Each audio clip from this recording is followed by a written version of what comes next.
shadow on Japanese-made role-playing games, creating a legion of die-hard fans and a looming influence so mythical that it still impacts modern-day gaming development. But its story is more complicated than it may seem on face value, as it doesn't just relate to the creation of one game, it relates to the creation of 3. It's why we're excited to take an in-depth look at everything relating to its origins, its creation, its launch, and its legacy. Throughout this video, we will cover the changes in the broader video gaming landscape that influenced how and why Chrono Trigger was made, the key players involved and why specific design philosophies were adopted, what happened in and around the game's launch, and its enduring legacy. Now, normally our history videos are in sequential order, but every season we let our Patreon community vote for one out-of-sequence episode.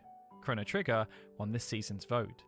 Season 3 is going to be launching soon, so if you sign up now to Patreon, you'll get early access to the first couple of episodes when they go live, as well as access to full-length bonus episodes on lesser-known games like Hyderlight, Destiny of an Emperor, and Dungeon Explorers, which is being added to this season. And you'll help to decide which out-of-sequence episode we cover next season. But without further ado, this is the story of Chrono Trigger.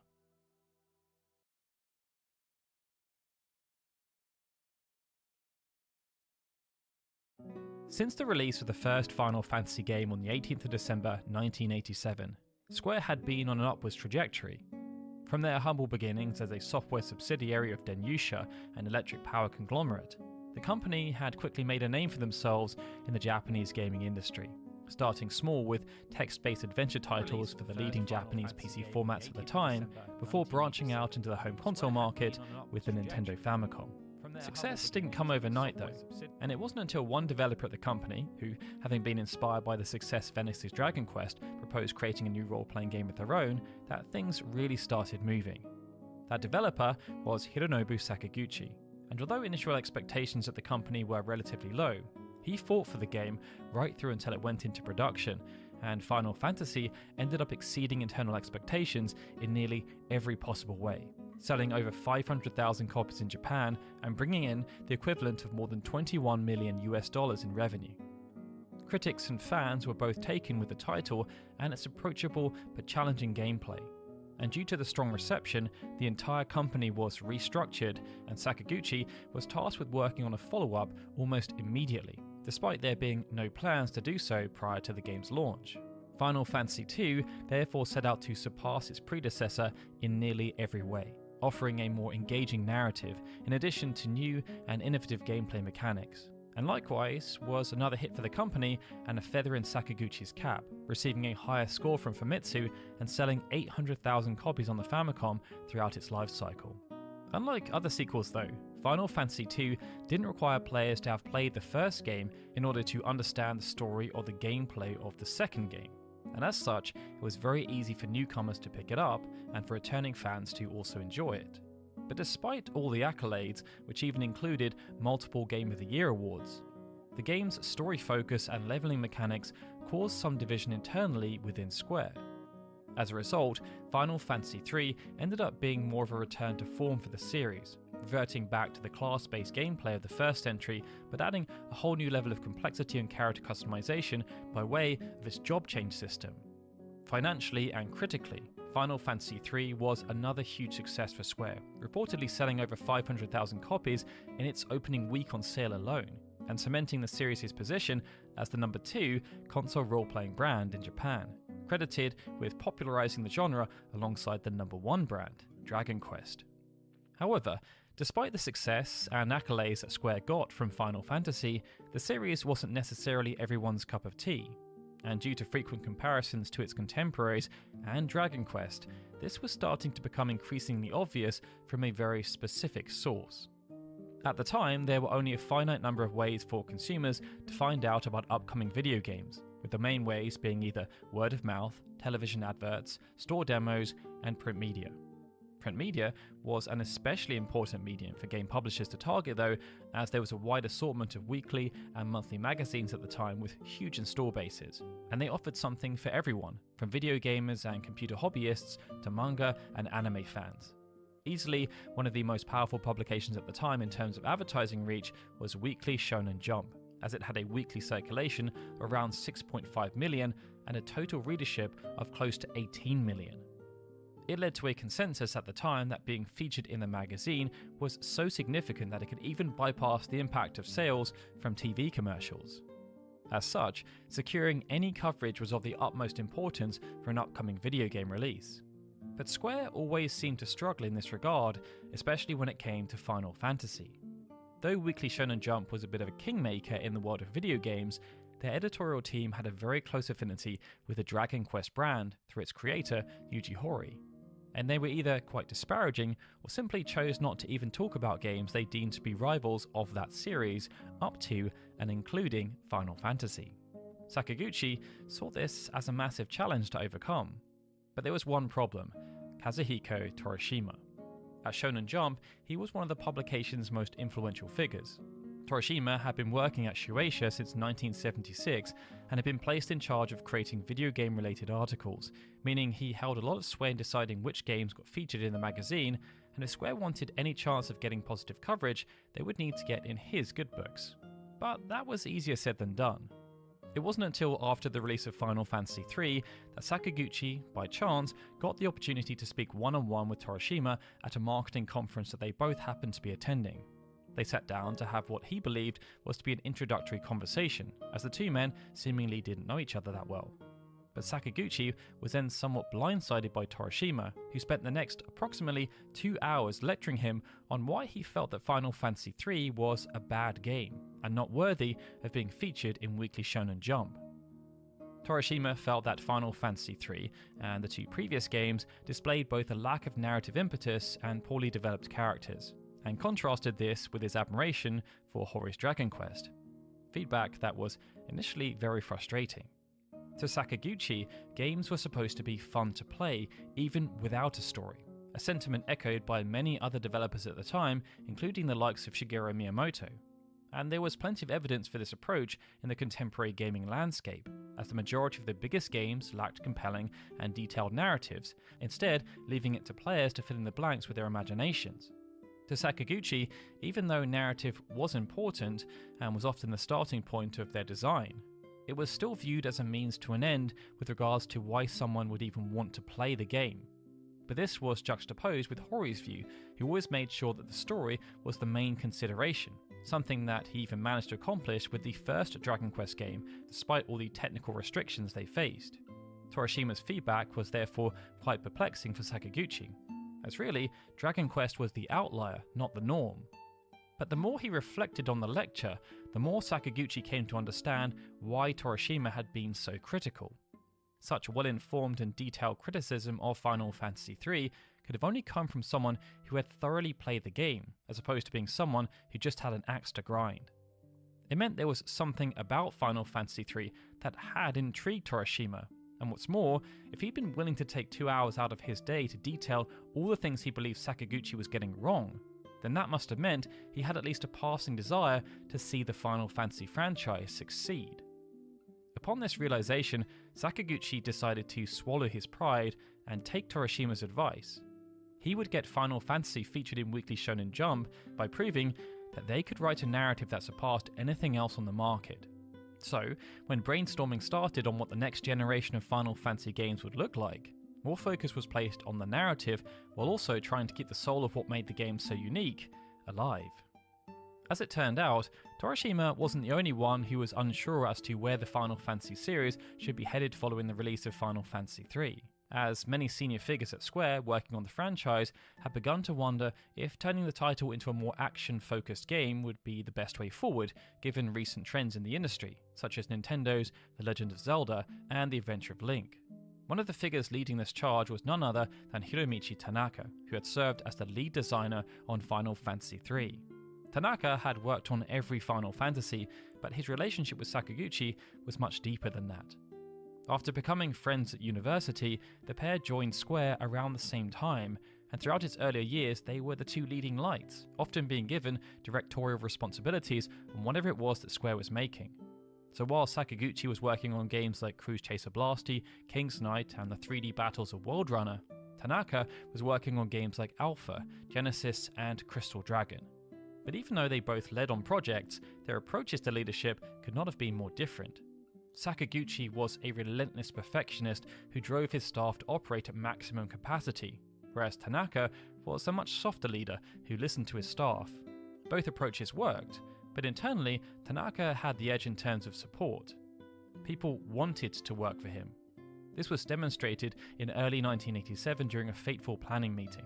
Each team lead was asked to propose a vision for the next game they wanted to make, and the staff could then choose which they wanted to work on. This was where Sakaguchi proposed what became known as Final Fantasy. Tanaka, on the other hand, proposed a cool game based on the Alien 2 license that Square had secured, and it was Tanaka's project that excited the staff, not Sakaguchi's. Fast forward a year though, and Sakaguchi, who had internally gained the nickname of Goblin due to his nature as a taskmaster, was the one whose project had helped to usher in a new era for the company. And the success of Final Fantasy had forced Tanaka to step into Sakaguchi's shadow. As they were close friends, Tanaka was more than happy to do this. After all, they'd worked on games together before and supported each other for years. But Tanaka still wanted to create and believed in his own abilities. He therefore decided to present to Sakaguchi, similar to how he had done for Final Fantasy III, a prototype version of Final Fantasy IV that showcased what he believed should be the next step for the series' evolution. It saw the game's turn-based combat replaced with a faster-paced real-time action style that was going to be flashier and more in line, he thought, with what consumers might expect from the 16-bit era of gaming. Though the prototype was certainly a bold and brave take on what the series could be, Sakaguchi unfortunately rejected Tanaka's idea. That wasn't because it was bad though. Instead, it was because he felt it strayed too far from what he believed was the DNA of a Final Fantasy game, as they'd spent the last 3 to 4 years building up a dedicated and now expectant fan base, and the last thing he wanted to do was pull the rug out from beneath their feet.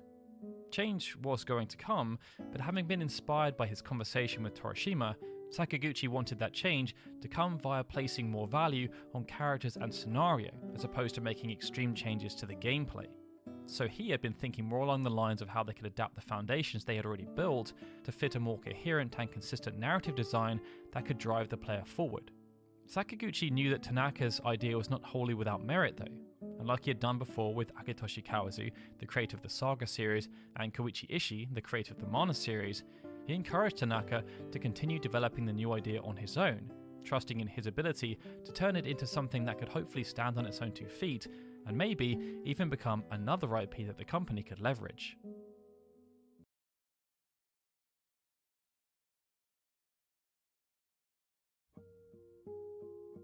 After the decision was made, Tanaka was given ownership of Development Division 3, and that initial Final Fantasy IV prototype was given the codename of Chrono Trigger, or Maru Island, depending on which developer is regaling the story.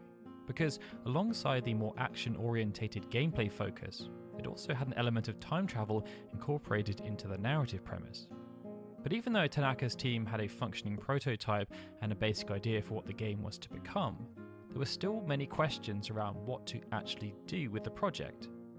With Final Fantasy and Saga, Square already had commitments and plans for building out each respective IP, but with Tanaka's new project, it wasn't clear how development should ultimately proceed, as the game was set to differ from many of the other games they had produced over the past 3 to 4 years. That was, of course, a crucial aspect, as the project's focus was to challenge the idea of what a role-playing game could be. But this didn't just relate to the gameplay style, as after the decision was made, there were those at Square that began to think about how this could be the kind of game where they could really push boundaries and showcase that they weren't just good at making RPGs, they were also pioneers of technology. Luckily for them, there just so happened to be a new technological advancement being discussed between Nintendo and Sony, and there was a belief that it would be the perfect medium for this new project's lofty goals. CD-ROM technology was becoming all the rage in the world of computers. It allowed for more storage and therefore higher quality software. And with the advent of NEC's PC Engine game console peripheral, the CD-ROM-ROM in 1988, it was only a matter of time before the format began to find its way into the world of home console gaming, which at the time was still largely cartridge-based. Behind the scenes, moves were being made by the major players to follow suit. And that same year, an engineer named Ken Kutaragi from Sony proposed his own take on a CD-ROM based peripheral for Nintendo's upcoming Super Famicom. The Super Famicom itself had been revealed on the 9th of September 1987 as a 16-bit follow-up to their hyper-successful Famicom gaming system, and as an answer to NEC's PC Engine, which had just been released.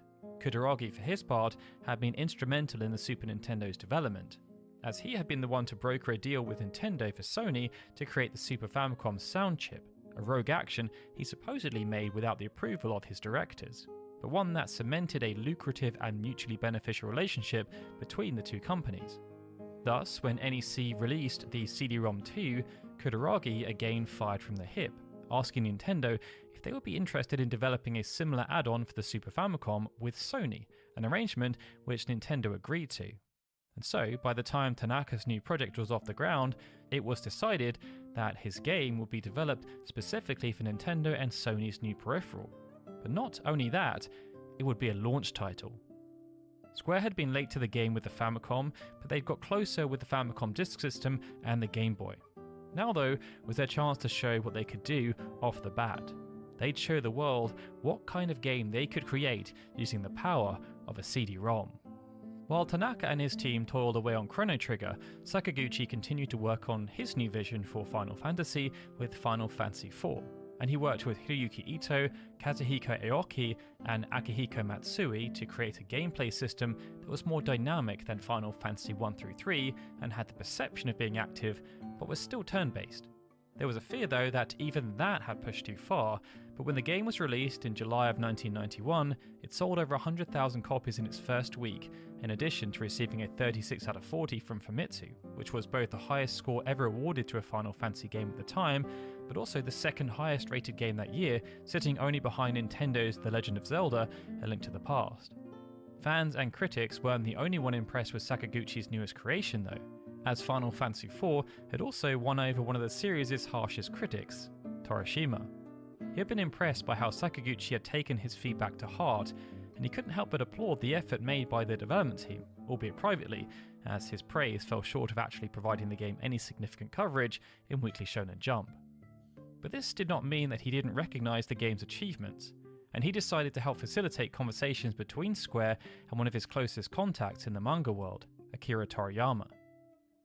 Born in the town of Kiyosu in the Aichi Prefecture in Japan, Akira Toriyama had begun his career in the manga industry at the age of 23 in 1978, after quitting his full-time job in an advertising agency and submitting his work to a contest held by Weekly Shonen Jump. It was through this contest that Torishima first became aware of the young talent, but as his submission to the contest was a parody and not an original work, it wasn't a valid entry for the competition. Still, Torishima decided to reach out to Toriyama, encouraging him to keep drawing manga and sending it to him, which eventually resulted in Toriyama's first published work in Weekly Shonen Jump called Wonder Island. What followed was a brief stint of failed starts, but with each new manga Toriyama drew, Torishima helped him develop his talents by challenging him, eventually resulting in his first big hit, Dr. Slump, in 1980. From then on, Torishima helped shape Toriyama's career more directly, and when Dr. Slump finished its serialization in 1984, he went right on to its next big hit, Dragon Ball. Torishima was also responsible for connecting Toriyama with Yuji Horii, which led to the pair of them working on the Dragon Quest series together. Due to Toriyama's status as one of the most well-known manga artists in the late 1980s and early 90s, Sakaguchi of course held him in the highest of respect, especially as he was a personal fan of Dr. Slump. But when Torishima connected Toriyama with Square following the release of Final Fantasy IV, even though the prospect of working with Toriyama was incredible, Sakaguchi was put in a bit of a bind.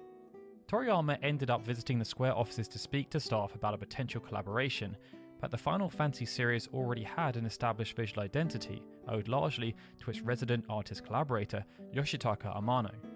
And the Saga team were knee-deep in the development process for Romancing Saga and also had their own resident artist collaborator, Katsutoshi Fujioka. It meant there was no real opportunity for Toriyama to work on either of their established franchises, but there was a possibility for him to work on a project that currently did not have a defined identity, Tanaka's new project. Toriyama therefore met and spoke with Tanaka, and before long he was formally added to the project, which despite still being codenamed Chrono Trigger or Mario Island, also started to become known internally as the Akira Toriyama project. This was a huge coup, But outside of the time travel aspect of the title, which was planned to encompass other time periods alongside a wide variety of locales, there were still question marks about how they could adapt what worked for the role-playing genre and turn it into something new and fresh, while also pushing more of an action focus. Feeling as though the command-style kind of turn-based role-playing games like Ultima, Wizardry, Dragon Quest, and even Final Fantasy were too restrictive, they wanted to create a game where the player had a lot more agency to participate in the action, and therefore they began experimenting with ways to break free from the constraints of the genre. The main challenge, though, was that they wanted to still have the game function as a role-playing game, so care was taken to retain what the team felt worked for that genre, which resulted in a lot of experimentation. In the end, this ended up with the team constantly flipping between emphasizing the action elements or the role-playing elements, as they desperately tried to strike a balance for their idea. But while the design team focused on tuning the gameplay, Toriyama made frequent visits to the Square offices, helping to shape the game's visual identity as he had done with Dragon Quest, and Tanaka's staff took to adapting his work and studying his style as best as they could. Though still in the early stages of development, things were progressing well at this point, and it was possibly shaping up to be Square's most ambitious project yet.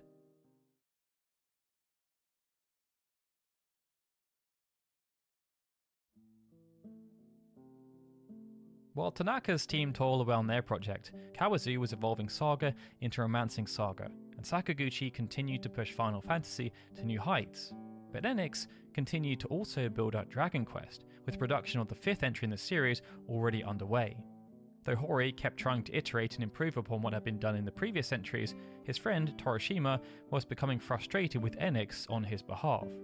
Torishima felt that Hori was capable of doing so much more than just pumping out Dragon Quest games on demand, and believed that Enix were doing themselves and Hori a disservice by not utilising his talents to create new properties alongside his work on Dragon Quest. This sentiment had only become more pronounced the longer they had known each other, as the pair met each other through their work on Weekly Shonen Jump prior to the creation of the Dragon Quest series, and Torishima had inadvertently played an important role in getting Hori in with Enix. This happened when Shonen Jump positioned itself to cover a contest held by Enix for game designers, and Torishima approached Hori about covering the event, while also bringing along with him a copy of the application documents for the contest.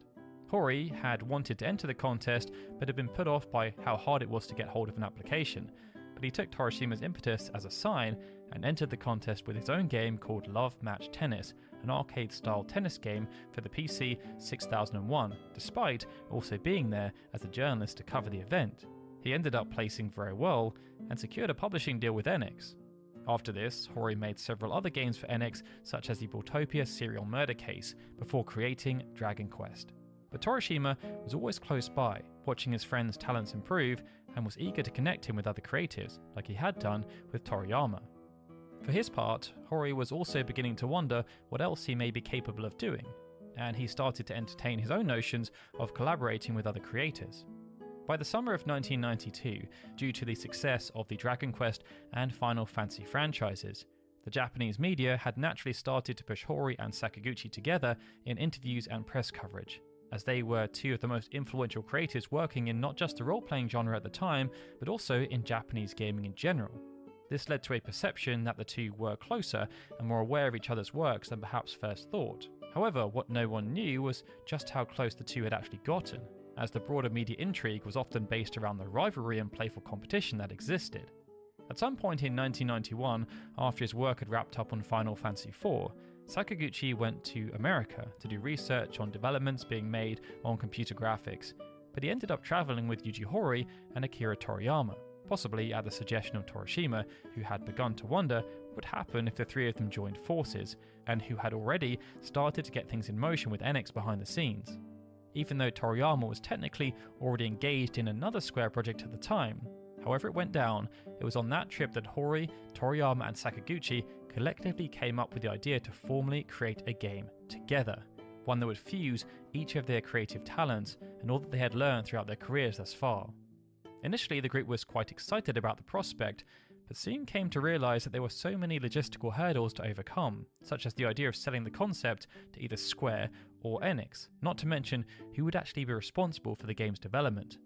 In a bid to help make things happen though, Torishima tried his best to work his magic with Enix, attempting to strong-arm them into letting Hori work on this proposed new project, in addition to telling Sakaguchi that he would personally field all complaints about the collaboration from Enix to ensure that everything went smoothly. Thanks to Torishima's encouragement, the trio continued to brainstorm what this project might eventually look like, and they began to get some general, basic ideas about where they wanted to take things. But every time progress was made, everything always circled back around to logistics, and they always ended up dominating discussions relating to the project. There was just an increasing sense that sorting out the licensing, development, and staffing of the project would prove more difficult than anything else they could envision on a creative front. What's more, there had been some initial thoughts from Square's camp that this new title would, like Tanaka's game, also make sense as a potential release on the Super Famicom's upcoming CD-ROM peripheral. But a spanner was thrown in the works at the 1991 Consumer Electronics Show in June, as something happened that nobody had predicted, and it added a layer of complexity to their decision. Square had been operating under the idea that Nintendo was working with Sony on the creation of this new peripheral, but at CES 1991, Nintendo stunned the industry, and indeed Sony, by revealing to the public that they were instead changing tracks to work with a rival company called Philips instead.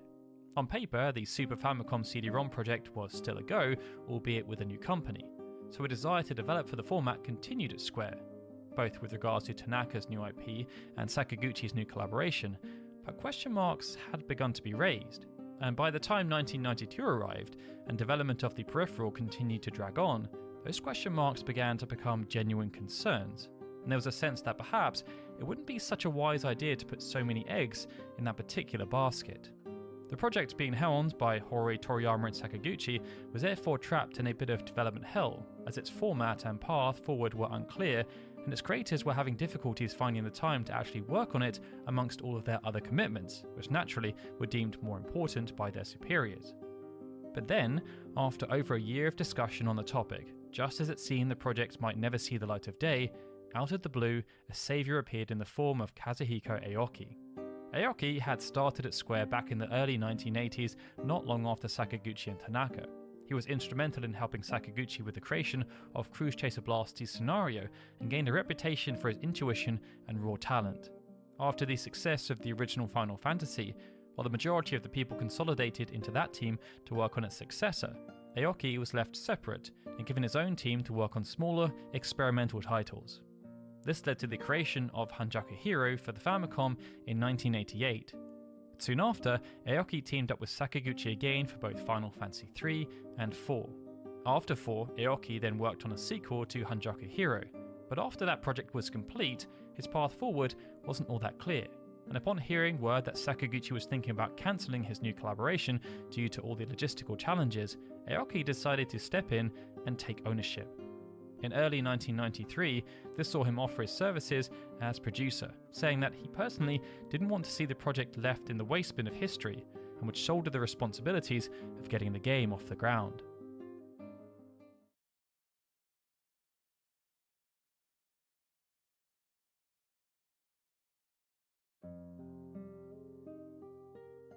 With Aoki on board to help out, development of their aspirational project began to feel more real than it had done before, but there were still some major hurdles to overcome.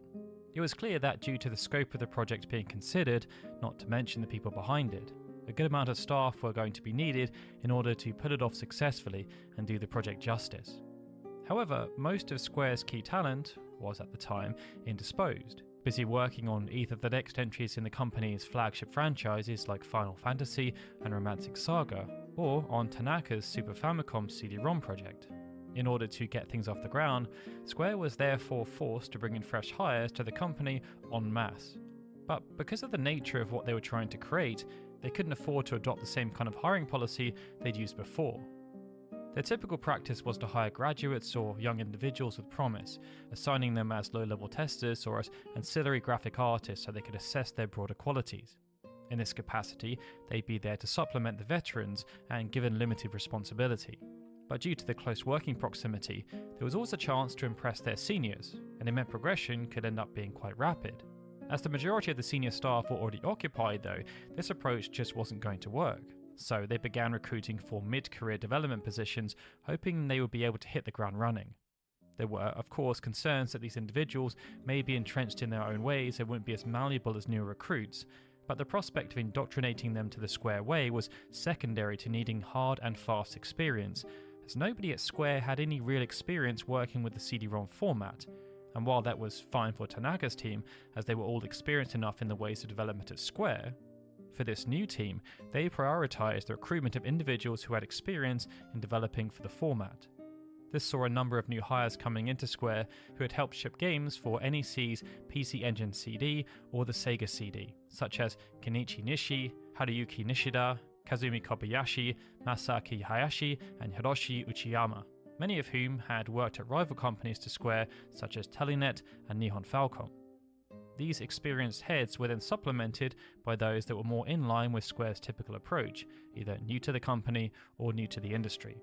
But there was also an opportunity for junior staff at Square who had been playtesters or junior artists to be promoted, and this benefited people like Toshiyasu Suzuki and Mami Kawai.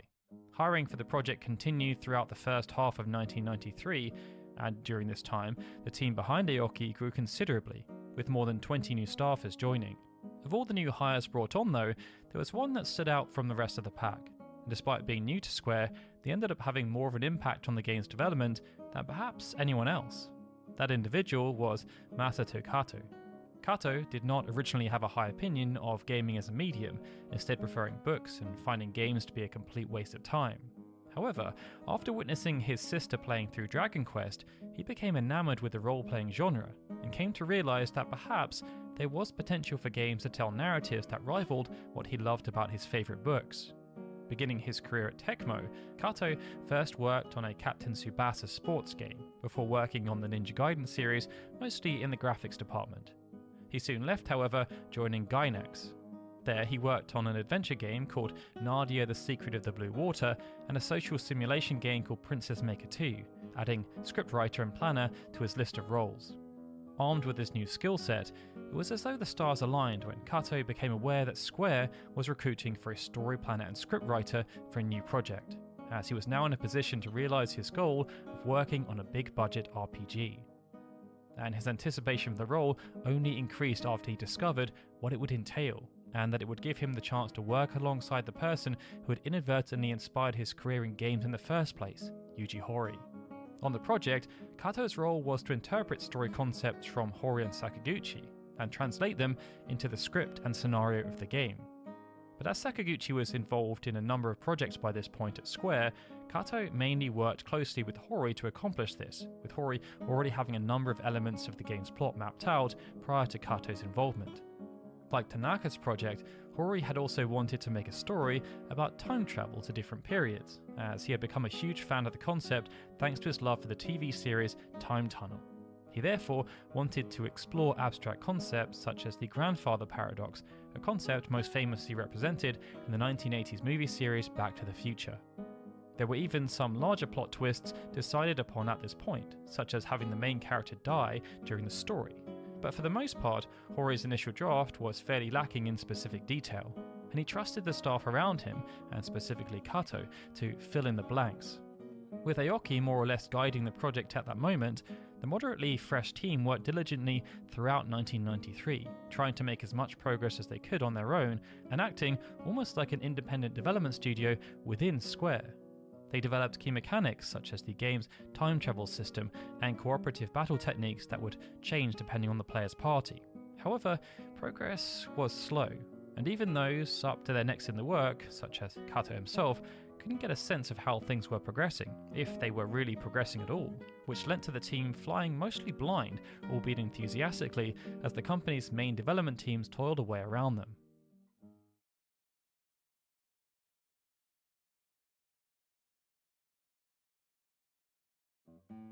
Even though 1993 saw the Dream project now officially underway, behind the scenes at Square, a bunch of decisions had already been made that started to affect the development of the Dream Team game and Tanaka's project.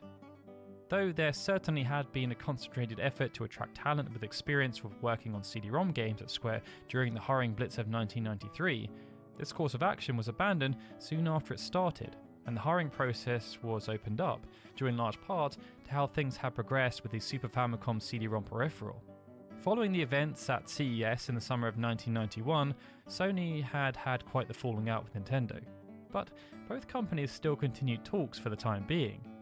Sony had developed, alongside their peripheral for the Super Famicom, a new standalone system, one that was capable of playing both Super Famicom cartridges and CD-ROMs right out of the box. They still hoped to bring the console to market, so they worked closely with Nintendo throughout 1992, and Nintendo simultaneously developed their CD-ROM peripheral alongside Philips. Sony hoped to come to an agreement that would allow them to make their new system, hoping to corner the market as an all-in-one entertainment device that could use both CD-ROM based media and play Super Famicom games. As Nintendo's main concern was around licensing of software, Sony made a handshake agreement to avoid creating their own games, leaving all the revenue from that kind of venture to Nintendo.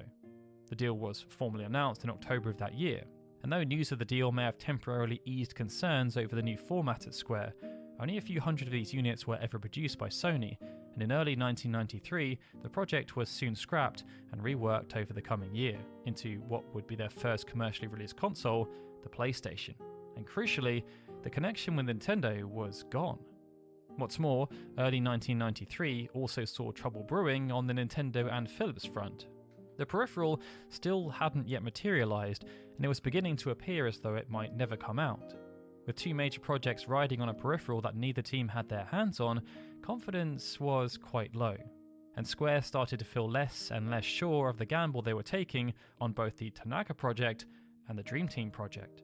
Not wanting to feel like they were left holding the proverbial baby, but stuck between a rock and a hard place, they made the difficult decision to shift development of both titles to the Super Famicom. For the Dream Team's game, this was inconvenient, but as things hadn't really progressed that far, the transition was a bit easier. Tanaka's project, however, was in a completely different situation.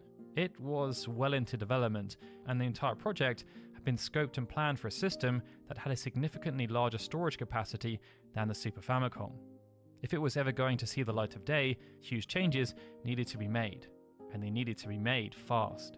Tanaka had no choice but to downsize the project, and this led to the team essentially taking a chainsaw to what they had done. This resulted in a loss of up to 40% of the planned content for the game, including Akira Toriyama's contributions, as the team had to cut out anything and everything that was simply going to be too much for the Super Famicom to handle, reworking what was left into a coherent package. Due to all of this, the decision was also taken to change its branding to ensure the best chance of commercial success, given it would no longer have the USP of being a launch title for Nintendo's new peripheral.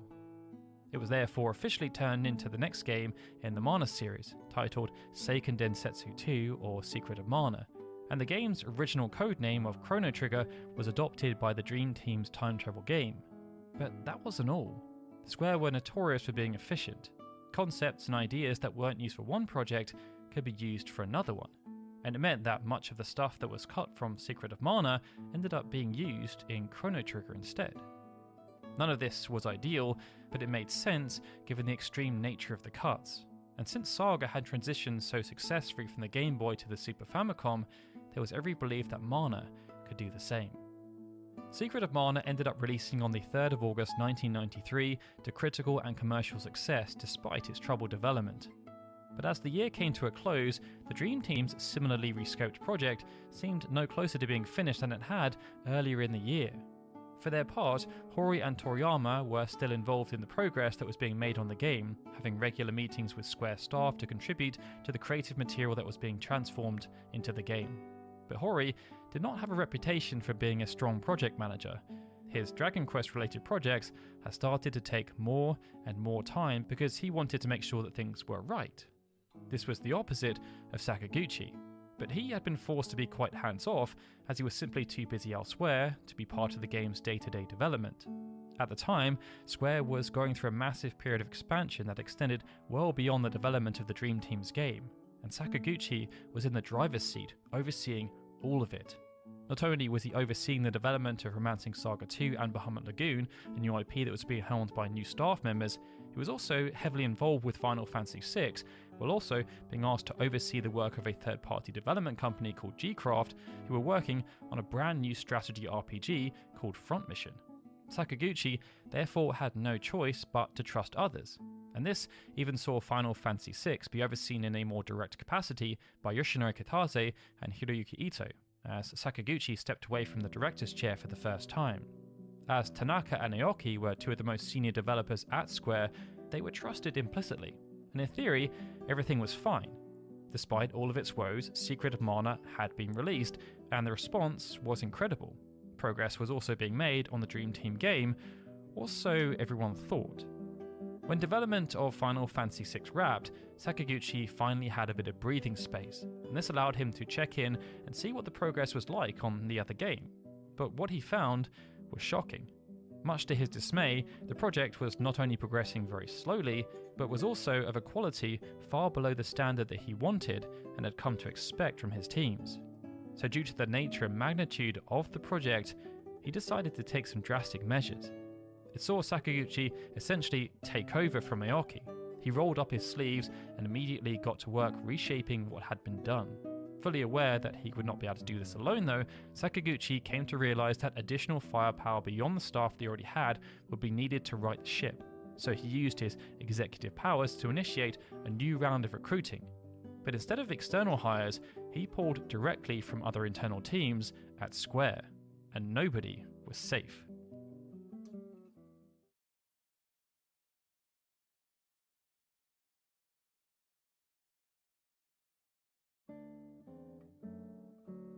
Following the release of Final Fantasy VI, Square's first development division had, as they would normally do, begun working on ideas for what was going to be the next entry in the series, Final Fantasy VII. Sakaguchi had even provided some scenario concepts he wanted them to explore. They decided on the scope, and everything was gearing up to enter into full production so they could release it on the Super Famicom before the next console generation came into full swing. But after Sakaguchi became aware of how slowly things were progressing with Chrono Trigger, he made a big call. Final Fantasy was the company's biggest IP, their moneymaker, and Final Fantasy VI had been their biggest game to date. It also saw Sakaguchi achieve his objective, as Torishima had been so impressed with everything he saw throughout development that he committed to a serious collaboration with Weekly Shonen Jump. Everything was pointing to Final Fantasy continuing to ascend, but Sakaguchi decided to pause all development on Final Fantasy VII and focus instead on Chrono Trigger, with many big guns from across Square, and indeed the Final Fantasy series, joining the project and taking up key roles. At the time, Aoki was still the one in charge of keeping things on track, but as his role was technically supposed to be producer, Sakaguchi installed 3 directors who he had a high degree of faith in: Takashi Tokita, Yoshinori Kitase, and Akihiko Matsui. All 3 of them had a lot of prestige at the company, as Tokita had been there since the pre-Final Fantasy days and had served as lead scenario writer and game designer on Final Fantasy IV before directing Live Alive, and Kitase had co-directed Final Fantasy VI, the biggest game yet in the series.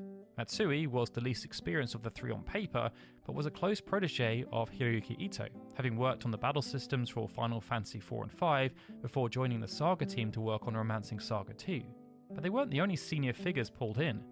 Hiroyuki Ito, who was the other co-director on Final Fantasy VI, also joined the team, but he worked as an event planner alongside Keisuke Matsuhara and Keita Eto, who had both been event and field planners on Final Fantasy VI. On the programming side of things, Square veterans Katsuhisa Higuchi and Keizo Kokubo headed up the project as its main programmers, while the main program of the Final Fantasy series, Ken Narita, filled in as visual programmer, and Narita's wingman since the original Final Fantasy, Kiyoshi Yoshi, acted as battle programmer. From an artistic perspective, many other heavy hitters were assigned to help out the junior staff. Tetsuya Takahashi, who had worked on the Final Fantasy series since Final Fantasy IV and served as graphic director on Final Fantasy VI, took up the post of graphic director on Chrono Trigger, as did Masanori Hoshino, who had gotten his start at Square in sound effects before moving to do battle graphics on Final Fantasy III and IV, and effects graphics artist Hirokatsu Sasaki. But another Final Fantasy alumnus, Tetsuya Nomura, who was also a graphic director on Final Fantasy VI, instead took up a more hands-on role within the field graphics team. With these new additions to the team, everything started to finally gel for the project, and Sakaguchi as supervisor made sure to run a tight ship in order to keep things moving in the right direction. To do this, he demanded status reports every single morning on all aspects of the game's development as a way of holding people accountable for their responsibilities, while also personally focusing on the game's main scenarios to ensure they made sense, a process that involved working closely with Aoki and Kato. This all harkened back to Sakaguchi's days as the Goblin, as nobody ever wanted to get on his bad side, as that could be potentially career-ending, at least with regards to careers at Square. Despite Sakaguchi's no-nonsense and risk-averse attitude towards Chrono Trigger's development though, there was one aspect he decided to take a calculated gamble on, and that was with the game's main composer, Yasunori Mitsuda. Mitsuda was born in Tokuyama, Japan on the 21st of January 1972, and initially hadn't had much interest in music despite taking some lessons, instead tinkering with computers, and focusing his efforts on sports while at school. Upon entering high school though, things started to change, as Mitsuda fell in love with movies such as Katsushiro Otomo's Akira, and he found himself desiring to become an animator. But this dream proved to be short-lived, as Matsuda's love of movies also caused him to discover music through the medium of film scores. He began watching 2 to 3 films a day, and became absorbed with classics like Blade Runner and The Railroad Men, gaining an intense appreciation for the way that movie scores could affect the viewer. After graduating from high school, Mitsuda's new passion for music led him to study at full-time at the Junior College of Music, where he gained a lot of first-hand experience in the industry, as all of his professors were themselves working musicians. Often accompanying his professors to assist with their gigs, Mitsuda was able to get close to them, and it was through one of his teachers, Norihiko Yamanouchi, that Mitsuda got the idea that working in video games was a possibility. Yamanouchi had himself previously done some work with Enix, having composed the music for the game The Seventh Saga, and suggested that Mitsuda should try and get a job in the industry as well, pointing him towards an ad in a video game magazine that Square had posted. Mitsuda had at the time been considering a job with Joe Hisashi of Studio Ghibli fame as his sound engineer, but he wasn't quite sure about the role as he wanted to compose, not be an engineer. Listening to his mentor, Mitsuda quickly created a demo tape to send off to Square. After a bit of a wait, he received a response telling him that Nobuo Uematsu couldn't judge his ability based on just 3 songs, and he therefore wished to hear more. After sending 3 additional songs, Mitsuda landed an interview with Uematsu and Square's main sound programmer Minoru Akao. And even though he personally felt as though things had gone poorly, he was offered a position as composer at Square. Things didn't turn out quite as Mitsuda had planned though, as it didn't take long for him to realise that even though he was technically a composer in title, in actuality, most of his work involved being a sound engineer, as the company didn't have anyone in that role at the time and there were no compositional roles available. He initially supported Koichi Sugiyama on Aoki's Hanjaku Hero, before then being reassigned to create sound effects and provide other audio-based services behind the scenes at Square. None of this was what Mitsuda had wanted to do, so he took a bold move. The majority of the staff at Square revered Sakaguchi. After all, he was the creator of Final Fantasy, and had incredible gravitas within the company. Mitsuda was also still very inexperienced at the time, and Square had numerous composers that were ahead of him, including Uematsu, who was now not just a company-wide superstar, but an industry-wide superstar. But Mitsuda didn't care about standing on ceremony. He knew what he wanted, so approached Sakaguchi one day and issued an ultimatum. It was quite clear, if he wasn't allowed to be a composer, he would simply quit. Luckily for him, Sakaguchi respected Mitsuda's moxie, as if someone was willing to take such a career risk, it must be because they were incredibly passionate about their work. So, Sakaguchi offered Mitsuda a chance to put up or shut up.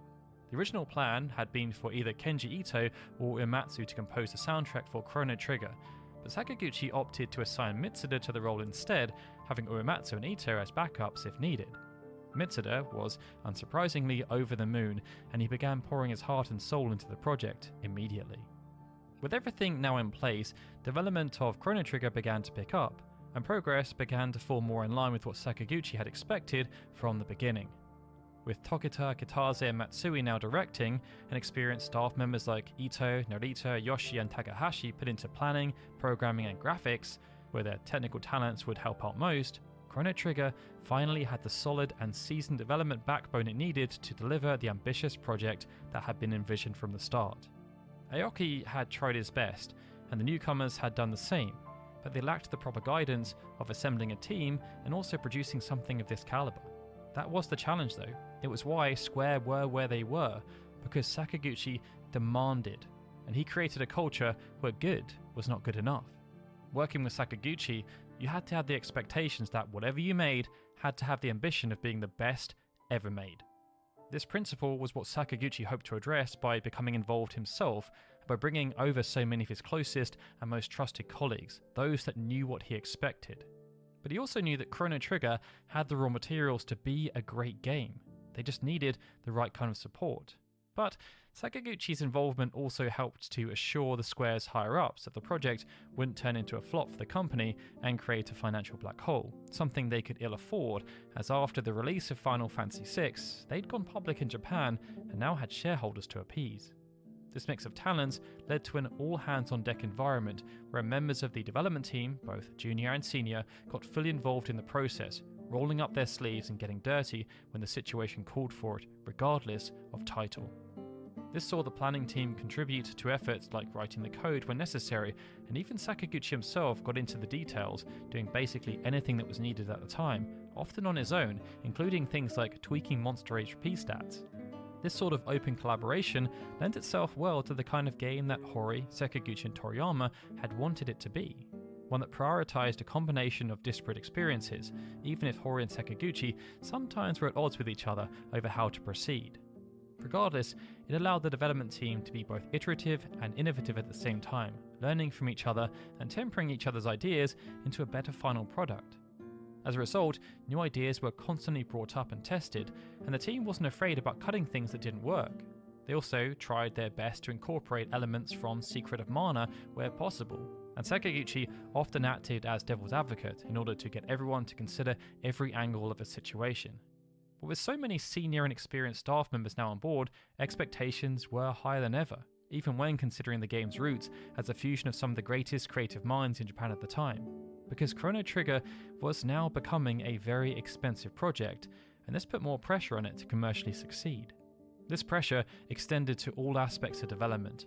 But while the broader environment was collaborative, when it came to the creation of the game's narrative, Kato, for the most part, toiled away on his own, continuing to take Hori's broad narrative beats and concepts and adapt them into new quest scenarios and stories for the development team to work with. The biggest challenge in this regard was trying to wrap his head around the core concept of time travel, as this was something that Kato had spent a lot of time trying to unravel in his mind. Kato actually had a love for time travel stories, and so he was keenly aware that they ran the risk of becoming boring if the plot simply centered on jumping back and forth between time periods to check if changes done in one had the intended effect in the other. Likewise, he was also aware of the pitfalls and potential for plot holes. So, to avoid the game becoming just a simple list of errands and to give it some forward momentum, he tried to take Hori's concepts and shape them into a story with a strong sense of forward momentum that progressed logically, and had quest scenarios that naturally accomplished the task of having the player bouncing through time without being convoluted.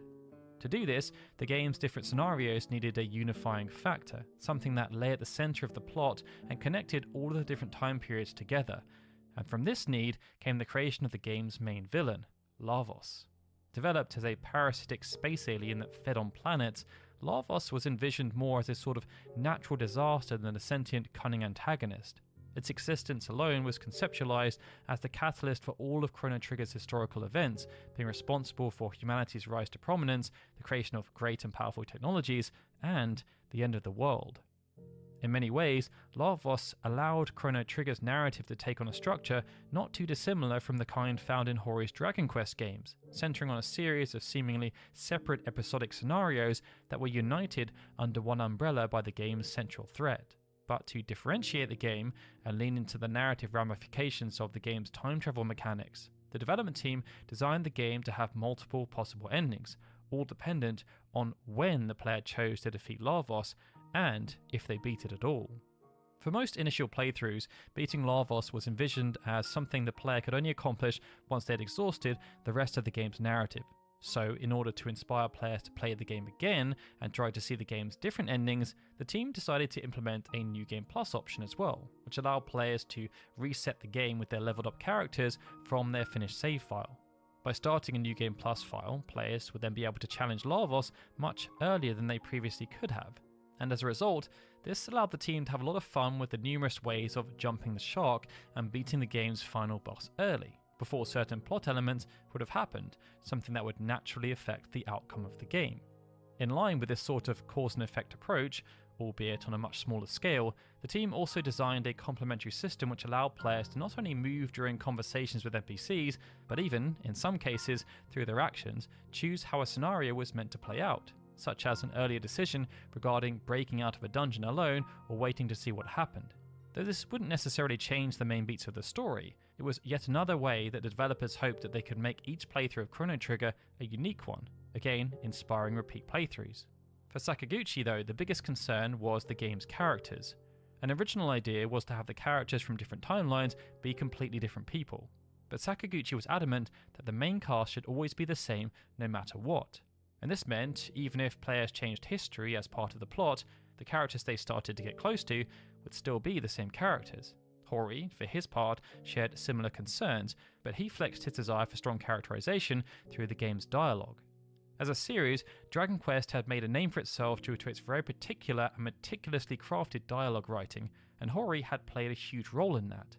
He wanted the same for Chrono Trigger, so he personally reviewed both NPC and character dialogue, being very strict with his standards on what made it into the game.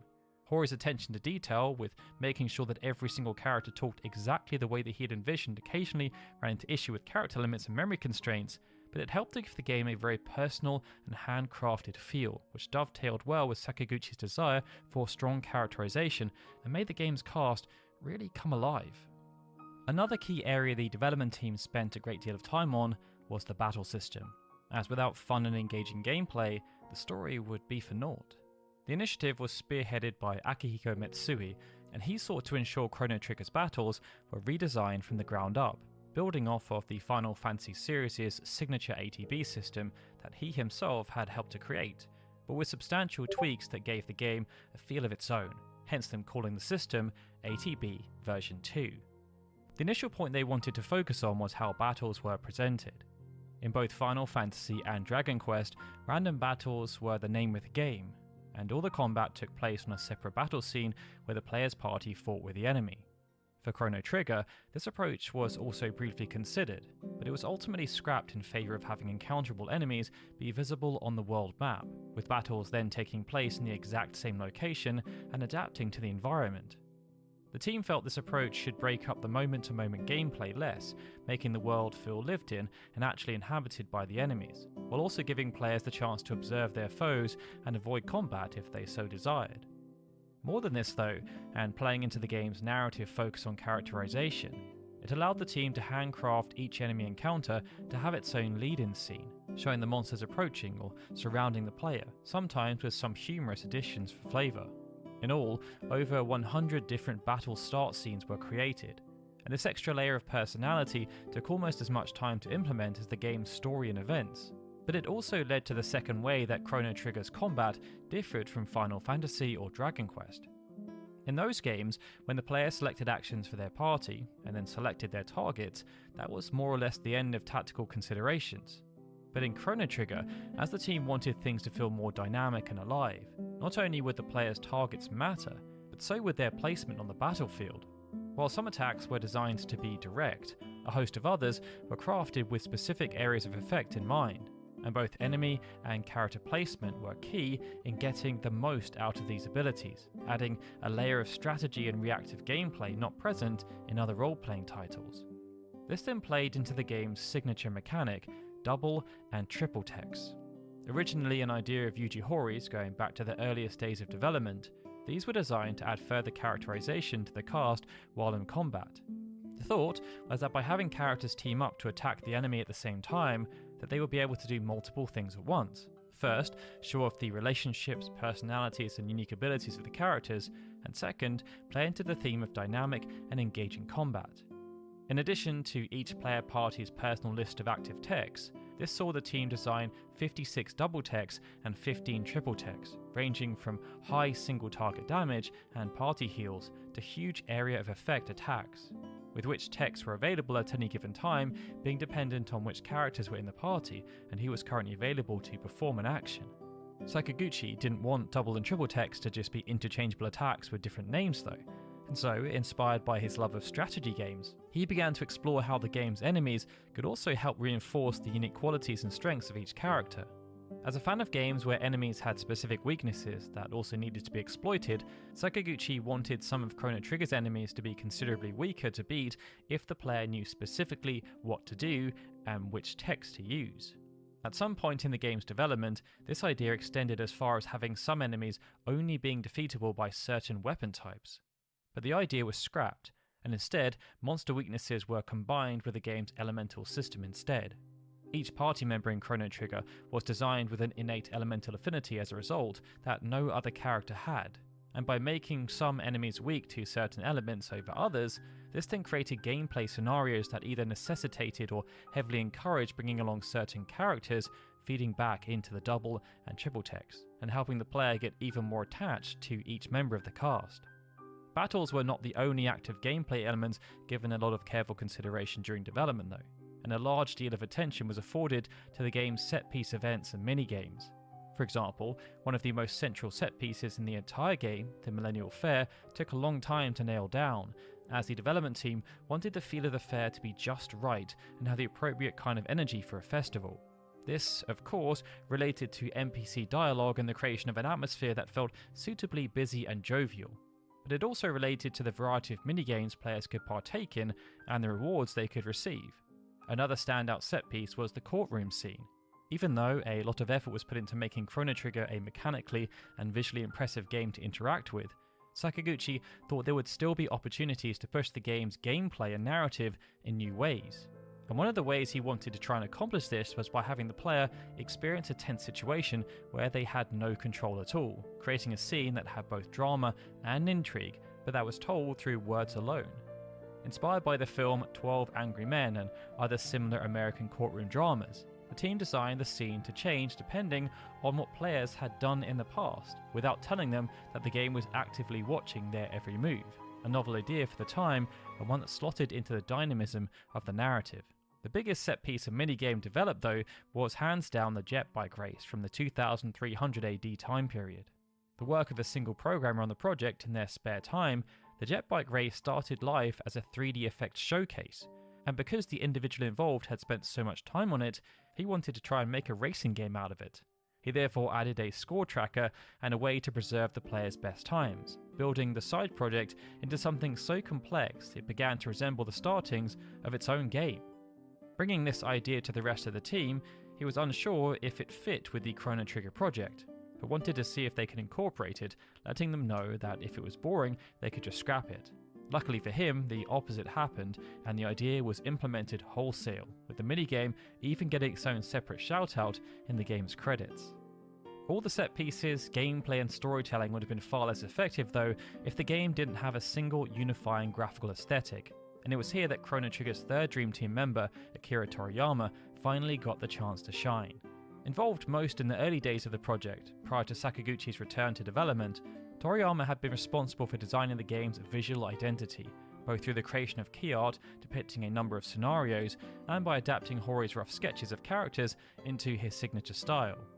As development went on, Toriyama then mostly handed things off to the graphics team to interpret and transform into pixel art, but was still occasionally available when needed to revise designs, such as when they suggested a change in the character Isla's hair from straight to wavy to better reflect her prehistoric setting.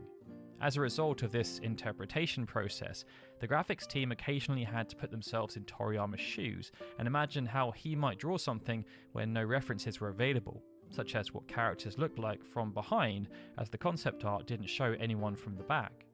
Monsters 2 posed a bit of a challenge, as despite Toriyama's designs being full of character and distinction, they didn't really inform the graphics team how to animate the characters, leading to a lot of internal debate on the subject.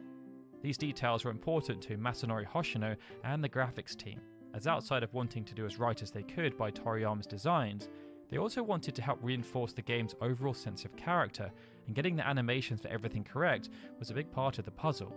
Even more than that, they also felt the pressure of expectations that were being put on the project due to its status as the Dream Team game, and also because it had started life as a CD-ROM game.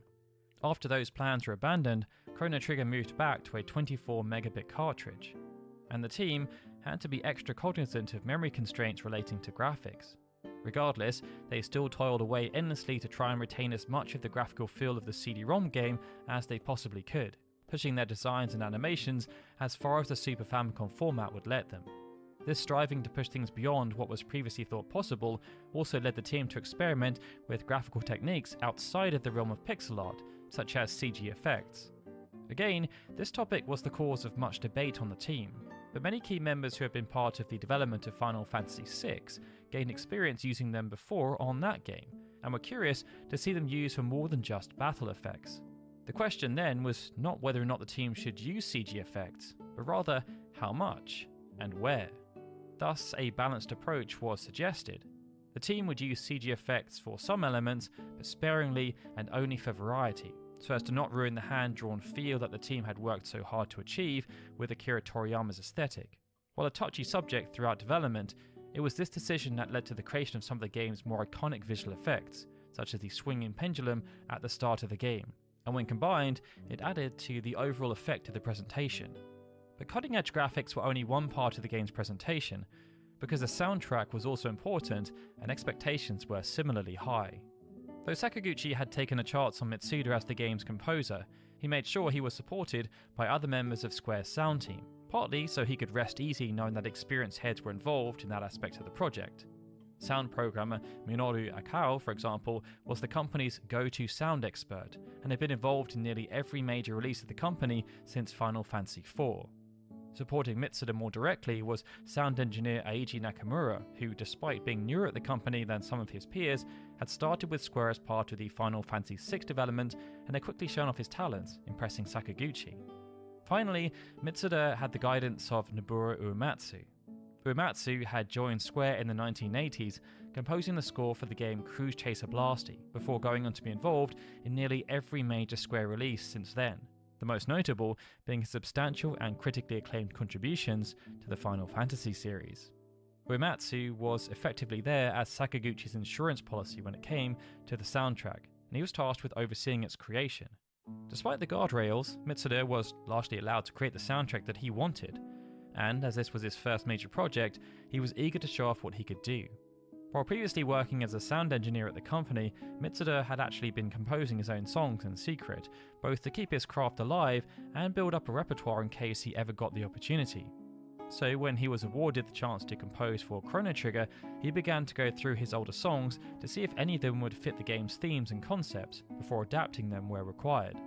This was not always the case though, and a great deal of Chrono Trigger's soundtrack was composed during the course of its development, with the first song being written for the project specifically being the game's main theme, Chrono Trigger. Composed after Mitsuda had first gotten the role of composer, he wanted to express the bombastic feelings that he felt from finally realizing his dream and being allowed to write music professionally. The focus on emotion was a big part of Mitsuda's compositional process, and he tried to create his pieces so that they would conjure up scenes in the player's imagination, something he achieved through clever use of leitmotif, theming, and non-functional harmony. Putting everything he had into the soundtrack in order to prove himself, Mitsuda went so far as to frequently work around the clock, sleeping in the office and studio, and then waking up to continue his work. Though unconventional, this approach lent itself, at least in some ways, to his creative process, as he often used ideas that came to him in his dreams to further inspire his work. When he woke up, he was conveniently close to his tools that allowed him to write things down where necessary. After the involvement of Sakaguchi and his star developers from across the company, despite minor hiccups like when development had to be temporarily halted due to a data issue with some of the game's files that rendered them unreadable, once things started moving in the right direction, everything proceeded at a good pace. However, as Chrono Trigger's development began to enter the final stretch, a big change occurred that had a dramatic effect on how the game ultimately turned out, and that was the move from the proposed 24 megabit cartridge format to a new 32 megabit cartridge. Previously, Secret of Mana and Final Fantasy VI had been published on 16 and 24 megabit carts respectively, with Final Fantasy VI using a 16+8 ROM chip configuration on a custom board to get around hardware limitations at the time. It was an expensive but necessary solution, and Chrono Trigger, after abandoning the CD-ROM format early in its development, was going to be published using the same custom configuration, as the team had experience with the setup and they therefore used every trick in the book to avoid running into memory issues. But due to advancements in technology, once the 32 megabit board became available, the decision was taken to adjust the scope of the project, something that led to the release date being pushed back from the end of 1994 to spring of 1995. With the extra space available to them, the developers were able to add things that previously wouldn't have been possible, and this saw nearly 75% of the extra space being used for additional graphics, helping them to better deliver on Toriyama's signature visual style, while also adding additional special effects and creating field graphics that fleshed out more unique environments like the Kingdom of Zeal and the Fiend Lord's Castle, with much of what was added appearing in the game's opening demo sequence.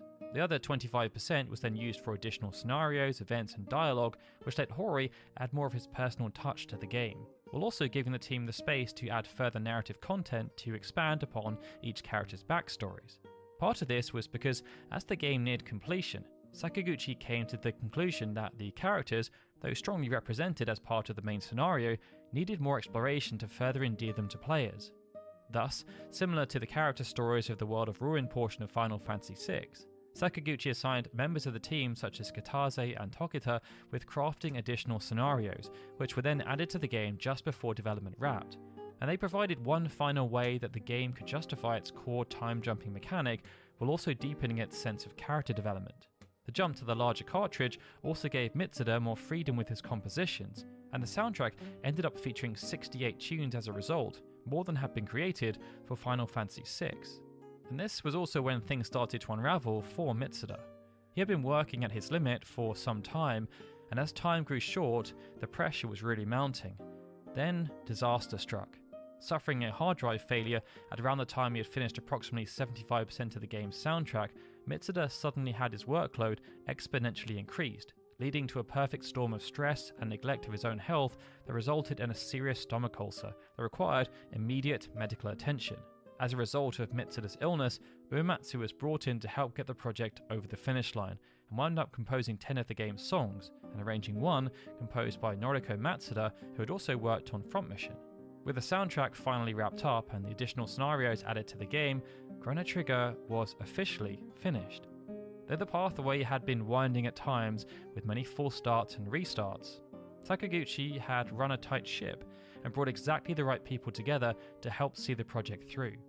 The only thing to do now was to see if their efforts would pay off, and whether the project that was intended to be a role-playing game fan's dream come true would also be a dream come true for Square's higher-ups.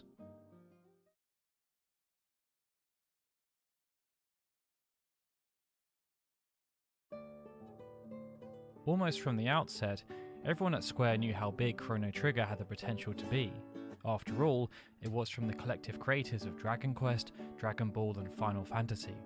Awareness should therefore not have been a problem, but to ensure that everyone had the possibility of knowing the game existed, a print media campaign took place in the summer of 1994. This was done with the view of the game releasing later that year, but as the game was not yet finished, it meant much of what was shown in the print campaign was still very much a work in progress.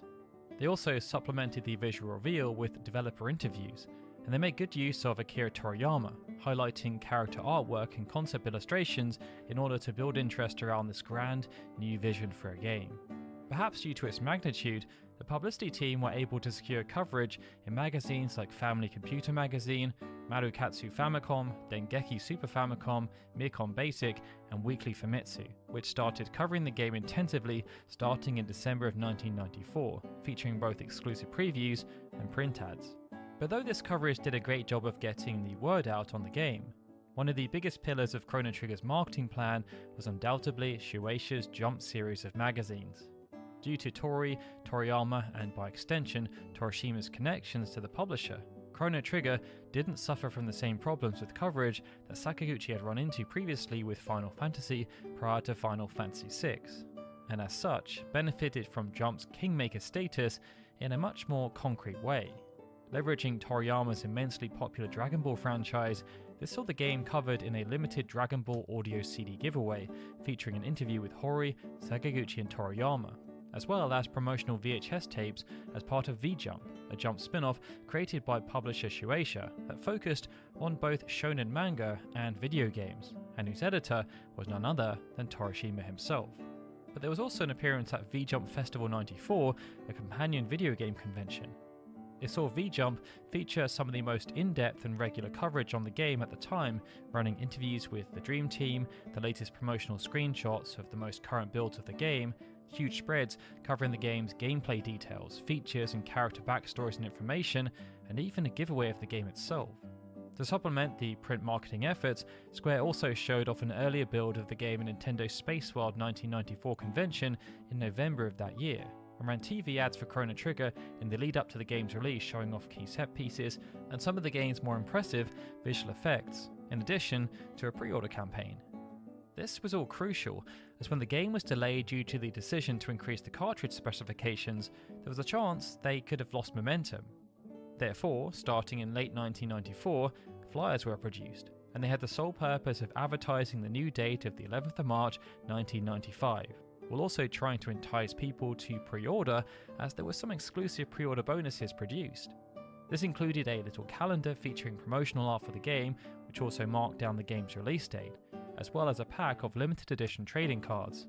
Each pack came with 5 randomized special cards, with them depicting one of 18 total designs featuring character or key art by Akira Toriyama. These 18 designs then came in 3 different versions of a holographic prism effect, making for 54 different cards in total. This push ended up paying off, as after a delay and months of build-up and anticipation, when Chrono Trigger finally came out on the planned release date of the 11th of March 1995, it sold over 700,000 copies in just its first week on sale. Though this was less than Final Fantasy VI and Dragon Ball Z Super Butoden, it still positioned Chrono Trigger as the 3rd fastest selling game ever released on the Super Famicom. And perhaps most importantly, Chrono Trigger earned the accolade of becoming one of the fastest selling new IP in the history of Nintendo console gaming. Internally, Square's hopes for the game had been high, but owing to all the challenges it had faced throughout development, there was always a concern that it may just not land, and considering the expense, there was a lot on the line. But Chrono Trigger delivered a huge financial success for the company. It ended up as the 2nd best-selling game of the year, losing out only to Dragon Quest VI, beating the likes of Virtua Fighter 2 and Tekken, which had launched on next-generation hardware, and Super Mario World 2, Seiken Densetsu 3 and Romancing Saga 3, all of which launched on the Super Famicom. The only downside was that sales of the game dropped significantly the following year. By the end of its run, even though sales did slow down somewhat, Chrono Trigger still sold over 2 million units by the end of its life cycle, generating a considerable profit for the company. Part of this was down to the game's critical reception, as even though it did review well, it was not considered at the time by the Japanese press to be a best-in-class product. Famitsu awarded Chrono Trigger only a 34 out of 40, which was lower than every previous Dragon Quest game, and lower than Final Fantasy 2, 3, 4, and 6.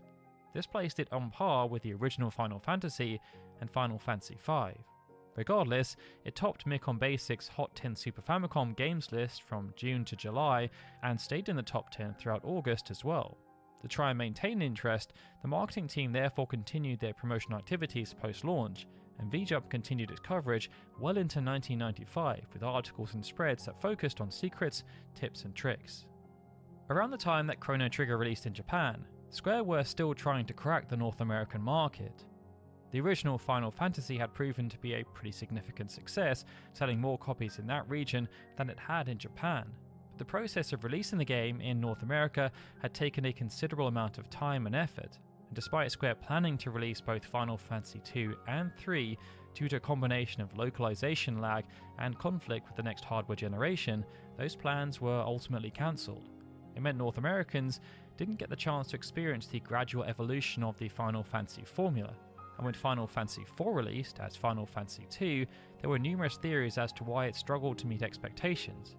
The prevailing sentiment at Square was that North Americans who played home console games were, for want of a better word, too stupid to understand the complexities of role-playing games, preferring simpler to understand action games with bright colours. And that was why the genre was struggling to find its feet in that market.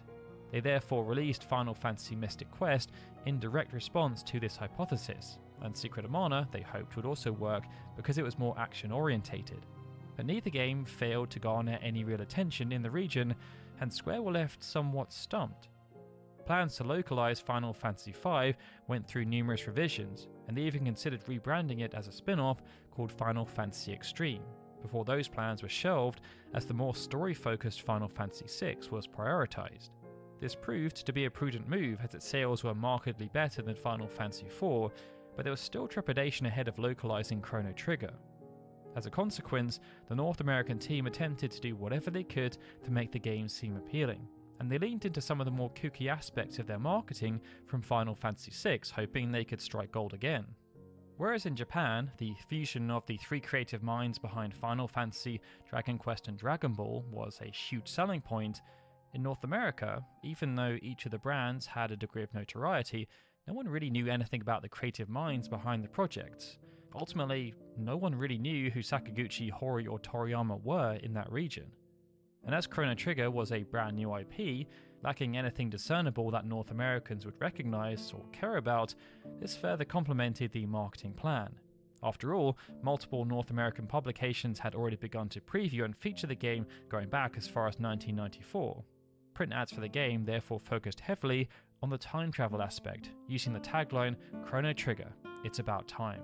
Corresponding TV ads, like their Japanese counterparts, then made sure to show off the impressive visual effects, a combination Square hoped would score them a 1-2 knockout punch with audiences, although some interesting creative liberties were taken, such as using original Japanese commercials and completely fabricating the English subtitles.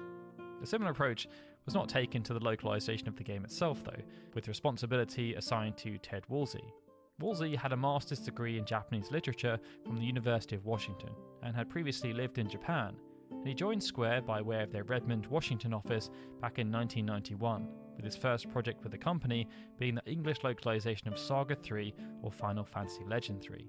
Tasked with not repeating the same errors the company had made with the previous translation of Final Fantasy IV, Woolsey then proceeded to put his talents to use in localizing Mystic Quest, Secret of Mana, Breath of Fire, and Final Fantasy VI, often working towards incredibly tight deadlines with no access whatsoever to the Japanese development teams. For Chrono Trigger, Woolsey was again given a very quick turnaround time. He had just 30 days to complete the project, and this deadline, when combined with the task of fitting as much of the original meaning as he could within the limited amount of memory he had for Latin characters, resulted in some creative liberties within the text, such as the character Frog's Old English accent. Because of Woolsey's work, Chrono Trigger though was able to come out in North America not long after the Japanese launch, and they released on the 22nd of August 1995. It went on to sell a reported 290,000 copies, which was nowhere near what Square would have hoped for considering how well the game had sold in Japan, but it garnered much higher praise from Western gaming publications, with EGM giving Chrono Trigger 37 out of 40, and specifically pointing out the game's graphics, music, and gameplay. Game Informer awarded a 9.25 out of 10, and GamePro gave it a perfect score of 20 out of 20. Despite then not receiving a European release, UK-based publication Edge still reviewed an import copy, but they weren't anywhere near as impressed, giving the game a 7 out of 10 and stating that it felt like a lightweight Final Fantasy game in almost every way.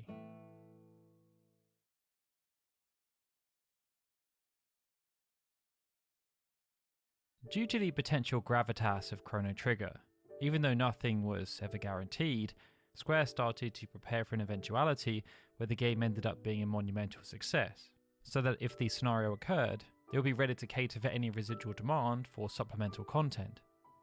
To coincide with the Japanese launch, they therefore created a limited selection of multimedia merchandise. This included small plastic keychain figurines of the main cast, produced by Bandai and sold in arcade vending machines, as well as strategy guides, such as those published by Shueisha in Japan as part of the V-Jump Books game series. But one of the main ways the game was supported post-release was by way of its soundtrack, a practice that had become standard in the industry by the mid-1990s after being spearheaded by Square, but also other publishers like NX, Nintendo Capcom, and Nihon Falcom. To start, in spring of 1995, they released the Chrono Trigger Original Sound version, a 3-disc set featuring 64 tracks. But this was soon followed by a more curious release, Chrono Trigger arranged version The Brink of Time, which was put on sale in June of that same year. This version of the game's soundtrack only focused on a selection of songs, such as Secret of the Forest and Corridors of Time. But they were now newly arranged by Mitsuda himself and Guido, a band consisting of musicians Hiroshi Hata and Hidenori Otsuki. While the album represented only a fraction of the total soundtrack, what made the selections on this release stand out was that they were reinterpreted as acid jazz arrangements featuring all new instrumentation, and this helped to give the songs a much different vibe than the originals. For those who wanted to play the original versions of the songs though at home, a selection of sheet music for simplified piano arrangements was also put out for the game, containing 63 arrangements by Asako Niwa and published by Doremi Music Publishing in the fall of 1995. Finally, in 1996, a short gag anime based on the game was created for Shueisha's V-Jump Festival, premiering at the event in July of 1996. Never commercially released to the public, this short animated video focused on a brief side adventure featuring the characters Nu and Mamo, and it was titled Space Time Adventure, Nu Mamamonja. In addition to the multimedia support it received, Chrono Trigger also saw a number of follow-up and supplemental pieces of software for the Satellaview, a satellite modem Japan-only peripheral for the Super Famicom that was released just after Chrono Trigger in April of 1995. Using this peripheral, players were able to download games and other media, such as game magazines and music, straight to their consoles, albeit alongside time-sensitive content and broadcasts. To take advantage of this new distribution system, Square saw fit to put out 3 pieces of software directly relating to Chrono Trigger.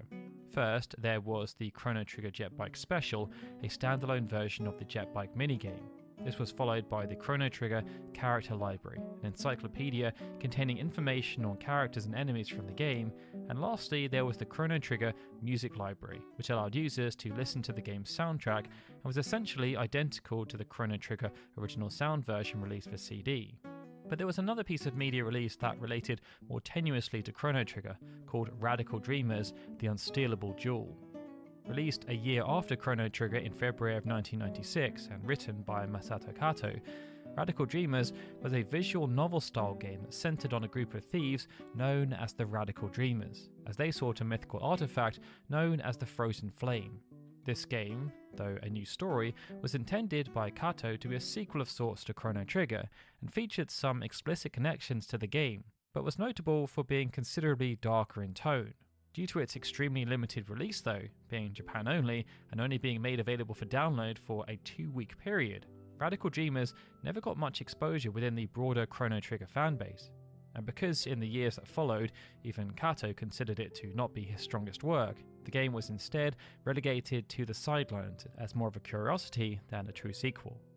Following its original release, Chrono Trigger also saw a limited number of ports and re-releases for other consoles.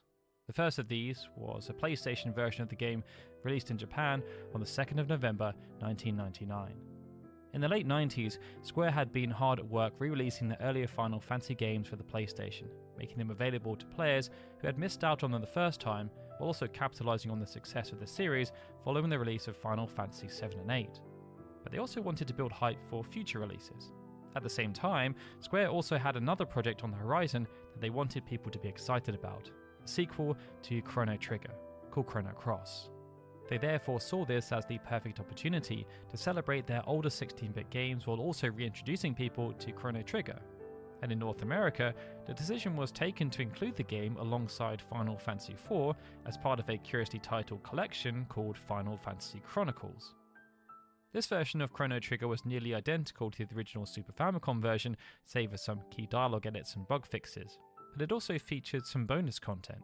This included things like the music player, an art viewer, a map, and a character fact sheet, as well as narrative additions that more strongly tied it to the upcoming Chrono Cross. But there were also new animated cutscenes produced by Toei Animation.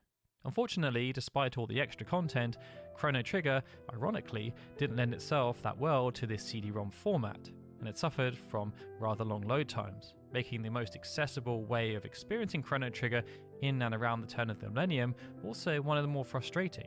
It wasn't until the release of the Nintendo DS version on the 8th of November 2008 that things changed. This version was overseen by Kato himself, and it was intended to be the definitive version of Chrono Trigger. As such, it was designed to be based on the original Super Famicom release, while featuring the additions and animated cutscenes introduced in the PlayStation version.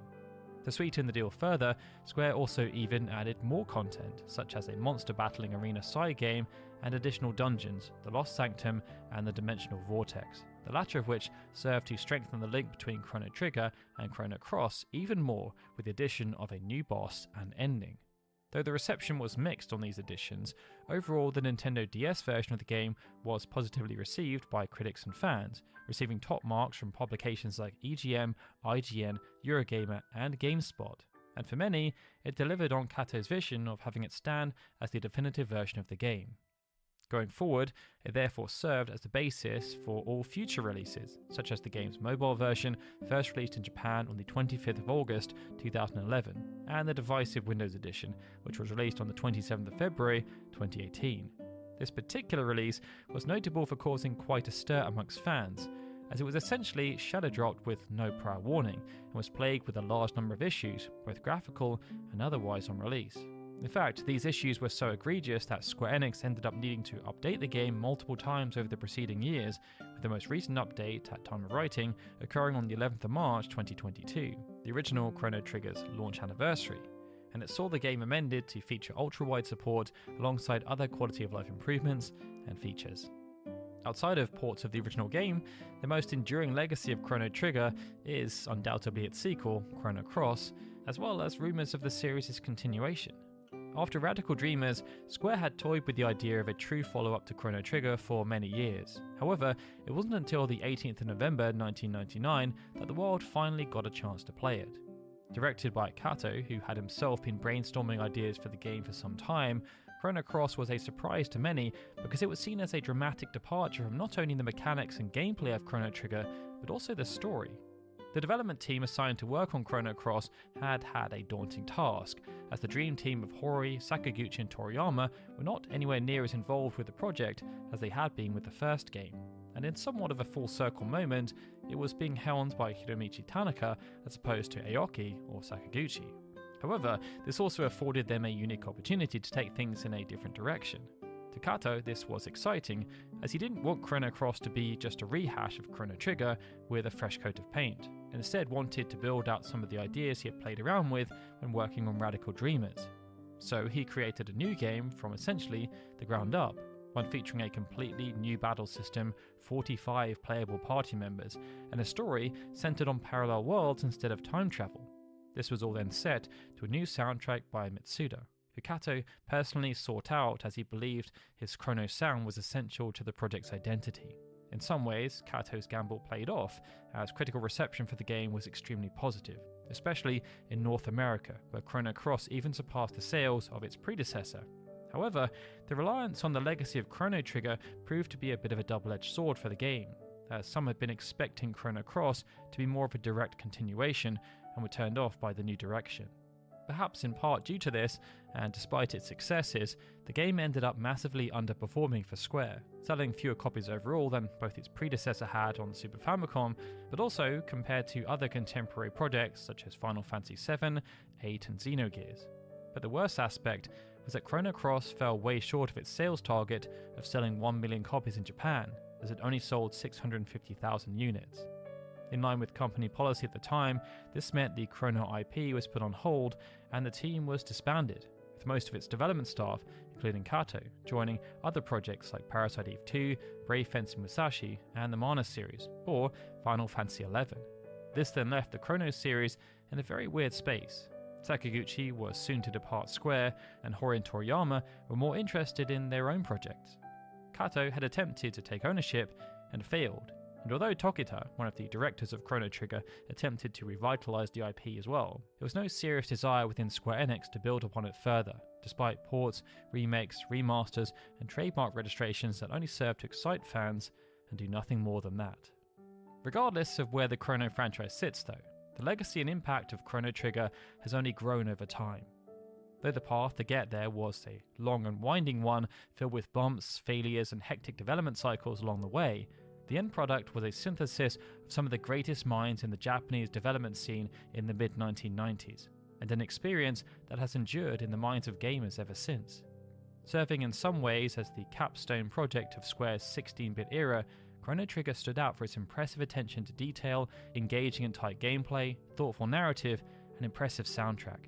It's therefore no surprise that the game has gone on to inspire a legion of new developers, from indie all the way up to AAA, who grew up with it close to their hearts, and that sentiment will surely continue for years to come.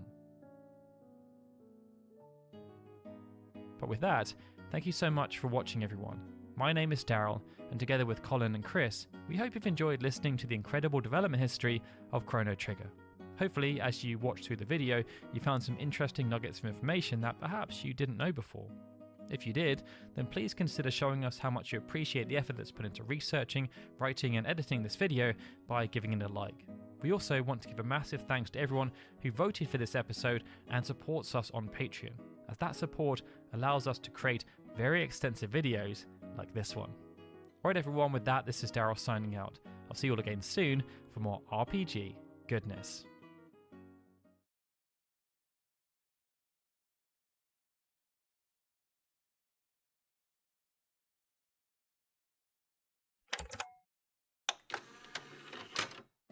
From their earliest days, PC role-playing games.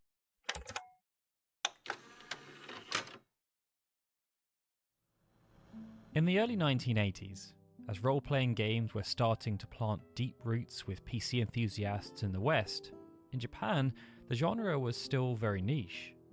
The likes of Wizardry and Ultima were known to only a few, and arcade-style action experiences ruled the market.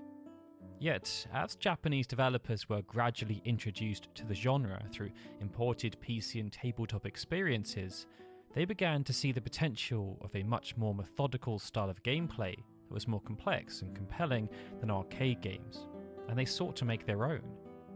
As this market began to blossom, a historic collaboration took shape. United under a unique new publisher, two up-and-coming game creators joined forces with a simple vision: to create a thrilling, role-playing adventure that would stoke players' imaginations and offer a fulfilling challenge. The result of their endeavours was Dragon Quest, the first role-playing game to truly be made for video game consoles, and an unprecedented collaboration between programmers and artists which not only established a beloved franchise, but forever raised the bar of presentation for video games as a whole.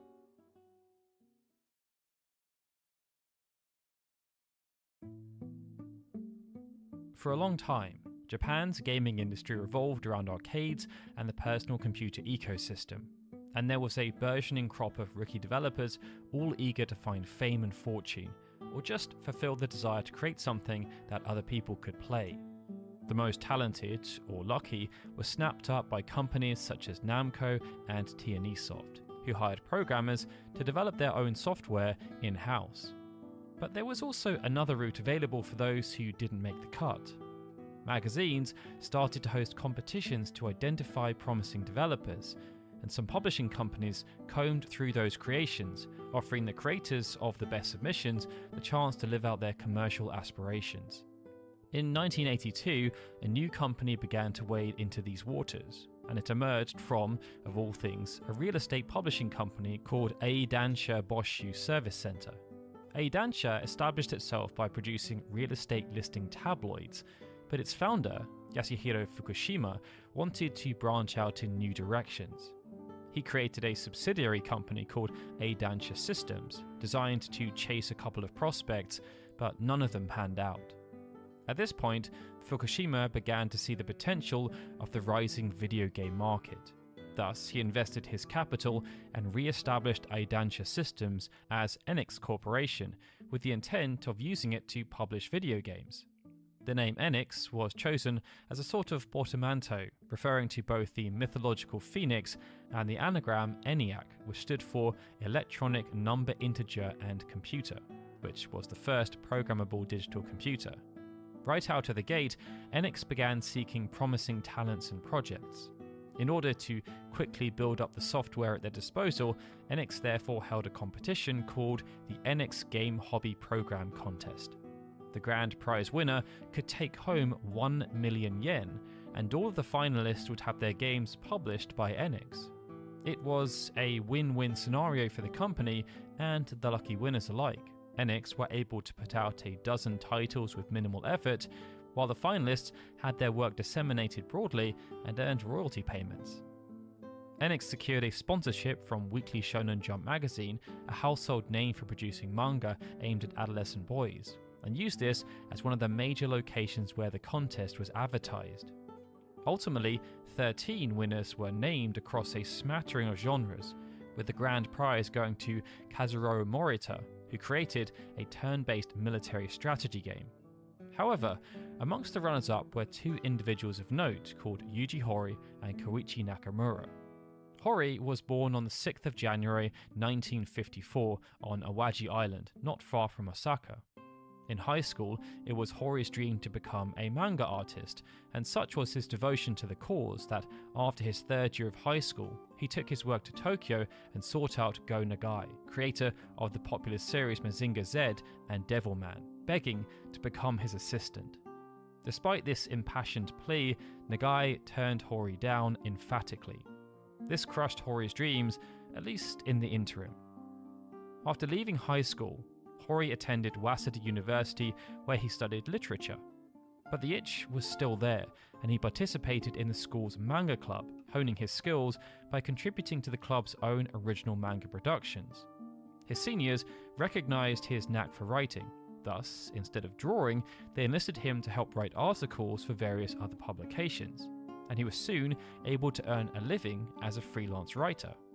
In 1981, Horii used the money he'd saved up to buy an NEC PC 6001, predominantly to help with his writing work, but also to check out the video games that were becoming popular on that particular system. He was intrigued by Nobunaga's ambition and a text-based Star Trek adventure game. This then led to the PC 6001 being used for gaming far more than it was used for writing. These games then stoked his curiosity, and Horii decided to learn BASIC as a result, soon creating a fortune-telling game to entertain his friends. Around the same time, Horii was introduced through mutual acquaintances to Kazuhiko Torishima, the editor at Weekly Shonen Jump, who, amongst other duties, was editing a manga series called Dr. Slump, which was being penned by an up-and-coming artist called Akira Toriyama. After hitting it off immediately, Torishima enlisted Horii's help in writing a regular column about PC games for the magazine. Horii was a natural choice, with his background as an aspiring manga author and his hobby enthusiasm for programming. And for this column, Torishima asked Horii to cover Enix's Game Hobby Program contest. At first, it seemed like just any other assignment, but Horii was inspired by the prospect after reporting on it and anonymously submitted a game of his own. Horii's game was Love Match Tennis, a straightforward tennis simulator, but unlike other simulators, Horii had injected a touch of character and setting. The player was a female first-year student, and the three possible opponents were other students ranked in difficulty according to their age. Horii revealed his identity as Love Match Tennis's creator at the winner's ceremony months later, which he attended as Shonen Jump's reporter, not as a contestant. It was therefore a huge surprise to the Shonen Jump editorial team to see their very own correspondent amongst the finalists. While speaking to other attendees for his article though, Horii had a fateful meeting with another finalist named Koichi Nakamura. Nakamura was born on the 15th of August 1964 in the Kagawa Prefecture, not far from Horii's birthplace, Awaji Island, but 10 years his junior.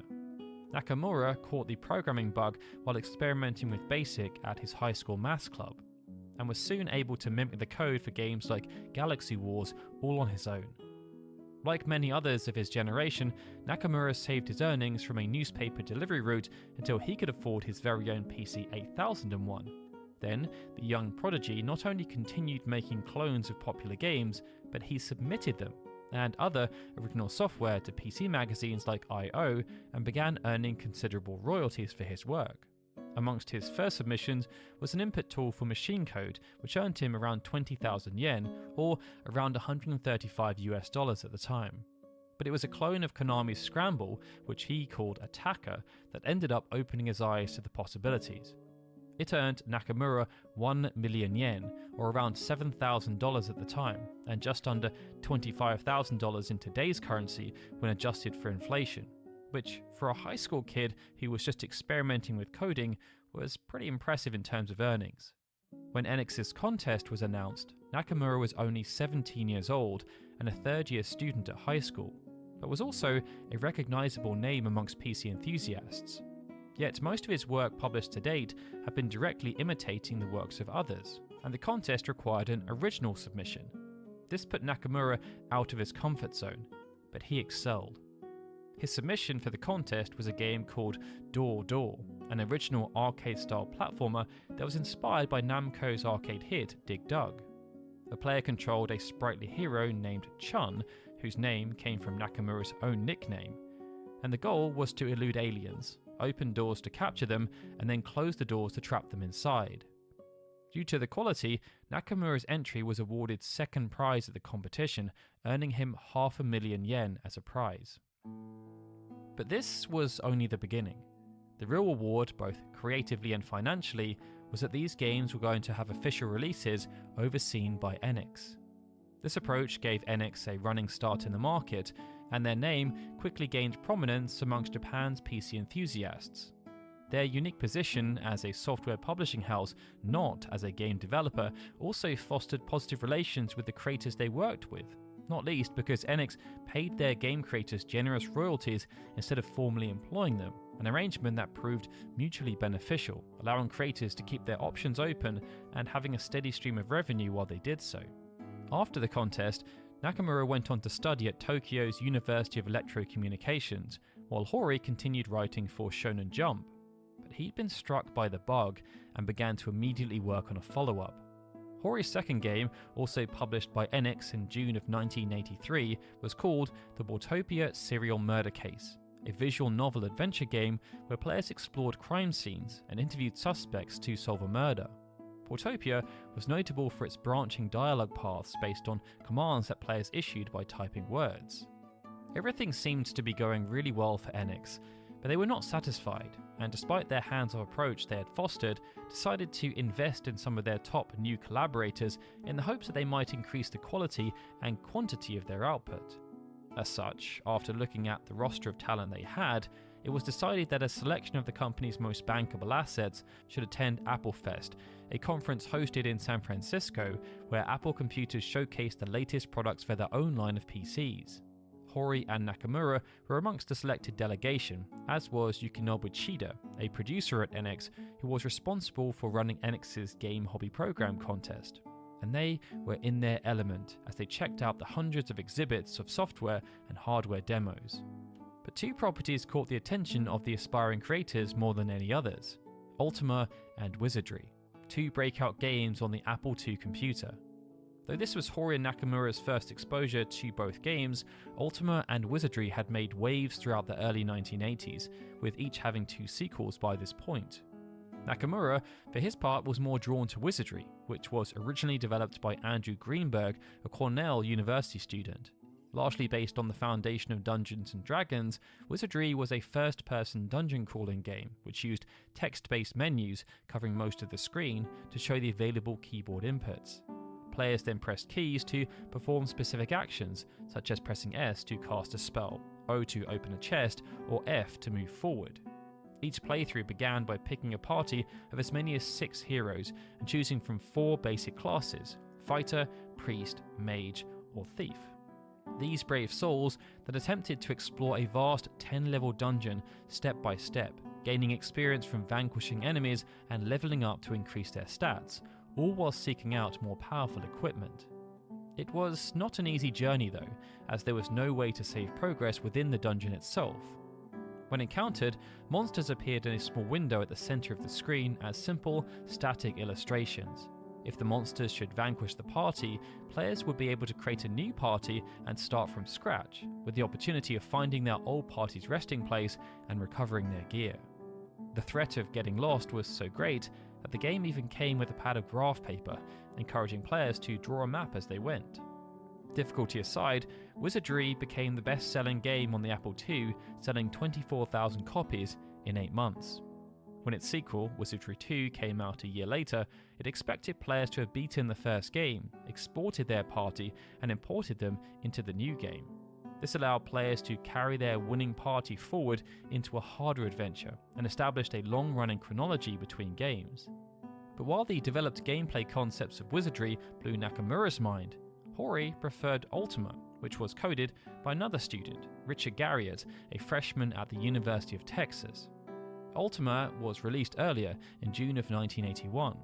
Like Wizardry, players could customize their characters' races and classes, and distribute their stat points as in Dungeons & Dragons. This game, however, had 3 different graphical modes. While the player explored the outside world, the game took a top-down perspective, changing to a more scaled-down display while in the town or shopping area, and finally switching to first-person when inside a dungeon. Regardless of the perspective though, the graphics were rudimentary. The monsters and environments were rendered as wireframes in dungeons or as stick figure-like sprites elsewhere. But Ultima's menus were sparser than Wizardry's, and most of the menu was devoted to showing the action except for a text box at the bottom. Ultima sold around 20,000 copies in a year, being slightly outpaced by Wizardry, but the phenomenon of the 2 games combined caused waves throughout the industry. So enamored were Hori and Nakamura that they procured their own Apple II computers upon returning to Japan just so they could keep playing. But the trip to Applefest had also planted the seed of an idea.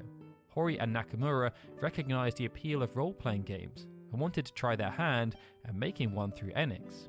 But such an undertaking was not a simple matter. While the groundwork was being laid down, Nakamura used his ongoing royalty income to found a company of his very own in 1984. He named this game development studio Chunsoft after his nickname and the protagonist of Door Door, though he had to recruit 6 friends to help register the company, as at the time Japanese laws required a minimum of 7 employees to recognize a business. Chunsoft's first game was an updated version of Door Door called Door Door Mark II, which Enix published in 1985.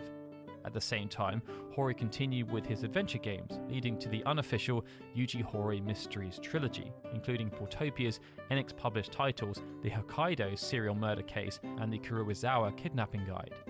By the time Hori's third mystery game was released in 1985, however, the face of the gaming industry had begun to shift dramatically, and Enix's growing stable of talent began to realize their moment was approaching. Nintendo launched their own home console, the Family Computer or Famicom, in 1983, and in short order, it became a focal point of the industry in Japan. Consumers embraced the plug-and-play console as a more affordable and easier-to-use option than early PCs. And it was also more accessible, as players didn't have to leave their home to enjoy some incredible games. These games then started to shift owing to the changes in consumer behaviour. The Japanese gaming market had largely been geared around either action-focused games for arcades or experimental and rudimentary games for PCs. And in the latter market, Japan was catching up with the West. In 1985, there was a boom in popularity for role-playing games on PCs, driven not by Wizardry or Ultima, but by homegrown hits like The Back Onyx and Hyderlide. The latter was one of the best-selling games of the year, and though it skewed action first, RPG second, it showed that the genre could be more exhilarating than the stuffy menus or stick figures of Wizardry and Ultima. Japanese players were clearly eager for more games in their vein, and creators were inspired to put their own mark on this evolving genre. And Yukinobu Chiba, as a senior producer at Enix, saw an opportunity for his company to have both a strong presence on the Famicom and take advantage of this burgeoning RPG craze. There was just one small hiccup. The Famicom's popularity had introduced new gamers to the scene, but most of its software library was action-based.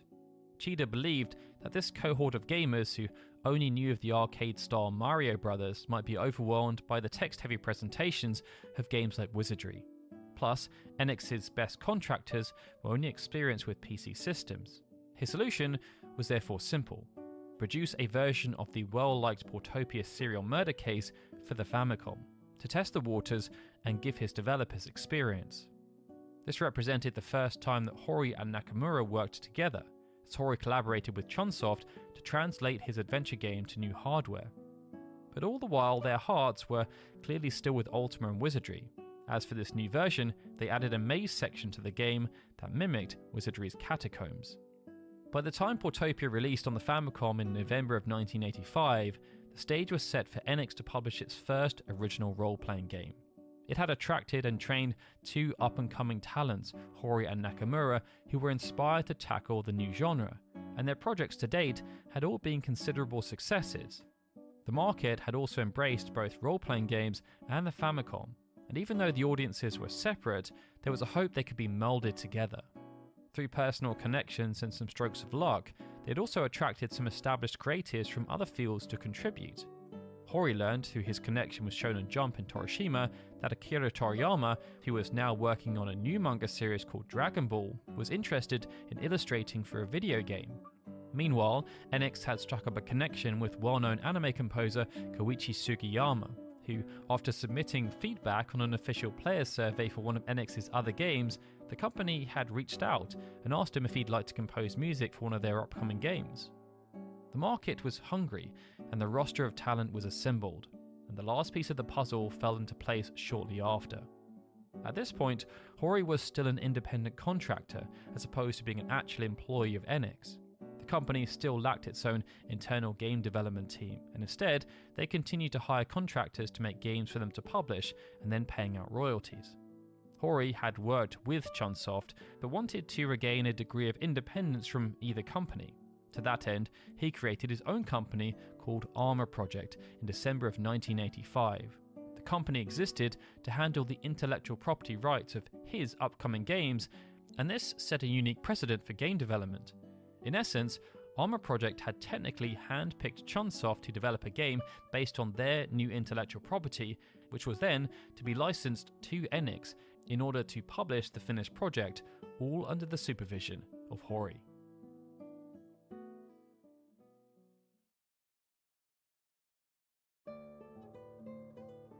After the creation of Chunsoft and Armor Project, and an agreement being secured with Enix, Toriyama and Sugiyama, the stage was set for the creation of this brand new role-playing game.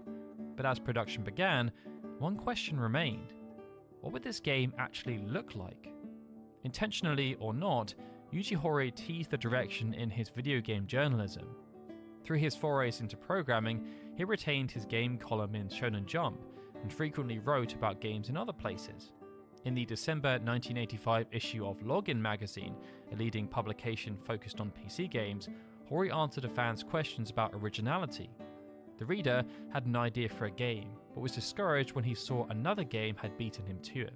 Hori's advice was that a certain degree of similarity between games of the same genre was inevitable. He added that he'd love to play a game that melded the game systems of Ultima and the progression systems of Wizardry, with the dungeon design of Questron, which was itself another Ultima imitator. But he also wanted this mashup to feature the drama and involved narrative of an adventure game.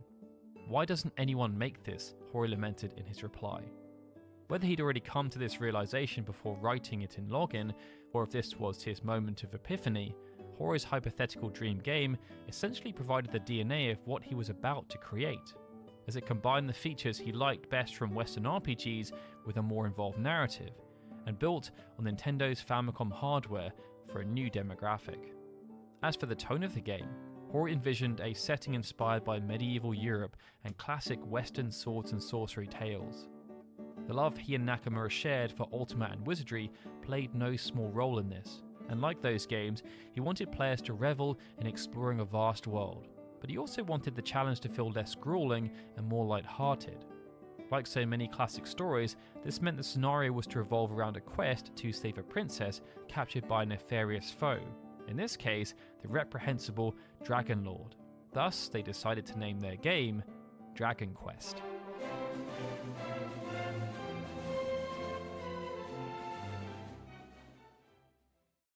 With that initial DNA laid down, Hori set about attempting to tackle what he felt was the biggest challenge with role-playing games: how accessible they were. Even though he had enjoyed his time with the likes of Wizardry and Ultima, Hori appreciated that they were designed for the so-called hardcore gamers of the time. But he wanted to create a game that could be enjoyed by anyone who owned a Famicom, who were perceived as being a more casual audience. But there was also another challenge. The Famicom had been proliferated by action-focused arcade ports, with few developers willing to take the risk and deviate away from making games that they knew were likely to be successful. It meant the same tropes were retained as arcade ports, and even original action-focused games were designed to make players have frequent game overs, and thus hooking them in to keep playing. Except, in the home environment, the volume of quarters was not a prohibitor. So Hori felt this notion could be flipped on its head by delivering play sessions that were just as long, but without relying on moments of intense twitch decisions that would make or break to keeping players engaged throughout those long play sessions. Instead, he wanted players to be able to settle down and enjoy a sprawling epic that hooked them in and kept them engaged through those notions alone. To facilitate this shift towards accessible gameplay and longer, more natural playtimes, Hori and Nakamura drew on their experience porting Portopia Serial Murder Case to the Famicom. The original PC-88 version of Portopia had relied on a limited text parser for players to input commands to their assistant, which mostly used verb-noun combinations such as open door. But for the sequel, the Hokkaido Serial Murder Case, Hori had changed things. Instead of making the player type in specific text-based commands to perform actions, Hori introduced a command menu system, which provided a series of available actions in any given scene, selectable by hitting the appropriate key. Hori felt this new system helped steer players in the right direction, while still allowing them to use their brain to solve the mystery. But the crucial aspect was that they wouldn't have to keep making benign, unending guesses if they couldn't figure out the correct answer. When it came time to adapt Portopia Serial Murder Case to the Famicom, which had no keyboard, Hori and Chunsoft adapted the command menu system to suit the console's simple controller. Instead of selecting or pressing the correct key, this meant players simply had to scroll through a brief list of options with the D-pad, and then select what they wanted with the A button. This system, born of Hori's murder mysteries, was then adapted to help with traversal in Dragon Quest, as pressing the A button brought up a list of possible commands such as talking to an NPC, using stairs or doors, or searching the area. While this element was derived from the team's previous efforts, the world players explored derived from the two big cultural touchstones that inspired them. One of them was the top-down perspective evocative of Ultima's overworld, but unlike the Western original that inspired it, this graphical view was also maintained in cities and interior locations. When out in the world or in dungeons, random battles could be encountered, which occurred in a separate window in the middle of the screen and showed the monsters in first person. This was not far from Ultima's approach, but showed the foe in more detail like wizardry. Akira Toriyama's illustrations made a huge impact in this regard. Working off of descriptions given by Hori, Toriyama illustrated over a dozen monster designs with multiple colour variations for each, and his signature style, now recognisable to fans of Dr. Slump and Dragon Ball, permeated them all. These illustrations were then converted into sprites for the Famicom by CG artist Takahashi Yasuo, an early Chunsoft collaborator. And despite being digitally recreated and condensed into pixelized forms, Yasuno did a fantastic job of ensuring the features of Toriyama's design still shone through, with perhaps none being more recognisable than the slime. Slime-based enemies had already been established in the genre as a common type that was encountered at the start of a quest, and they appeared early on in both Wizardry and Hydralide. This tradition carried forward, but Toriyama's design added an unexpected twist. Hori's original concept had been simple, a pool of slime that could suffocate unwitting adventurers. Toriyama instead turned in a drawing of a blue teardrop-shaped creature with big round eyes and a prominent smile. Other monsters, like the Ghost and Draki, had a similar, light-hearted look to them, offset by nasty enemies like Knights and Bewerewolves. As a result of these design choices, there was a cohesive aesthetic throughout the game that brought the player closer to the action and the world. For Hori, game development was about more than just programming for a computer. Making games was about communicating with the person playing the game on the other side of the screen and trying to make them happy, just as other forms of entertainment like movies and books could do. To that end, Hori's desire was to create a world that felt more vibrant than his competitors, as he felt that computer games had begun to feel cold. He therefore wanted to create a warm and inviting world that was easy to understand, if only because the Famicom had already established a strong audience amongst children and their families. Though the story's stakes were dire in theory, the story itself was given a lighter tone to match Hori's ambitions, with it focused on the joy of adventure, exploration, and imagination. To work in with this, Hori also wanted to make sure everything was intuitive and easy to pick up, with the game guiding players without them even realizing it. By his own admission, Hori didn't like to read game manuals before playing, but this was often a requirement during the time. To achieve this goal, Hori therefore had the game start with the player character dropped into the world right in front of the king, with them unable to leave the room until they spoke to the king, got their quest, and undertook an intuitive tutorial that taught them how to play the game in the process. Hori also believed that role-playing games were about experiencing a different life. He stipulated that players should be allowed to name the hero so that they could use their own name if they wished, and he consciously made the decision to avoid having the protagonist speak as a way of helping players feel like they were the hero themselves. It wasn't common for playable characters to speak so much at the time, depending on the genre, but this practice had often been born of technical limitations rather than a conscious decision.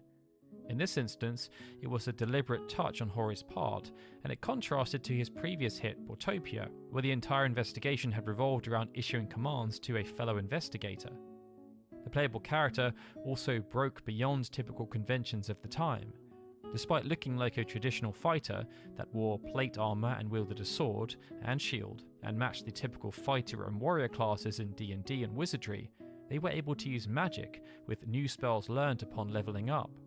These spells ran a spectrum of uses, from healing to dealing damage, and even specific utilities like warping back to a save point. Hori avoided choosing overtly obvious names for most of these spells too, instead aiming to choose names that would feel unique and natural to the game's world. Thus, the fire spell was called Gira, which stemmed from the Japanese word for flash, glare, or dazzle, and a teleportation spell was called Ruler, from the word for ruler, as it would deposit the caster near the starter castle, where they could easily visit the king or ruler and save their game.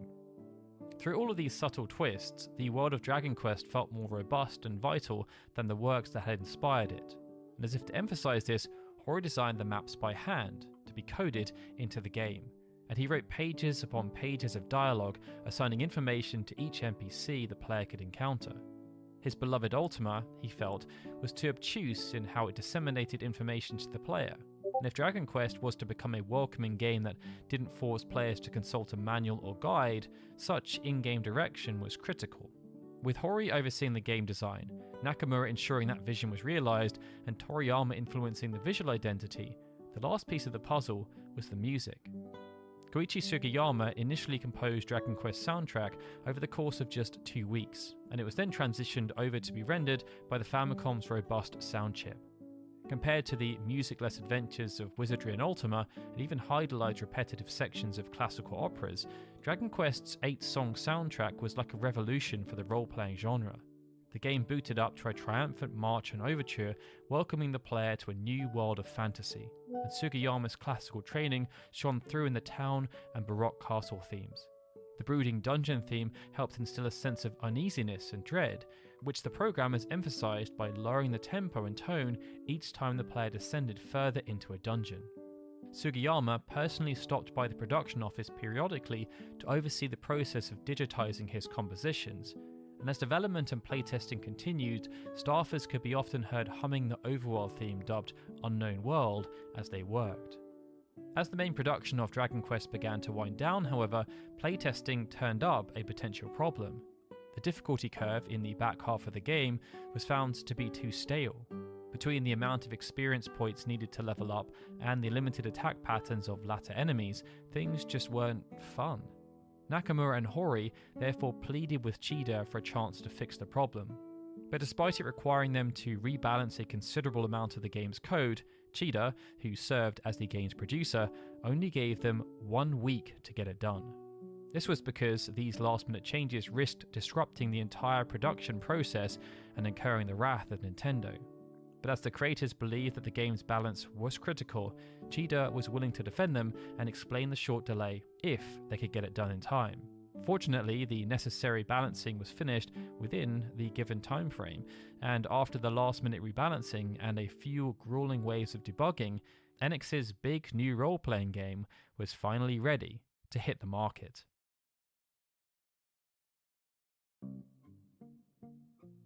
As production approached the finish line, Enix began to spread word about Dragon Quest to potential customers. But with their prospective player base not having a strong preference for the genre, Enix decided to try and leverage the power of the individuals who were creating the product. One television commercial, for example, showed only brief glimpses of the game, with much more time spent on promoting the staff and developers. It was only after Toriyama, Hori, Chunsoft and Sugiyama had been individually name-dropped that the commercial dramatically claimed that the viewer would be the hero of this enigmatic quest.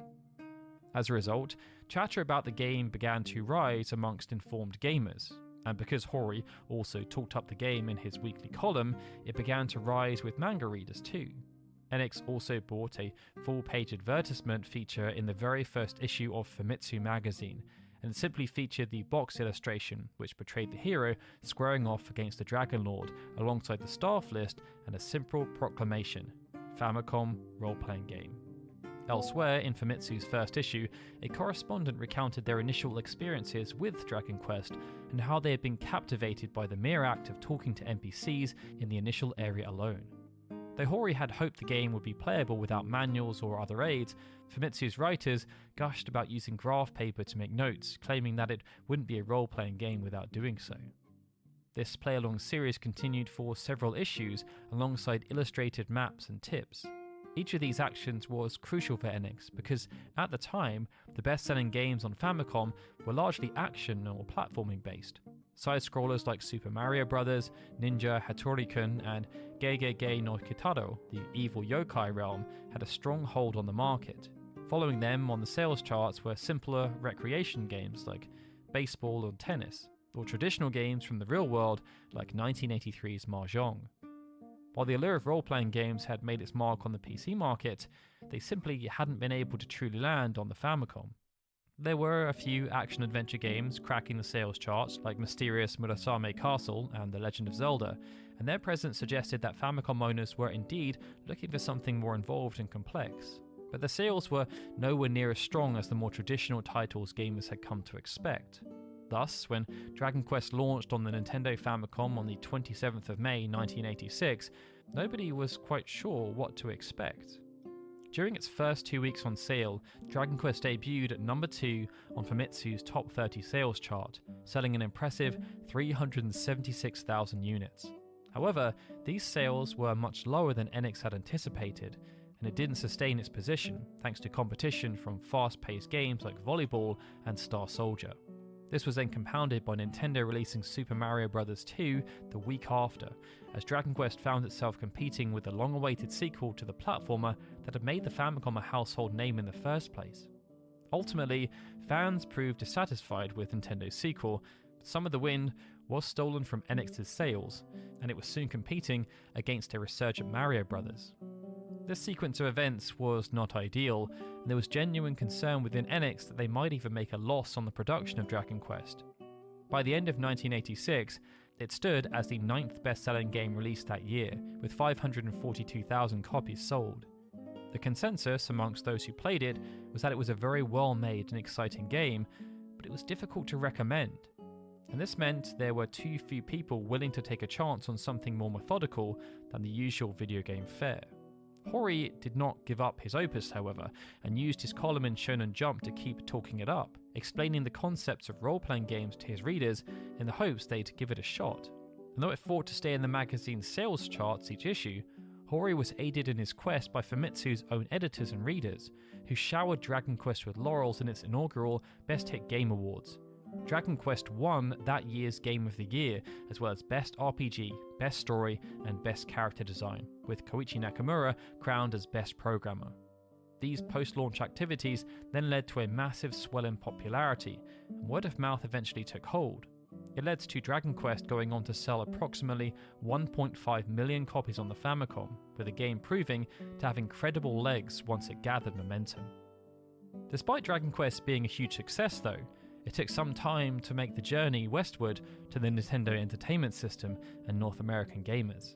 Nintendo had acted as a gateway for many Japanese developers and publishers who were looking to try and tackle the North American market, and their efforts often centered around simple action games that did not need much localization. Role-playing games, though, were much more sophisticated products, and the amount of dialogue they contained was significant in comparison to porting an arcade racer or shoot 'em up. In the end, Nintendo decided to reach out to HAL Laboratory for assistance in localizing it, and a young programmer named Satoru Iwata was assigned to lead the effort. Iwata knew how special Dragon Quest was, having seen the effect it had on the Japanese industry when it launched. He and his co-workers had struggled to get anything accomplished in the weeks after its initial launch, just as they had done when Super Mario Bros. Released the year prior, and he'd seen the way people conversed about it, sharing their tips and experiences. There was a desire to have Dragon Quest have the same kind of impact in North America, and both Nintendo and NX felt numerous improvements could be made to make the game more accommodating. The cartridge, for example, was enhanced to incorporate a battery, helping for the creation of save states instead of having to rely on tedious password systems. The character sprites were also updated to let them face in different directions instead of just facing the screen at all times. This gave NPCs a new sense of vitality and made exploration more intuitive, as it now mattered which direction the player faced when they picked an option from the command menu. However, a small legal wrinkle appeared that threatened to scupper everything, and it forced the game's name to change. Dragon Quest was already trademarked in North America, belonging to a tabletop role-playing game first published in 1980. This forced NX to settle for a new name, Dragon Warrior. This muddled the original meaning of the game's title, but at least it retained a similar sentiment. More drastic, however, was the removal of Toriyama's iconic artwork for the English release. In an effort to make the game more appealing to Western sensibilities and align with familiar games like Dungeons & Dragons, Wizardry and Ultima, Toriyama's chibi scale art was replaced with generic, gritty sword and sorcery illustrations. Dragon Warrior's cover followed the spirit of Toriyama's Famicom cover, but in a less charming and less personable way. Likewise, the art inside the manual was swapped with generic Western-style re-illustrations. The English translation also sought to evoke the medieval era through the use of archaic words and phrasing, with the narration referring to the player with terms like thee and thou. Given how long it had taken to localize, though, the English release had years of the series' reputation in Japan to draw upon. Magazines referenced how amazingly popular Dragon Quest was in an effort to drum up excitement. Nintendo, eager to see the game succeed, utilized their main advertising platform, Nintendo Power. Multiple issues hyped up the game's arrival, with massive sections explaining the setting or offering early advice and hailing the RPG that took Japan by storm. At long last, Dragon Warrior was released in North America in August of 1989, over 3 years after its initial launch in Japan. But even though they'd hyped up the game considerably, Nintendo Power only scored it a 3 out of 5. And over the coming months, Dragon Quest struggled to maintain a relevant position on the magazine's charts, just as it had done in Famitsu. Electronic Gaming Monthly missed the hype altogether. They claimed Nintendo's highly touted Dragon Warrior isn't that special at all. They recommended people just go and play Ultima from FCI, as you'll practically get the same game. In an ironic twist of fate, FCI's port of Ultima 3 released in North America earlier that year, and its recognizable name preemptively took the focus away from its spiritual successor. Complicating the problem further, Western gamers were already beginning to look forward to the next generation of hardware, and an older role-playing game from Japan struggled to hold a candle to the first rumblings of what 16-bit systems could do. Dragon Warrior's initial sales therefore dropped even lower in North America than they had in Japan, and Nintendo found themselves sitting on a pile of unsold cartridges. Not unlike its predecessor, Hydralide, it briefly seemed that NX had waited too long to offer Dragon Quest to English audiences. The graphics had improved considerably over the 3-year gap, and Western gamers were more familiar with the games that inspired it. To course correct, Nintendo devised a cunning and unconventional strategy. If they couldn't convince gamers to buy a role-playing game, they would instead entice them with a giveaway. A campaign in Nintendo Power offered a deal that was almost too good to be true. If people bought a year's subscription to the magazine, they would receive a free copy of Dragon Warrior and a free strategy guide. The magazine was widely popular and sold subscriptions on its own momentum, so receiving a full-priced game worth nearly triple the price of a subscription was a tremendous saving in itself. Nintendo marketed the deal aggressively with ads, pack-in mailing forms, and even mailers sent to existing customers, and the toll on Nintendo's infrastructure was mighty. Employees even jokingly had t-shirts made that read, "I survived the 1990 Dragon Warrior mailing." Though the game was being given away instead of sold for profit, Nintendo Power's gamble prevented Dragon Warrior from becoming a failure in North America, and in the process introduced a new generation of role-playing experiences to a new cohort of players.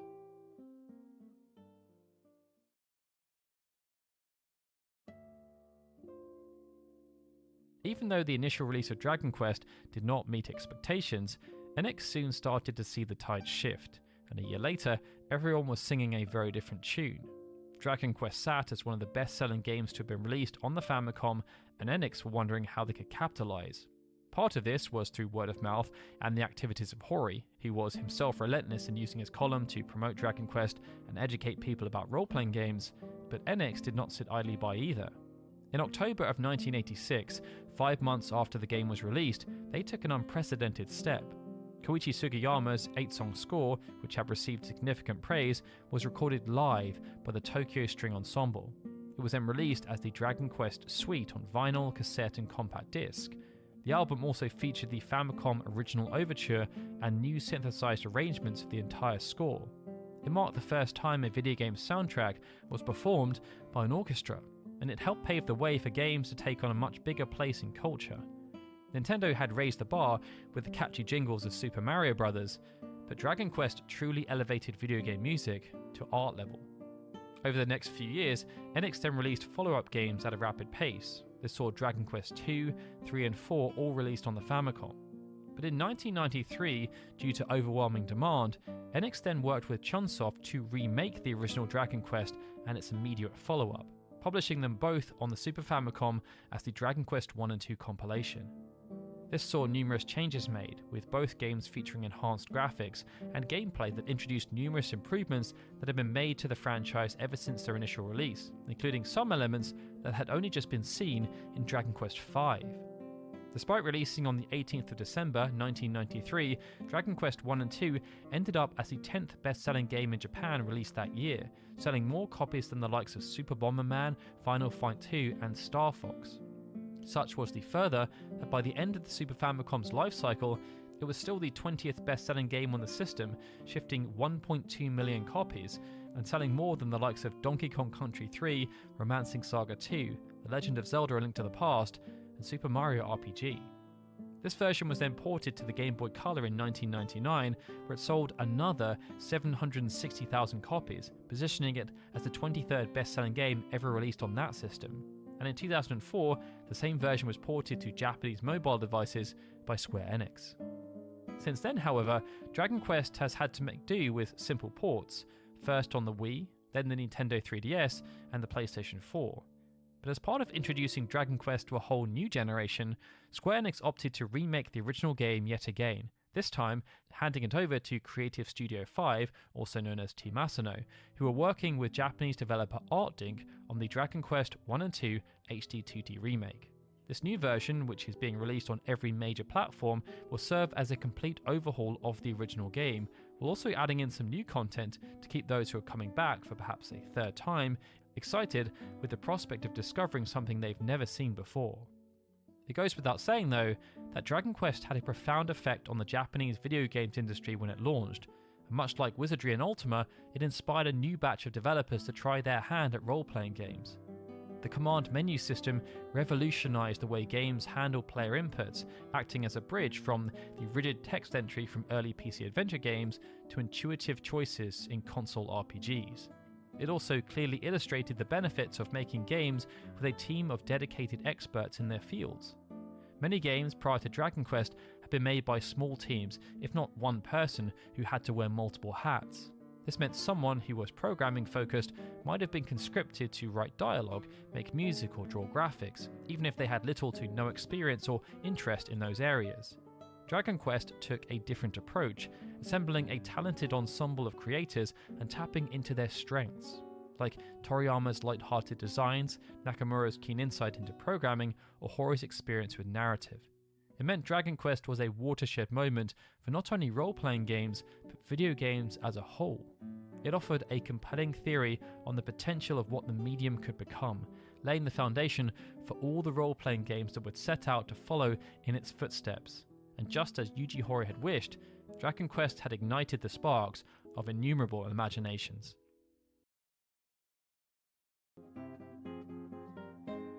Nintendo's Famicom had taken Japan by storm throughout the 1980s, becoming a cultural and commercial phenomenon.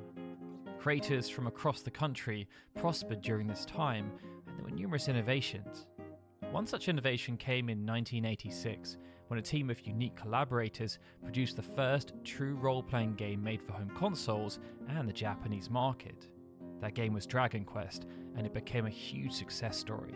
But even though that success was far from guaranteed, plans were already laid down for the production of a sequel, as the developers felt there were too many ideas they'd left over.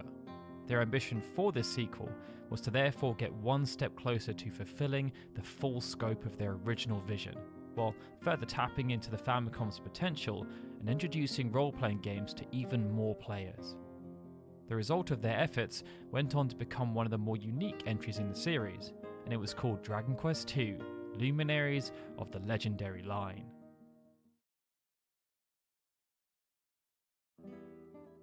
The original Dragon Quest was the result of a unique collaboration of up-and-coming talent from across Japan.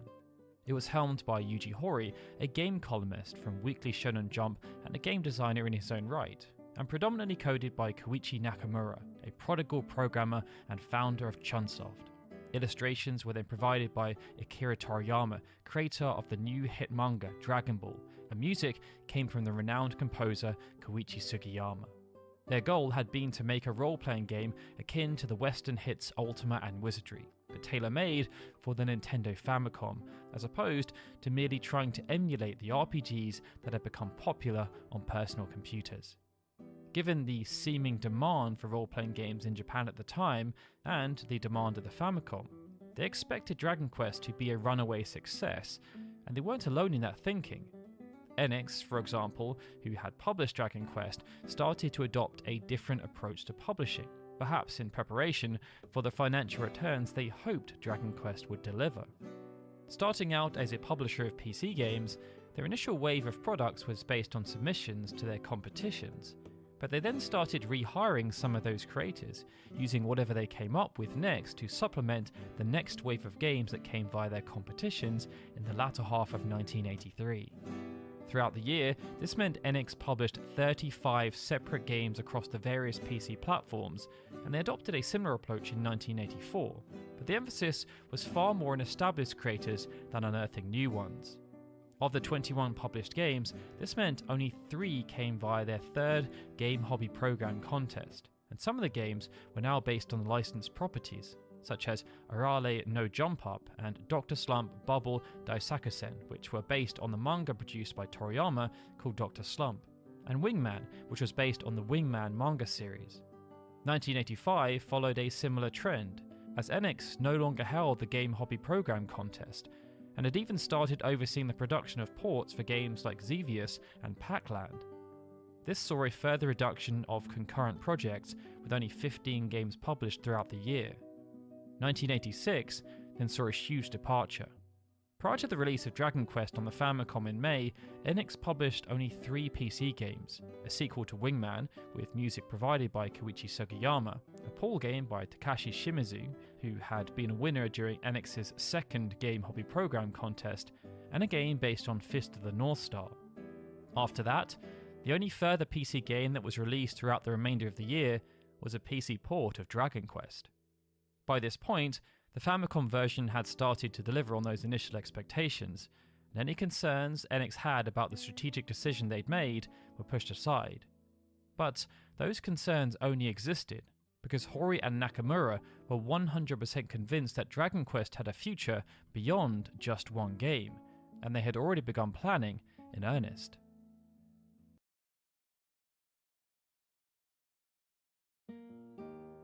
Planning on Dragon Quest II started in early April 1986, almost as soon as the master of Dragon Quest had been sent off to Nintendo for production, and nearly 2 months before it was eventually shipped to consumers.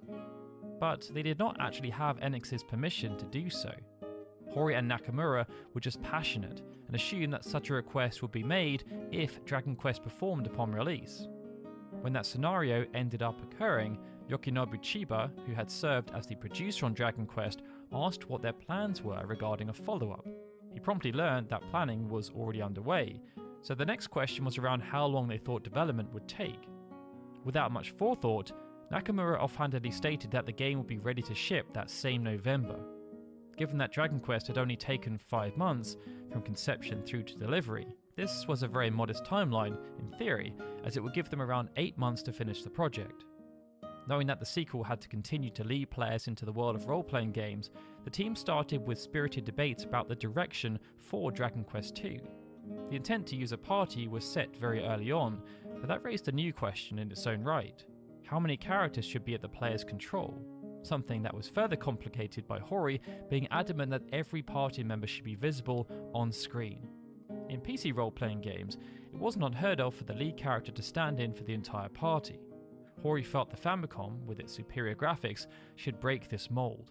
But while the Famicom was more powerful than the Apple II or PC-88, it still had limitations. After some experimentation and debate, the team found that 3 characters was the optimal party size, at least if Hori had his wish of having the whole party visible. Given the size and style of Dragon Quest's character models, the most characters they could display together was 4, so the party was set at 3, so they could still speak to an NPC. Another factor at play was the password system, also known as the Spell of Restoration. The Famicom version of Dragon Quest utilised a 20-character code to save and restore a player's progress, since the cartridge didn't have a battery to store the save data. Players returned to the king at the starting point and spoke to him to receive an updated password. Then, when they started to play the game again, they simply needed to re-enter that password at the main menu. It seemed like a random string of characters, but this string contained the hero's data, such as plot progression, experience, and equipment. It took 20 characters to store this data for Dragon Quest's sole playable character, and this presented something of a problem. Nakamura experimented thoroughly to try and find an optimal solution, and managed to cap the password at a maximum of 52 characters, slightly less than 20 characters per playable character. But while the plan was to eventually have 3 controllable heroes, they wanted Dragon Quest II to still start out with a single protagonist. Hori was aware that some people might try Dragon Quest II without having played the original game, and he didn't want to make things too complicated for those players. Furthermore, it was a natural step forward for those who had played the first game. This setup allowed the game to ease players, new and old, into managing 3 separate characters, and learn how to apply their varied abilities appropriately. It took the team a few months to lay all this groundwork down, so proper development started in early July of 1986. The team split again into their specialties, either scenario or programming. Hori devised a new story set in the same world as Dragon Quest, but 100 years later and in a different region. He also wanted to use the scenario detail to distinguish the 3 playable characters. The initial character was therefore a prince who was descended from the previous game's hero, and their first order of business was to seek out their cousins, the prince and princesses of neighbouring kingdoms. Each was given a traditional role-playing class, not unlike those found in Ultima, Wizardry or Dungeons & Dragons. The main hero, who was the prince of a place called Middenhall, was positioned as a traditional warrior. But unlike the game's previous hero, who was able to wield magic, this prince was strictly a melee fighter. It was the second party member, the Prince of Canuk, who inherited the ability to fight and use magic, acting as sort of a warrior priest. The third party member, the Princess of Moonbrook, was then made a wizard with powerful healing and offensive spells. Hori had already concocted the general storyline, where the hero set out to vanquish the evil wizard Hagen. However, the bulk of developing the scenario consisted of planning all the environments and text in-game. Using heaps of graph paper, Hori and Hiroshi Maioka, who returned as scenario assistant, sketched out maps of Dragon Quest II's enlarged world. Considering events were planned to take place in these locations, they wanted to make sure that they knew where NPCs were going to stand, and what information those NPCs would impart to the player. They developed dungeons using a similar process, planning which items to give through chests and where specific enemies should be found. Those enemies were once again illustrated by Toriyama.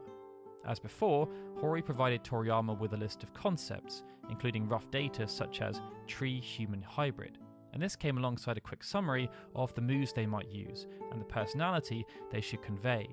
With this information, Toriyama devised illustrations, and the scenario team then finalised the monsters' names and parameters. This time though, Toriyama worried that some of the monsters he created may be too similar to beings he'd already made for his own properties, and that this sentiment was exacerbated by Dragon Quest II having such a vast array of creatures. Whereas the original game featured only 40 monsters with a couple of sprite variations, Dragon Quest II ultimately shipped with 82 monsters, with only 5 designs carried over from the previous game. But this vast bestiary was required to help fill out the much bigger world. Dragon Quest II featured twice as many dungeons to explore, and the overworld based on sprite size was over 6 times as large. Alfgard, the region explored in Dragon Quest, was even folded into Dragon Quest II's map. When players then visited this familiar land, they wanted it to feel special, and this is where music came into play. So for continuity, they brought back the original overworld theme, Unknown World. For music in the broader sense, Sugiyama produced an original score that ended up being approximately 6 minutes longer than the original soundtrack for Dragon Quest. The overture returned triumphantly for the title screen, effectively promoting it as the official theme of Dragon Quest in the process. However, as the new story was set 100 years after the original, Sugiyama went for a very different tone. To reflect the feel of a comparatively modern era, he took inspiration from pop music, which was immediately displayed on the main menu, where a new, upbeat piece called Joyous Song played. Some of the Baroque influence still shone through, like the new castle theme which blended the two tones. However, one defining element of the game's previous score was removed, as the dungeon theme no longer got lower and slower as the player descended. All this work then had to be converted into the game by Chunsoft's programming team. Toriyama's monster designs were again translated into pixel format by Takashi Yasuno, a high school classmate of Nakamura and one of the 7 founding members of Chunsoft. The sequel's visual identity did change in one dramatic way though. With the shift to multiple characters and monsters being shown on screen, it was necessary to restructure the look of battles. Combat no longer took place in a window overlaid on the map, with a new battle scene created.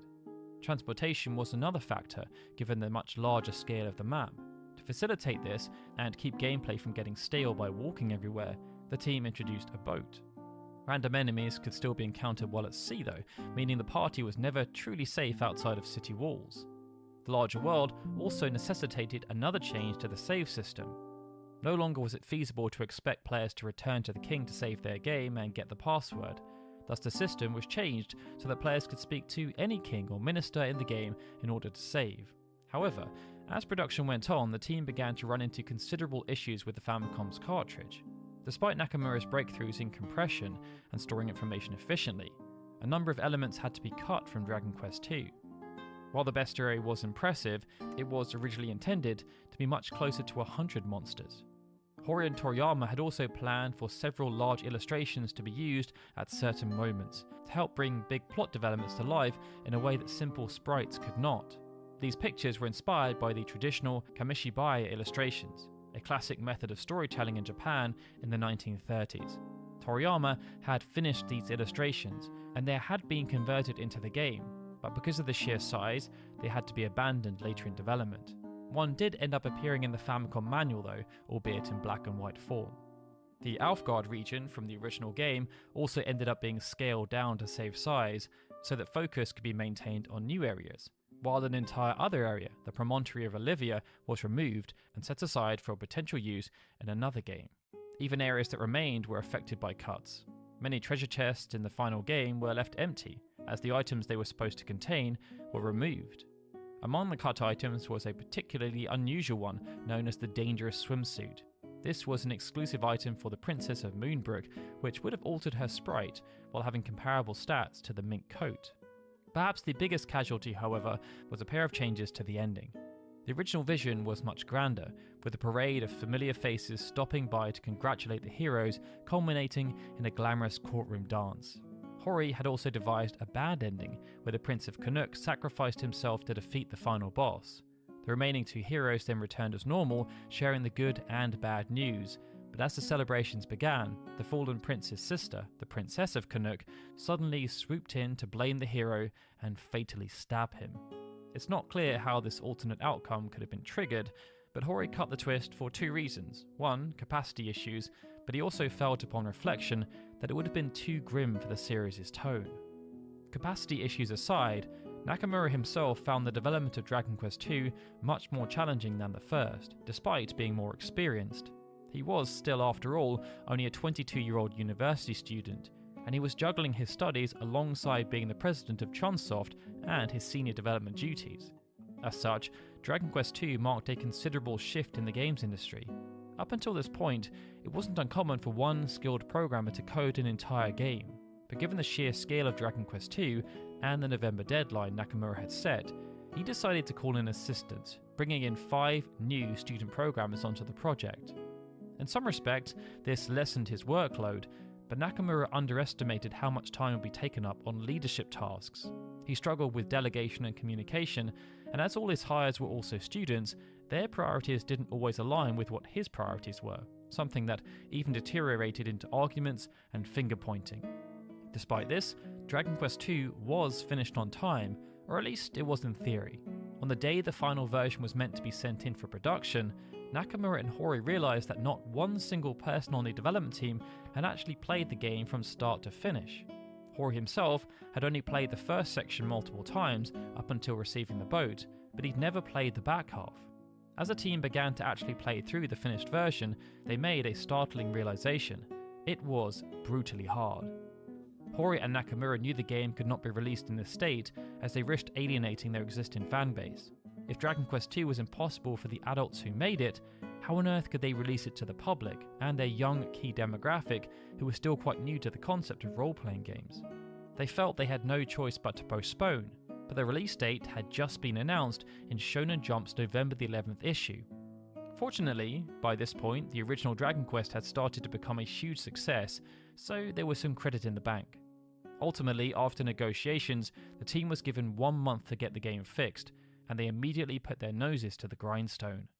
The main problem was that the encounters just weren't balanced, and even with the additional party members, the difficulty ramped up too quickly. Initially, Nakamura devised a fight simulation program as a debugging tool, allowing the team to set player data and test out each encounter without having to fully replay the game. The strategy didn't pan out properly though. The simulator helped tune the encounters for each individual group of monsters, but when played normally, fighting consecutive battles in dungeons for example, was still incredibly hard. In this setup, Dragon Quest II was so hard that playtesters couldn't even reach the Prince of Canuck. The only way to properly fine-tune the game's balance was to just play from the beginning, with as many playtesters as they could recruit. They therefore had to call on the assistance of every single Enix employee, and they would bring feedback directly to Horii, such as the prices of the items are too high or it takes too long to level up. Horii then had to verify the feedback and fax changes to Nakamura's office at Chunsoft, where revisions were made to a new prototype build. The revised code was then distributed to playtesters and the process repeated. At the start of this playtesting marathon, new prototypes were compiled every 4 to 5 days, but towards the end, prototype builds were being issued multiple times a day. Balancing Dragon Quest II required more than just tweaking stats though, and the world's design itself underwent some last-minute changes. To help players reach new party members quicker, Horii adjusted the initial areas, limiting the number of monsters per battle to 3 and moving Canuck Castle closer. It was a monumental task, but by their new deadline in mid-December, the game was ready to ship, even though Horii still felt the game wasn't as balanced as it could have been. With more time, he was confident they could have found the perfect balance, but he didn't want to make the children wait any longer, and due to a combination of sleepless nights and stress, he'd also developed a pretty nasty stomach ulcer. It meant all they could do was just hope the public appreciated their efforts when the game was eventually in their hands. Before the delay at the absolute 11th hour of development, Enix had unfortunately advertised Dragon Quest II's December launch. They had chosen Shonen Jump to announce the release date, because 1986 had been a banner year for the magazine, driven not only by Toriyama's Dragon Ball, but other influential manga like Saint Seiya, Captain Tsubasa, and Fist of the North Star. It meant Enix, by doing this, was reaching almost 5 million potential customers. Previews also ran through Famitsu's December issues as the fevered playtesting period was winding down. Given the late delay, many of the images printed in these previews did not match up with the final game, showing that the Canuck region was not the only area altered considerably in the home stretch.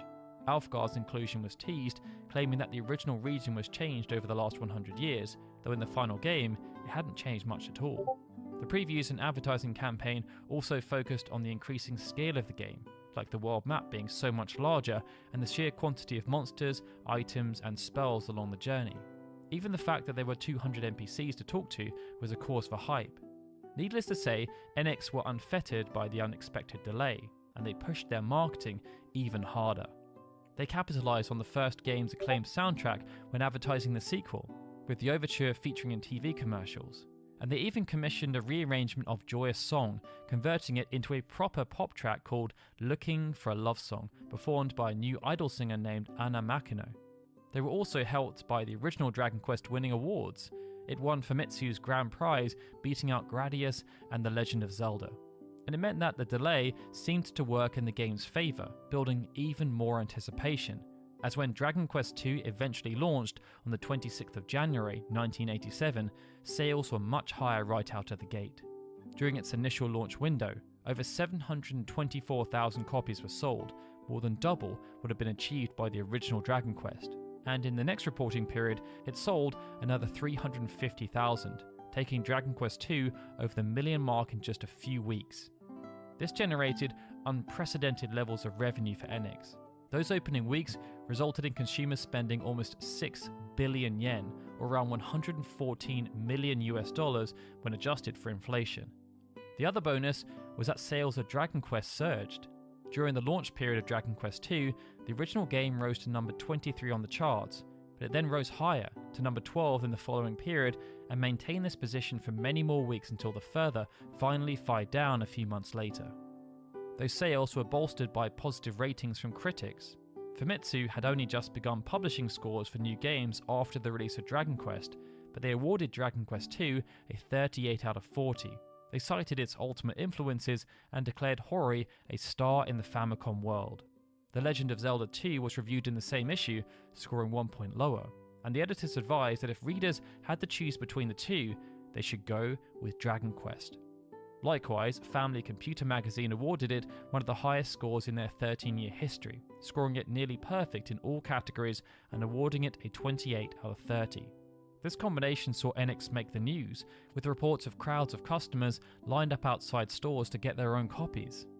By the end of the initial run, it became clear to everyone that Dragon Quest II had made an incredible impact on Japanese gamers, and come the following January, Famitsu awarded it their Game of the Year prize for 1987.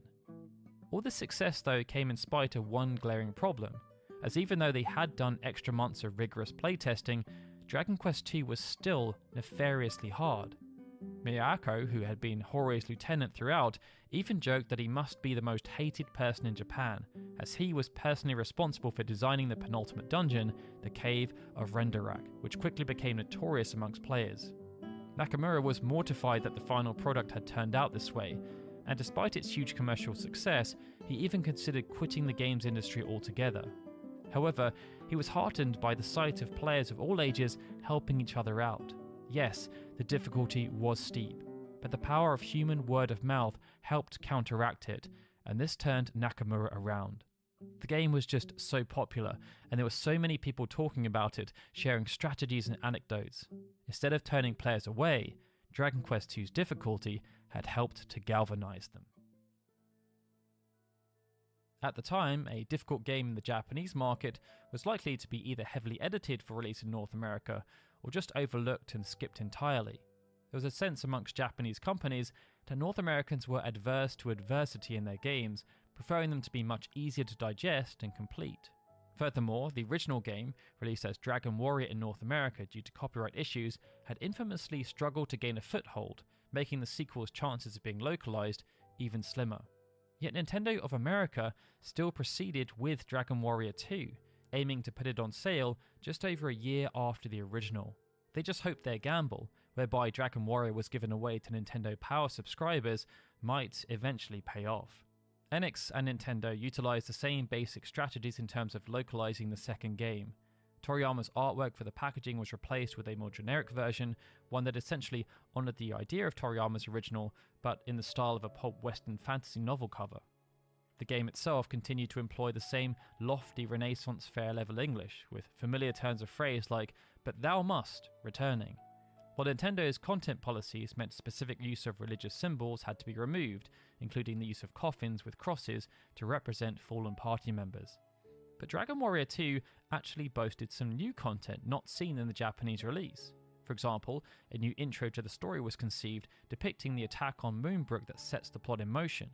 And whereas Dragon Quest II began with a soldier telling the king and prince of Midenhall about the incident, Dragon Warrior 2 was updated to show it outright, along with a prologue setting the scene, thereby increasing the cinematic production of the game.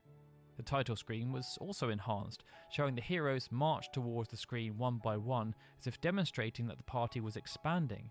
The game's title was given in-game though as Dragon Warrior Part 2, diverging from the text on the packaging. Once again, the North American version benefited from a battery save system instead of using the 52-character password system. However, despite the game's reputation for being difficult and the wide time between the Japanese and North American releases, Dragon Warrior 2 did not receive any major adjustments to make it easier for English-speaking players. Experience values awarded for defeating certain monsters were slightly adjusted, but otherwise it was the same daunting gauntlet. Dragon Warrior 2 was eventually released in North America in September of 1990, over 4 years after its original Japanese release. The advertising campaign highlighted it as the #1 RPG in Japan and touted offers for free strategy guides. But history repeated itself. North American critics were less than impressed, something not helped by FCI's port of Ultima 4 releasing the same month. EGM still didn't see what Japanese gamers liked about Dragon Quest, and were even harsher this time around, scoring Dragon Warrior 2 as a 24 out of 40. They compared it unfavourably to Ultima, dismissing it as little more than an underachieving clone or wannabe. GamePro was a little more forgiving, praising it as a good place to start playing role-playing games, and even encouraging readers to revisit the first game for the full experience. And despite their collaboration the previous year, Nintendo Power had little to say, beyond some obligatory mentions in the tips and tricks section. Ultimately, Dragon Warrior 2 was estimated to have only sold around 150,000 copies, and there was no giveaway this time to bail the game out. To make matters worse, their upstart competitor in Japan, Final Fantasy, was faring much better with North American audiences. To this day, Dragon Quest II is still named as the most difficult in the series by fans, and similarly, Nakamura considers its development the hardest challenge of his professional career. However, its launch also ended up becoming one of the best moments of his career, as the development team witnessed the historic lines of people waiting to buy it and the camaraderie that came afterwards.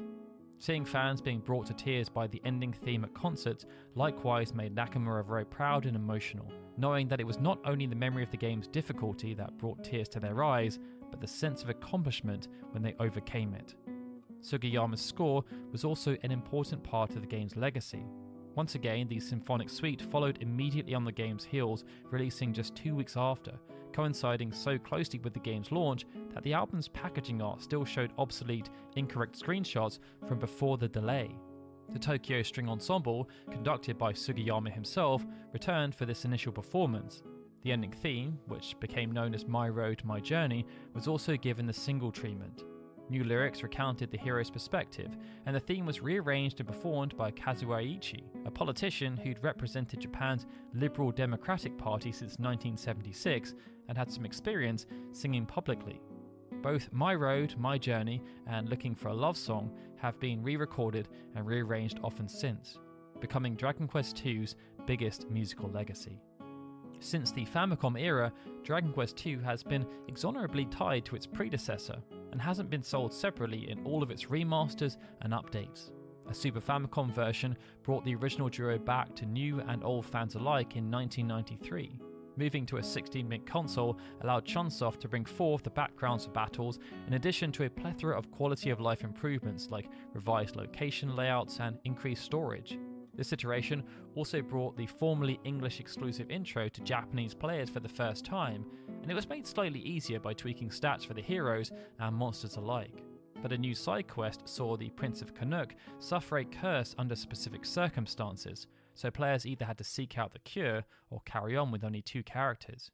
Beating the game this way even altered this scenario slightly, with the prince being fully healed and a bit sad when the heroes returned.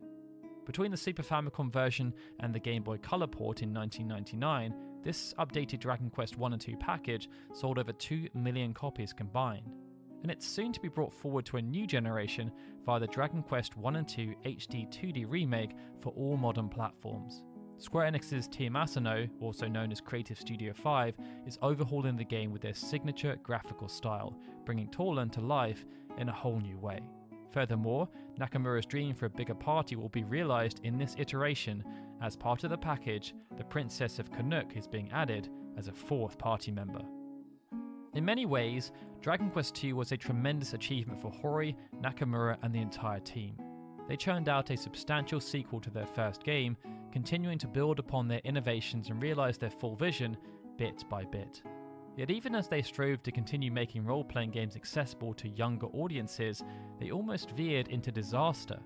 Dragon Quest II's difficulty could have easily sunk its entire reputation, if not for the fact that, instead of deterring players, they rallied around the challenge and helped each other to overcome it. This determination from the players validated Enix's gamble, proving that they were wise to put their faith in their new Wonder Team, even when they requested an extra month of unplanned labour right at the end of development that forced them to delay the launch of a game they'd only just announced a release date of.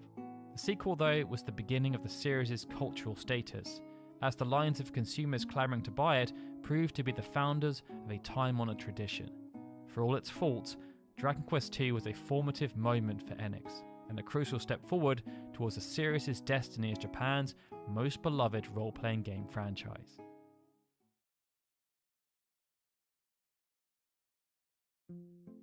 Role-playing games throughout the 1980s were often not for the faint of heart. They featured complex systems and difficult progression, and they attracted only the most hardcore of fans. But those who persevered did so because they were treated to some of the most in-depth gameplay available at the time, something that was first a hit in the West before finding its way to Japan, where a whole new legion of fans were hungry for what the genre had to offer. At that time, the PC gaming scene was still relatively niche in Japan, but one developer saw the untapped potential and decided to double down on attempting to revolutionize the role-playing genre in their own way, bucking the trends of the time and opting to chase a new experiential form of play that they hoped could bring role-playing to the masses. The culmination of these efforts was Ys, an action RPG unlike anything available at the time.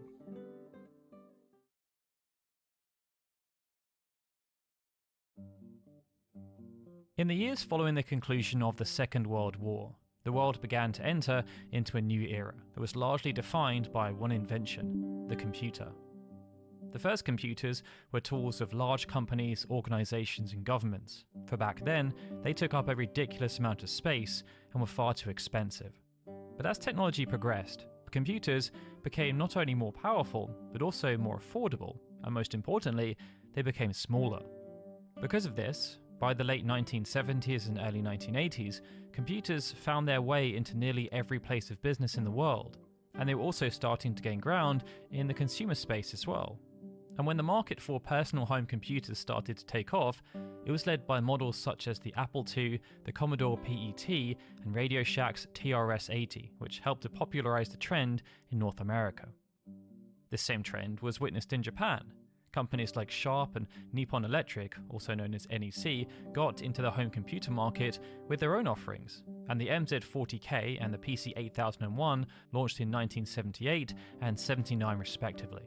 In particular, this era saw NEC's PC8001 rise to dominate the Japanese market.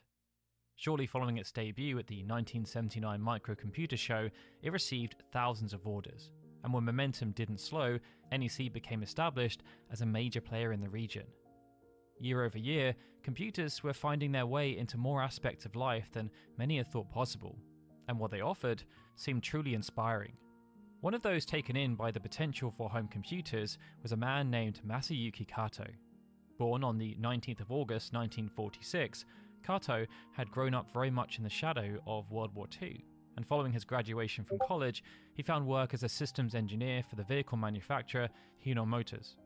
Kato worked there for about a decade throughout the 1970s, but it was while he was sent to work in Bangkok that he first encountered something that truly changed his life: an Apple II.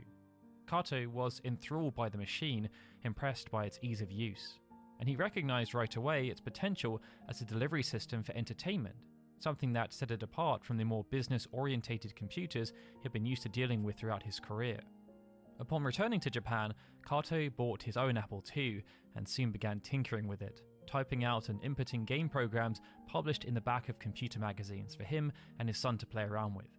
This eventually led to Kato editing these games and beginning to build an understanding behind what went into making them and how he might one day be able to make his own.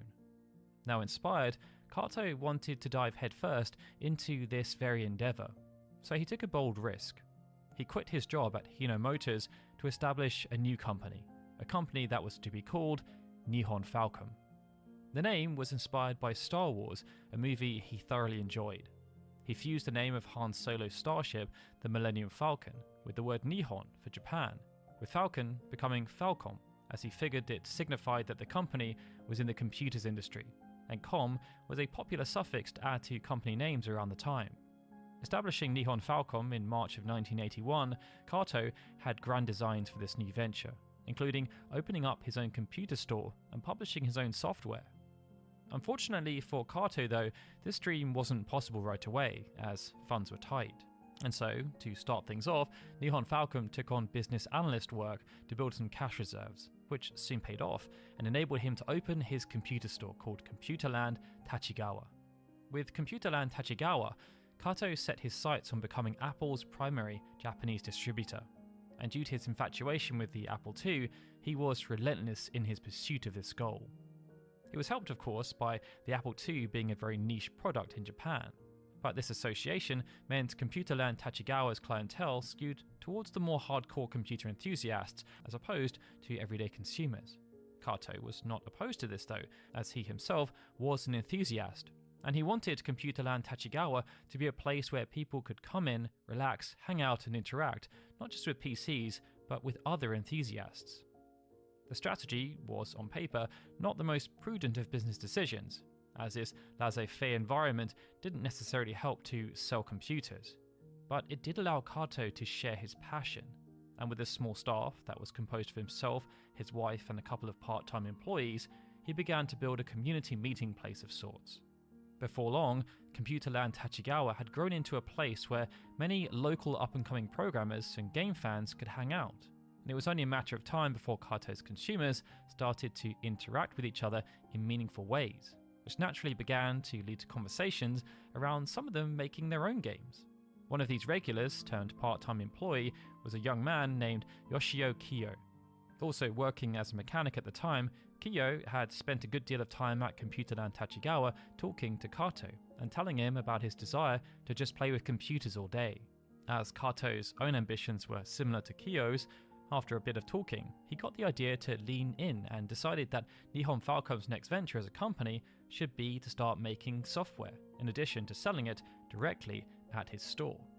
Thus, in 1982, in the span of about a year after quitting Hino Motors, founding Nihon Falcom and opening Computerland Tachigawa, Kato became the head of a new video game development company.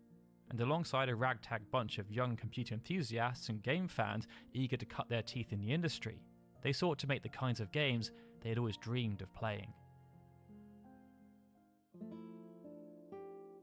The initial efforts of Nihon Falcom were focused on making whatever games they could with the resources they had available. Kato was savvy, however, and even though the company were Apple's official Japanese distributor, he made the decision to focus their development efforts on the hottest PC in Japan instead, NEC's successor to the PC 8001, the PC 88001. But NEC was not the only player at this time. Whereas in North America, where the IBM PC had a monopoly due to its proliferation throughout businesses, with competitors only being able to keep up by offering compatibility with IBM PCs, In Japan, things played out a little differently. There, the IBM PC did not prosper despite impressive technological capabilities, because at the time it lacked dedicated support for the Japanese language. This resulted in Japanese companies filling the void, and the likes of Sharp's X1 and Fujitsu's FM7 were released in 1982 as rivals to NEC's PC-88. NEC had the advantage though, as they had launched their latest product a year earlier than their rivals, and they did so when holding nearly 40% of the market with the PC-8001. When word processing software such as MyLetter, Yukara, and Bunpitsu became available, this furthered their advantage, as users could write and edit documents, and this meant the PC-88 built on its predecessor, becoming the dream of a hobbyist, as beyond its clear business application, many also started to see its potential as a device for entertainment and storytelling. It wasn't long, therefore, until the PC-8's capabilities were used for gaming. Falcom's early games were created almost like homework projects, with their programmers and designers working on them in addition to their actual schoolwork or other jobs in the back of Computerland Tachigawa, with Yoshio Kiyo himself developing their 1982 debut release, Galactic Wars, almost single-handedly. Following Galactic Wars, Falcom put out an impressive 5 games for the PC-88 in the following year of 1983, including a golf game titled Computer the Golf, also by Kiyo, and a pair of text-based horror adventure games, Horror House and Horror House 2. But it was another project by Kiyo called Panorama To, which was also released in 1983, that shaped the company's legacy more than anyone knew at the time. It served as one of the earliest examples of a full-fledged Japanese-developed role-playing game, featuring first-person dungeon-crawling gameplay that was full of innovative ideas, such as the game flowing in real time with a day and night loop, detailed portraits for shopkeepers, and stat and resource management. The following year, Demon's Ring was released, serving as an adventure game that again showed off Falcom's penchant for creativity and innovation. It used an instantaneous compression expansion system for graphics, allowing them to render real-time on-screen displays as opposed to utilizing the slower methods of their contemporaries that sometimes took up to 30 seconds to render. But even though these two games were strong, it was another release called Dragon Slayer that proved to be the real turning point.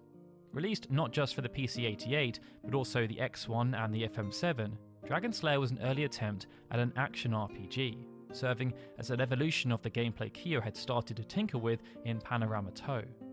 Featuring a top-down view for navigation and upgradable character stats, Demon Slayer fused the role-playing sensibilities of Panorama To with faster, arcade-style action, tasking players with battling an array of monsters by bumping into them, all the while solving block-pushing puzzles to progress.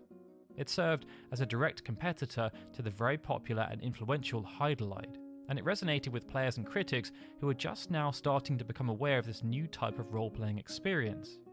That both games could coexist showed that fans wanted more, and as the head of the company, this was something Kato planned on delivering. The following year, in 1985, Falcom and Kiyo followed up Dragon Slayer with its sequel, Dragon Slayer 2 Xanadu. Also released on multiple PC formats, Xanadu was an expansion in every way, and the response was incredible. Xanadu managed to sell more than 400,000 copies in 1985, despite only releasing at the end of October. This success put Nihon Falcom on the map as a leading Japanese game development studio in the role-playing genre, and its success even surprised Kato, who was left trying to figure out how they could capitalize on their upwards trajectory.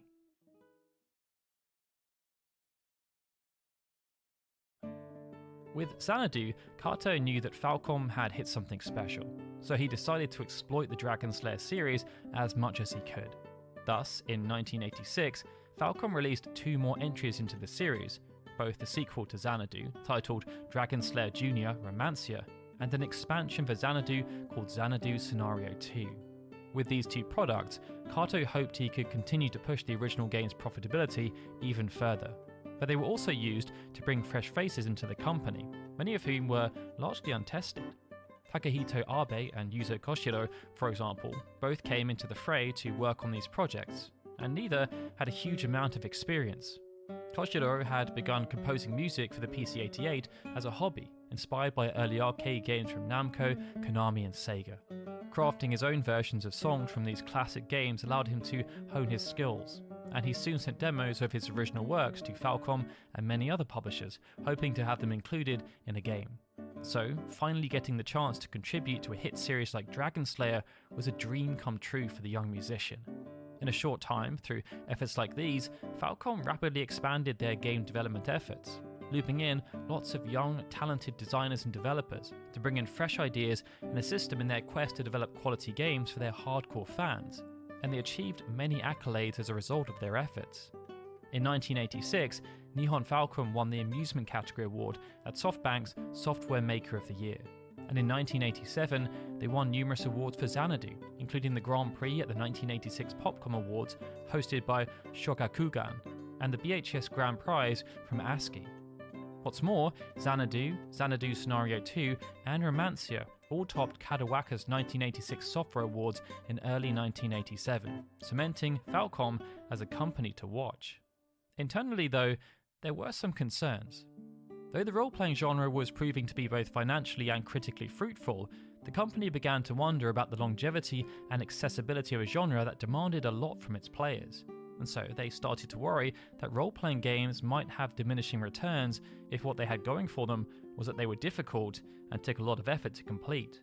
Xanadu, for example, had many obfuscated rules and statistics, not to mention that the player could get locked out of completing the game without even knowing it, and that saving was even considered a privilege that cost the player in-game currency to do. Looking at the video game landscape, there was also an appreciation that home consoles like Nintendo's Famicom and Sega's Mark III were proving that there was a space in the market that existed between arcade games and PC games, and that there was clearly a desire for easier to swallow adventure games built for more casual audiences, a fact proved by the release and success of Nintendo's own Legend of Zelda, it itself an iteration of the same ideas that Hydralight and their own Dragon Slayer were based on. This inspired Falcom to try something new, and by the end of 1986, ideas began to be thrown around based upon the idea of making something that could appeal to more consumers, while still building upon what they had learnt thus far. First and foremost was the idea that whatever they made needed to focus on the actual gameplay experience, as this was where they were concerned the role-playing genre was stumbling. Ultimately though, Kato wanted his team to have fun developing games, as he believed that if the creators of the games enjoyed themselves while making it, then the end product would benefit. This notion was captured with Xanadu, but he also noticed that games with storylines were actually harder for creators to enjoy, as they already knew what was going to happen. So, a middle ground had to be found, and to find this space somewhere in between gameplay and story, the team settled on a new guiding principle for the project: kindness. It was decided that by being kind to the player, they would be able to create a gameplay and narrative experience that was more approachable than the complicated role-playing games that dominated the PC market. And as a result, they would make them not only fun to play, but also fun to make, something that Kato hoped would result in another blockbuster. Taking its name from an old Breton legend of a mythical city that supposedly existed off the coast of Brittany, this new game was to be called Ys, and development began sometime around the beginning of 1987. Kato himself was to serve as producer, but the game's director was Masaya Hashimoto, a role he was planned to fulfill alongside also serving as principal designer and lead programmer. On paper, this felt like a risk, as Kiyo had overseen many of Falcom's hits, but Hashimoto was not a novice, having previously overseen a PC-88 adventure game with RPG elements called Temple of the Sun Aztec 2. Together with scenario writer Tomoyasu Miyazaki, these two were the ones most responsible for shaping what Ys was going to be. Koshiro was then tasked alongside Maeko Ishikawa with providing the game's soundtrack, and Koshiro's younger sister, Ayana Koshiro, supported as a graphic designer. It meant the development team for this project was young, and some members, like Miyazaki, were still in school at the time. But this didn't matter. They were just hungry to prove themselves, and considering most were being given their first lead roles, and a chance to make their mark on the video game world, Kato was banking that this would result in another win for the company. Despite the Famicom continuing to prosper though, Ys was designed for the PC-88, as they felt abandoning their core user base would have been a betrayal, while also making it harder for them to see strong financial returns. And so, using the core design focus of kindness as a base, they began crafting a new kind of role-playing game. Similar to Dragon Slayer, Ys was designed around a bump combat system, but they'd also taken steps to make it easier to understand while adding some extra gameplay depth. In Dragon Slayer, the bump combat initiated a back and forth with whatever monster was being fought, and it had the potential to be very detrimental to the player with no real way to avoid collateral damage or engage with monsters in a different manner. In Ys, bumping into monsters still did damage, but the monster could also take damage from the back. But to add an element of skill to the gameplay, the team also introduced the ability to attack monsters off-axis from the side and behind as well. Attacking from a direction not head-on allowed the player to effectively dodge reciprocal damage, adding increased importance to placement in combat. But it also meant something else. No longer were battles a tired trading of blows. They could now be fast, and this meant that character progression could also be fast. The Ys team wanted to avoid the grinding for experience that had become so essential to the genre. They felt it was yet another unkind gameplay element, and so they designed experience points and the level up system around the idea of quick progression. By allowing the player to progress at a more rapid pace, the idea was that any time spent interacting with the game would progress the character towards something, hopefully avoiding the feeling that playing Ys was like work and lowering the chance that players could become frustrated or quit the game early. What's more, the team ensured that after the player had gained enough levels, fights with monsters became so easy that they were annihilated with no effort, something that the team felt rather cathartic in an arcadey sort of way, almost like popping bubble wrap. If fights did happen and proved too challenging, another key design feature around kindness was introduced: regenerative health. This came into effect if a character was idling when not in a dungeon, something that also helped to reduce the need for giant inventories of healing items. With these core items in place, Miyazaki went about crafting a scenario that then tied into the idea of constant progression, attempting to create an experience where the narrative was always moving as long as the player was exploring. The subject of the player's focus was then to be a red-haired young man named Adol Christian, and the story was designed to follow his arrival in a land called Asteria and his subsequent quest to uncover the secrets of the ancient land of Ys. Though the story itself was specifically limited in scope, Miyazaki and Hashimoto realised that players would not likely be able to finish Ys in one sitting, so to ensure they didn't lose interest by having to replay a large section of the game every time they hit a game over or took a pause, they decided to implement a save anywhere system. This was a huge feature for Ys, as it meant players weren't going to be punished for exploring, and it also made it easier for players of all skill levels to make permanent progress with each session they played the game in. With these solid foundations in place, focus then shifted to presentation. The decision was taken to prioritise the player's heads-up display, making it easy to keep track of Adol's available gold, total experience points HP, and the current enemy's HP. The tone of the game world's graphics was also made accommodating, featuring bright, well-rendered sprite art. And though character sizes were limited, clever workarounds were done to make the world feel more immersive, such as detailed portraits for shopkeepers and other special NPC conversations, in addition to the game's impressive map designs. These designs were thanks to designers Seigo Akitani and Yoshihiko Kurata, and they featured so many different combinations of tiles that Kurata even developed a program to help them auto-populate trees on the game's maps. The natural terrain elements of Ys's field and caverns then became a highlight feature of the game, as they grounded Adol's adventure, but also provided ample opportunity for nice touches of flair and detail to reinforce the game's immersiveness, such as how Adol could only see in his immediate vicinity inside caves.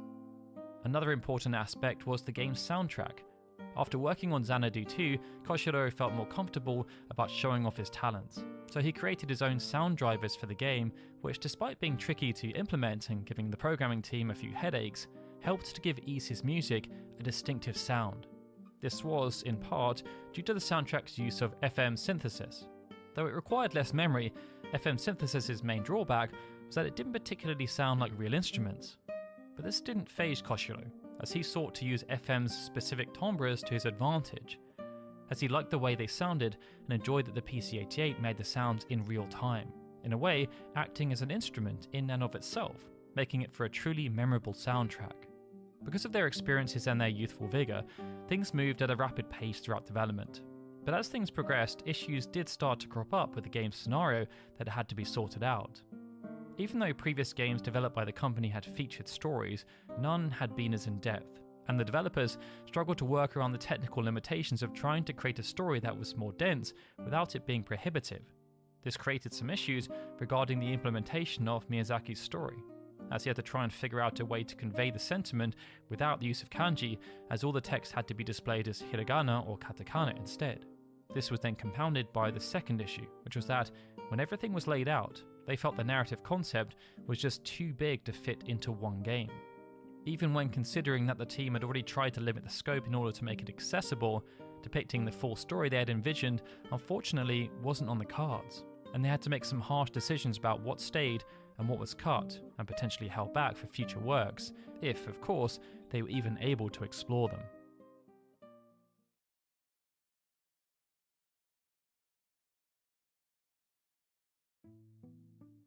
Once fans and critics learned that Falcom were working on a new game, expectations started to be formed about what it might be. There were those who wanted it to follow in the footsteps of Dragon Slayer and indeed Xanadu, while others expected it to relate to Aztec given the involvement of Hashimoto. This was seen as both good and bad. On the plus side, it was great that fans were anticipating their games and that Kato's approach of trying to build up franchises was working. But on the negative side, they were going to be launching a new IP, and it meant those who were anticipating something related to Dragon Slayer or Aztec were sure to be disappointed, at least in the initial sense. To combat these preconceptions, they therefore had to try and make sure the table was properly set for Ys's success, and this started with the initial marketing campaign. Telegraphing to consumers their plans and vision for Ys's experience, advertisements were run that underlined the game's focus on kindness, declaring a new age for the role-playing genre that was more accessible and player-friendly while not sacrificing narrative, challenge, or replayability. Still, even with this ad campaign, the team knew that players would not be engaged with the gameplay unless they could hook them with the scenario, and so they chose an unorthodox approach. It was not uncommon for games at this time to use their manuals as a way of drawing players into the world, with them often using concept art to stoke the imagination while providing small exposition dumps. But with Ys, this was taken up quite a few notches, as within the game's manual was a substantial amount of backstory and world building.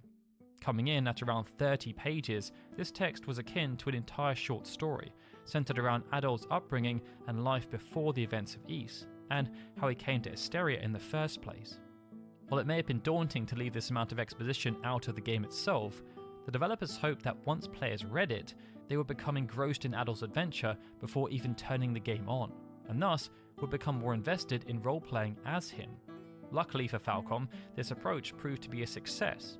When Ys launched in Japan on the PC-88 on the 21st of June 1987, just a mere 5 months after development seriously began, right away it established itself as a solid entry in the burgeoning action RPG genre. Though official sales figures for the game were never released on this platform, Ys stayed at the top of Computer Gaming Magazine Login's top 10 list for 6 months following its release, being highly regarded as a game that players were keen to replay over and over again.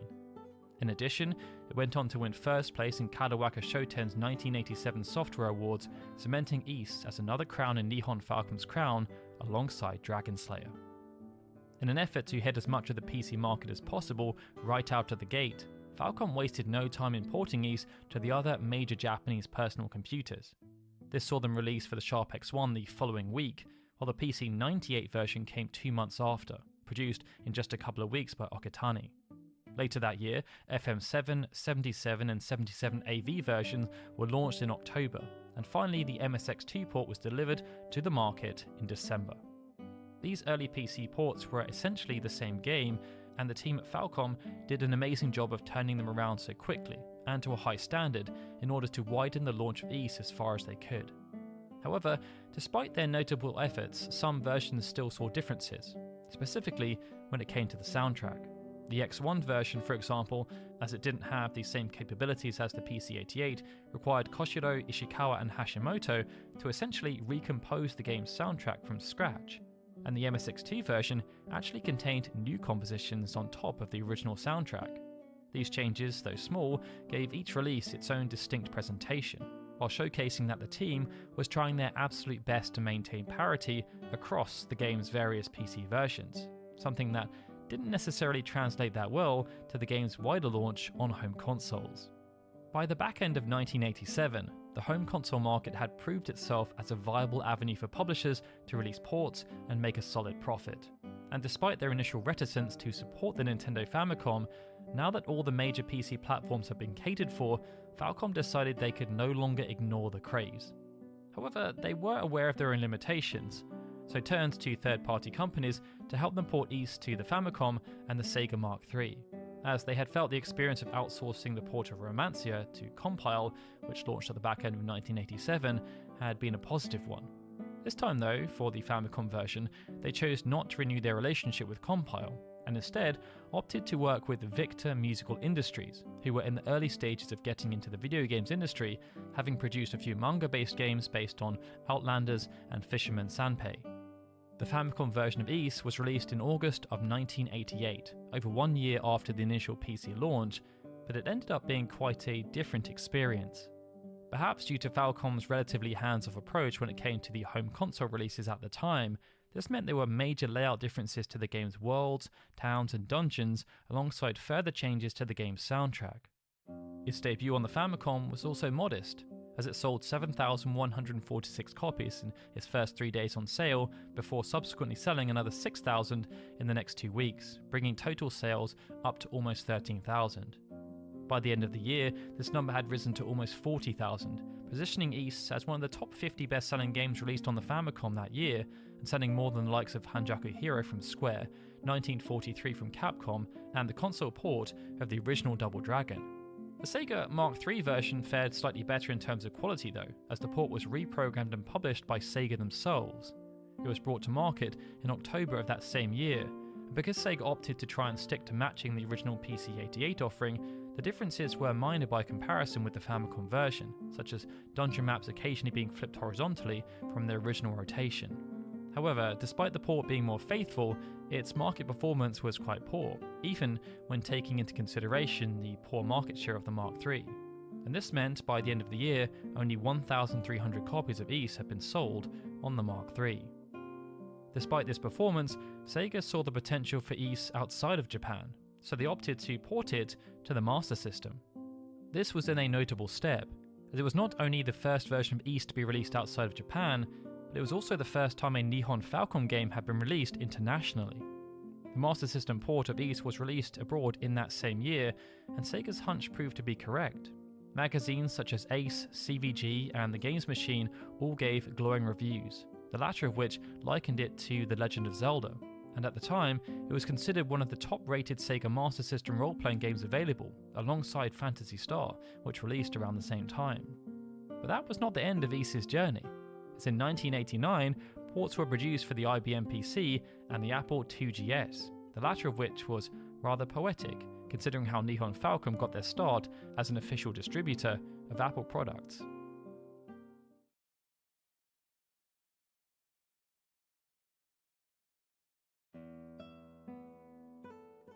After the successful launch of Ys, Falcom started to explore ways they could further enrich enjoyment of the game beyond the game itself, and this saw them turn to music.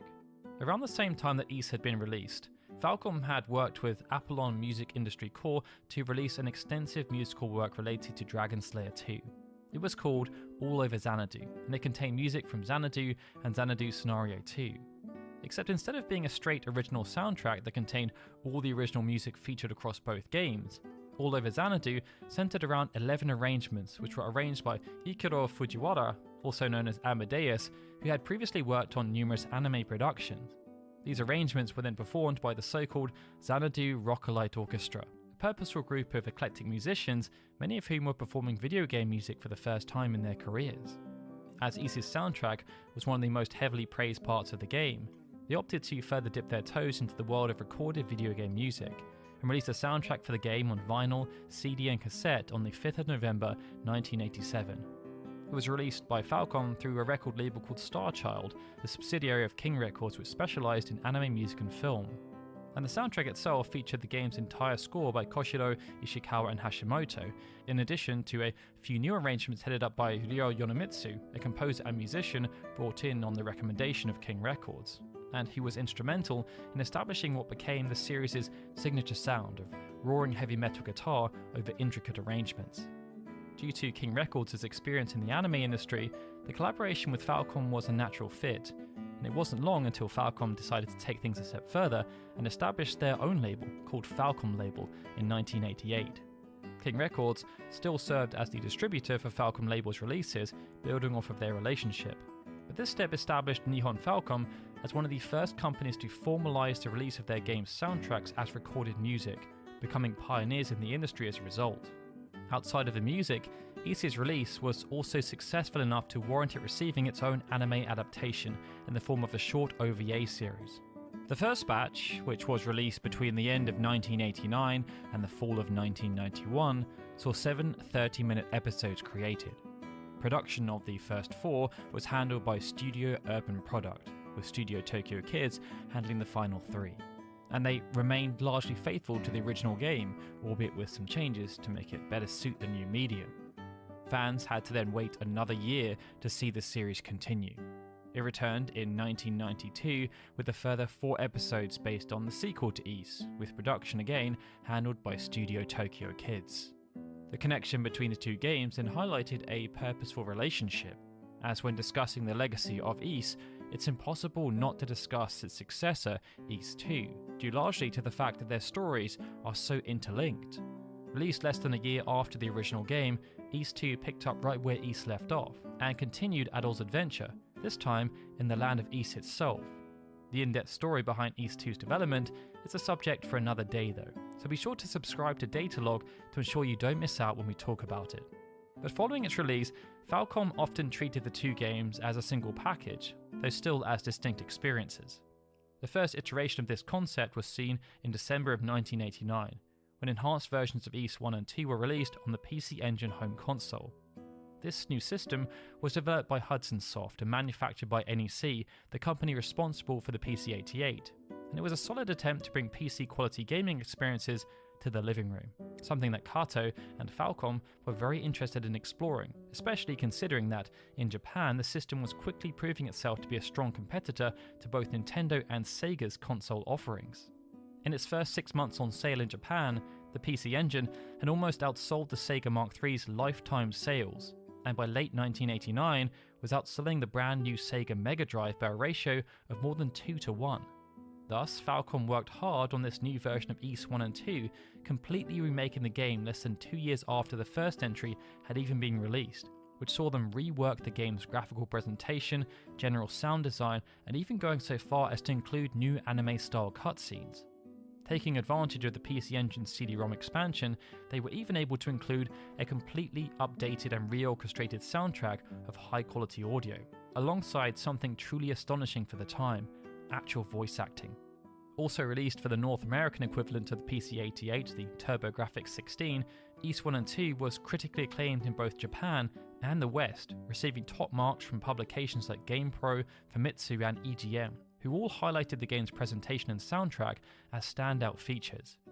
Continuing this trend, Ys 1 and 2 were later remade, this time for Windows, first as Ys 1 and 2 Complete in Japan in 2001, and then as Ys 1 and 2 Chronicles in 2009, before being released worldwide as Ys 1 and 2 Chronicles Plus in 2013.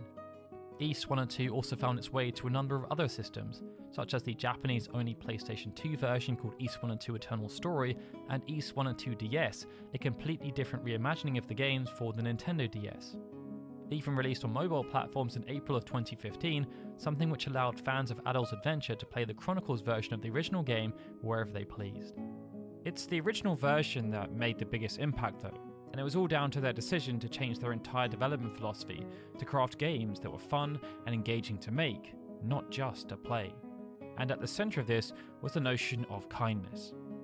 It was through this lens that they implemented accessible gameplay that made it easy for newcomers to pick up and play. And when coupled with its Save Anywhere system, this ensured that meaningful progress could always be made, while not removing the challenge. On top of that, its audio-visual identity has endured as one of the most influential aspects, from detailed and immersive design elements like its character portraits, to its fantastic soundtrack, which helped spearhead an entire new industry with regards to the commercial releasing of full game soundtracks. So while Ys may be lesser known in the West, its importance to not only role-playing games but video games as a whole cannot be understated. and it's for that reason that this series has continued to flourish for so long. As role-playing games established a foothold in the Japanese gaming industry throughout the mid-1980s, there was a clear trail of inspiration and succession. The earliest pioneers had played imports of either Ultima or Wizardry, and the creators behind Enix's Dragon Quest had even drawn from both games. But instead of being a mere imitation, Dragon Quest became the original template for Japanese role-playing games, and as that series began to take off, it inspired another wave of developers. These developers sought to incorporate what they enjoyed about all the aforementioned games, while trying to make their own stamp on this emerging genre. One of those developers was Atlus, and their debut role-playing game sought to challenge the fledgling genre's dependence on predominantly Western fantasy material. This is the complete history of Digital Devil Story Megami Tensei.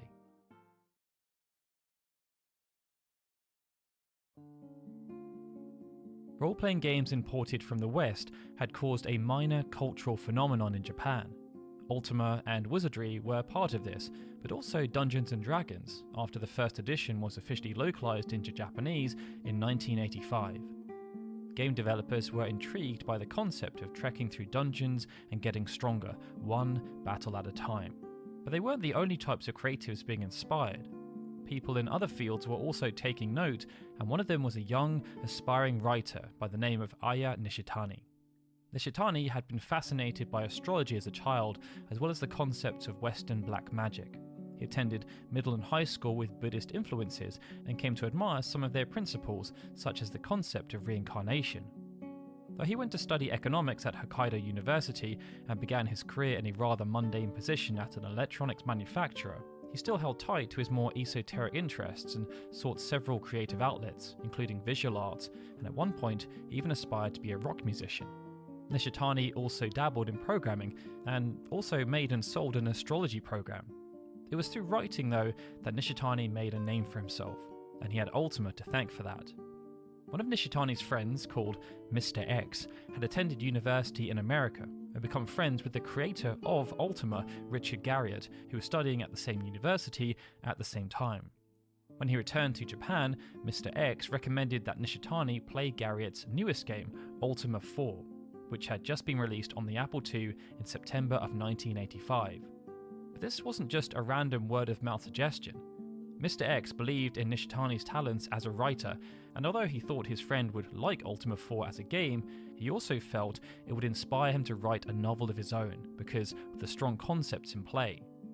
Nishitani took the advice and, after exposing himself to Ultima 4, loved it, and just as Mr. X had predicted, he felt compelled to start writing. Nishitani's initial idea was to write short stories based on the premise of what would happen if the world of Ultima was connected with present-day Tokyo. He then started sharing these short stories online via early iterations of bulletin boards, and he quickly attracted a lot of attention, with fellow users encouraging him to have his works published properly. As a result, Nishitani's prose was soon published in SoftBank's OPC magazine, where again he quickly accrued a following. This then enabled him to catch the attention of Tokuma Shoten, a historical publishing company in Japan. They produced the entertainment magazine Animage, in which Hayao Miyazaki's manga Nausicaa of the Valley of the Wind was serialized. Nausicaa was turned into an animated film in 1984, leading Miyazaki to create Studio Ghibli, and thus Tokuma Shoten's cultural cash was rather high at the time. But they also had a heavy presence in the gaming sphere, publishing Famitsu competitor Family Computer Magazine, as well as a plethora of popular strategy guides. At this height of their influence, Nishitani brought his work directly to Animage's editorial department, and their editor-in-chief, Toshio Suzuki, saw its potential. In March of 1986, Tokuma Shoten then published Nishitani's serialized works as a traditional novel, and after much deliberation they settled on the name, Digital Devil Story Megami Tensei. Nishitani's story not only blended the real-life Japan with Ultima, but the physical and digital worlds as well. Its story revolved around two main themes: the concept of summoning and binding spiritual entities like demons via technology, and the Shinto deities Izanami and Izanagi, who in Japanese mythology created the country. Nishitani was fascinated by their tale as a child, as well as those Buddhist tales of reincarnation, and thus he made his teen protagonists the reincarnations of these divine progenitors. Their story was continued in a second novel that followed in October of that same year called Digital Devil Story 2: Warrior of the Demon City. But Suzuki and Tokuma Shoten believed Nishitani's works could be expanded upon even further, and they proposed a multimedia approach which would see the story adapted into two forms. The first was an original video animation, or OVA, and the second was a video game. Comparable to direct-to-video releases in English markets, OVAs were a growing trend in Japan. Typically longer than a televised episode of an anime, yet shorter than a theatrical release. OVAs were produced specifically to release on home video, like VHS tapes. This medium allowed them to animate Digital Devil Story with minimal risk of investment. Meanwhile, video games were quickly proving a lucrative means of leveraging franchise, demonstrated by the success of licensed games on Western properties like Star Wars, or manga properties like Dr. Slump and Fist of the North Star. But even broader concepts applied, as Square had been signed on to produce a video game based on the Birdman Rally Championships before that deal ultimately fell through, and they instead worked on the Death Trap. With the approach decided, Tokuma Shoten began seeking the right partners to bring the novel to life across these two different entertainment mediums. A new studio called Animate Film was tapped up to produce the OVA, and while Nishitani was credited as the original writer, the screenplay was handled by the director, Mizuho Noshikubo. The result was a 45-minute animation which was released on the 25th of March 1987, and despite being produced as an OVA, it even had a limited screening in theatres that same week. As for the video game adaptation, Nishitani's friend, Mr. X, once again proved an interesting contact, as he connected him with a prominent person at Nintendo whose name, unfortunately, has never been directly identified. Whoever this individual was, they read Digital Devil Story and saw the potential to adapt it into a video game, and promised Nishitani that they'd discuss the opportunity with their fellow executives. The project was provisionally approved, but due to the nature of the IP, when word reached the board, they voted against pursuing the project any further, as they did not feel the family computer should feature a game with such mature content like sex and violence. This ended up being a little embarrassing for Mr. X's contact, and it's reported that they asked Nishitani to make another story for Nintendo to adapt that was more in line with their brand values. Nishitani, though, was adamant that there should be no compromise on the Megami Tensei story, so the search for a development partner continued. Perhaps because of what had happened with Nintendo, when Tokuma Shoten recommenced their efforts to find a partner, they opted not to put all their eggs in one basket. So instead of seeking out one partner to make a video game adaptation, they sought out multiple. This way, they could try a couple of different genres in the process instead of catering too heavily to one audience. Ultimately, two studios were selected to work on separate games. One was to cater to PC enthusiasts, and the other to home console enthusiasts, and their interpretations of the novel illustrated the fork in the road that role-playing games had encountered. Responsible for the PC version was Telenet Japan. Established in 1983, they had developed a few action games for the MSX and various other PCs. Their biggest credit to date was Valis the Phantasm Soldier, an original action game which was selling moderately well. But for the Famicom version, they decided to collaborate with a small, upstart studio called Atlus. Atlus was established in April of 1986, coincidentally just 1 month after Digital Devil Story's publication. Their founding members had met while working at Tecmo, one of the more established companies in Japan's gaming industry. Chief amongst them was Naoya Harano, who managed Tecmo's arcade centres. Harano was close with employees in other departments and knew some were dissatisfied for various reasons. Sensing an opportunity, he therefore secured funding from one of his contacts in the arcade business and offered his colleagues the chance to strike out and establish their own development studio. Thus, Atlus was founded with the minimum 7 employees required by Japanese law, with Harano serving as the company's president. The team quickly got to work, and between November of 1986 and January of 1987, they released 3 games for the Famicom: Galaxy Odyssey, an original top-down arcade game published by Imagineer, a port of the arcade classic Arkanoid published by Taito, and Labyrinth, an adaptation of the Jim Henson film in the vein of Gauntlet, published by none other than Tokuma Shoten. Nishitani and Harano were also old acquaintances connected through Mr. X.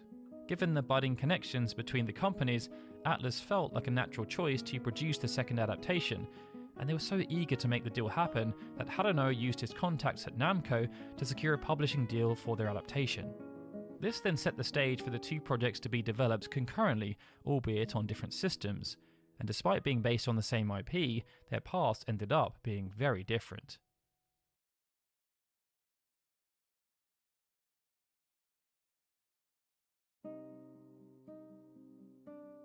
Once the deals were signed and production got underway, both Telenet and Atlus laid out their plans. But before this happened, Nishitani also established his own vision for the game, which he had been thinking about for some time. He wanted to create a field RPG that resembled Dragon Quest, but directly tied into plot elements from his novels, and therefore required the player to defeat demons, symbolizing various elements, in order to rescue the heroine. Given how Dragon Quest had taken the industry by storm following its release in 1986, this was a logical approach. But one of Atlus's founders, Koji Okada, had also been ruminating on some ideas for some time, and this new project granted him the opportunity to explore them. Okada had started out at Tecmo's manufacturing department designing chassis for arcade cabinets. While also learning how to use CAD software to make blueprints, Okada had discovered an interest in programming, which led to him buying his own PC, and invariably to Wizardry and Ultima, like so many of his peers. He was so enthused by both games that he began to pitch role-playing game ideas to his superiors at Tecmo during planning meetings. At first, these ideas were shot down because the genre was not established in Japan, and they therefore weren't happy to bankroll such a risky venture. But even as the craze took hold thanks to Dragon Quest, they still continued to shoot down his ideas. Thus, leaving Tecmo to help found Atlus gave Okada the chance to realise his dream. His vision was to make an Ultima-style dungeon crawler for the Famicom, something that had not yet been successfully achieved on the system even by Ultima itself. Okada's idea was all mechanical though, simply exploring a massive dungeon in first person. Thus, this new partnership was a golden opportunity. Using Nishitani's plot and characters could bring Okada's gameplay to life. This approach, however, deviated from what Nishitani himself wanted from the game. But as Atlus was so confident with their approach when he spoke to them, he wanted to see what they could come up with. Telenet, however, took the opposite stance. They had no specific attachment to their own plans and decided to run with Nishitani's. Therefore, from the planning stage, the pair of Digital Devil Story Megami Tensei games set out to subvert genre expectations. It meant, even though the shadow of Dragon Quest loomed large, and many companies were already pivoting to imitate them, such as Hudson working on Motoma Taro Densetsu, Peach Boy Legend, Kenko on Indora no Hikari, Hotbots, Hoshi wo Miruhito, and even Square, who had gone through a similar process to Tecmo, constantly rebuffing Hironobu Sakaguchi's pleas to make a role-playing game, softened their stance. Atlus opted to take the road less travelled though. They were going to make something quite unlike Dragon Quest, an Ultima-style dungeon crawler. Only one other company had attempted this feat on that platform, Hummingbird Soft, whose original title, Deep Dungeon, was published by Square in 1986, but for the Famicom Disk System and not the Famicom itself. But even though it saw decent sales, largely due to the medium, their efforts to recreate the classic PC experience on console failed to gain long-term attention from consumers, nor with critics, who compared it unfavourably to Dragon Quest. Atlus was gambling that they wouldn't suffer the same fate. The irony was that by opting to follow Nishitani's vision, Telenet were going to produce something that was more akin to Dragon Quest, except they were going to be releasing it into a market where the audience was supposedly much older and more aligned with the grindier, mature games like original Ultima and Wizardry. That was the beauty of the split publishing approach though, as Tokuma Shoten had, they hoped, hedged their bets. It's just that those bets now had an element of risk, as both developers were creating games for opposing demographics. With their approach given the green light, Atlus resolved to go against the current with their take on Nishitani's world and set about melding their gameplay concepts to his fiction. Upon rereading the source material, Okada appreciated that Nishitani had made an unconventional protagonist. This was because the main character, Akemi Nakajima, was the antithesis of the standard game's protagonists at the time. Where the avatars in Dragon Quest, The Legend of Zelda and Ys were inherently good, committing heroic acts of bravery and might, Nakajima was motivated by seeking revenge on his classmates, and devised the Devil Summoning Program, a digital means of calling forth supernatural beings, to enact this revenge. Okuda wanted to respect this difference between the source material and the game's competition. But he also recognised that games and novels were polar opposites. One of them was consumed passively, while the other was more interactive, with the player having agency over the story's events. Based on this, Okuda concluded that simply reenacting the novel's plot wouldn't be as stimulating. Thus, the Famicom version of Digital Devil Story Megami Tensei pursued an original path in almost every way, as alongside trying to subvert expectations with regards to genre and general design, they also proposed continuing the story where the first two books had left off, making the game a third installment of sorts. The books had seen Nakajima trying to save his classmate Yumiko Shirasagi, first from the demon Loki, then from Set, and the pair discovered that they were both reincarnations of Izanagi and Inazami, from Japan's creation myth. The new scenario was written by Kazunori Suzuki with light input from Nishitani, and he chose to embrace the connection between Nakajima and Yumiko, promoting her from damsel to heroine. Both Loki and Set were brought back for the game, but in service of Lucifer, who, thanks to Nakajima's experiments with the devil summoning program, had created a hellish labyrinth in the mortal world. By using this approach, prior antagonists were reused in a meaningful way, but the plot was also self-sufficient, and Lucifer's labyrinth offered a compelling setting to facilitate everything. And Suzuki was confident that this new scenario was therefore catered to both people who knew the source material and total newcomers. The story was then brought to life visually by two artists. One of them was an animator and illustrator called Hiroyuki Kitazame, who had done illustrations for Nishitani's books, while also being involved in the widely popular Mobile Suit Zeta Gundam anime. Atlus's Minoru Eseki then adapted Kitazune's designs for the main character into sprite form, along with a massive bestiary of over 140 demons, inspired by mythologies from all corners of the globe. Music, meanwhile, was handled by Tsukasa Misuko, one of the founding members of Atlus, who had worked on multiple titles at Tecmo, such as Mighty Bomb Jack. Thanks to an enhanced sound chip Atlus had secured for their cartridge owing to their partnership with Namco, Masuko was able to instill the music with a distortion sound.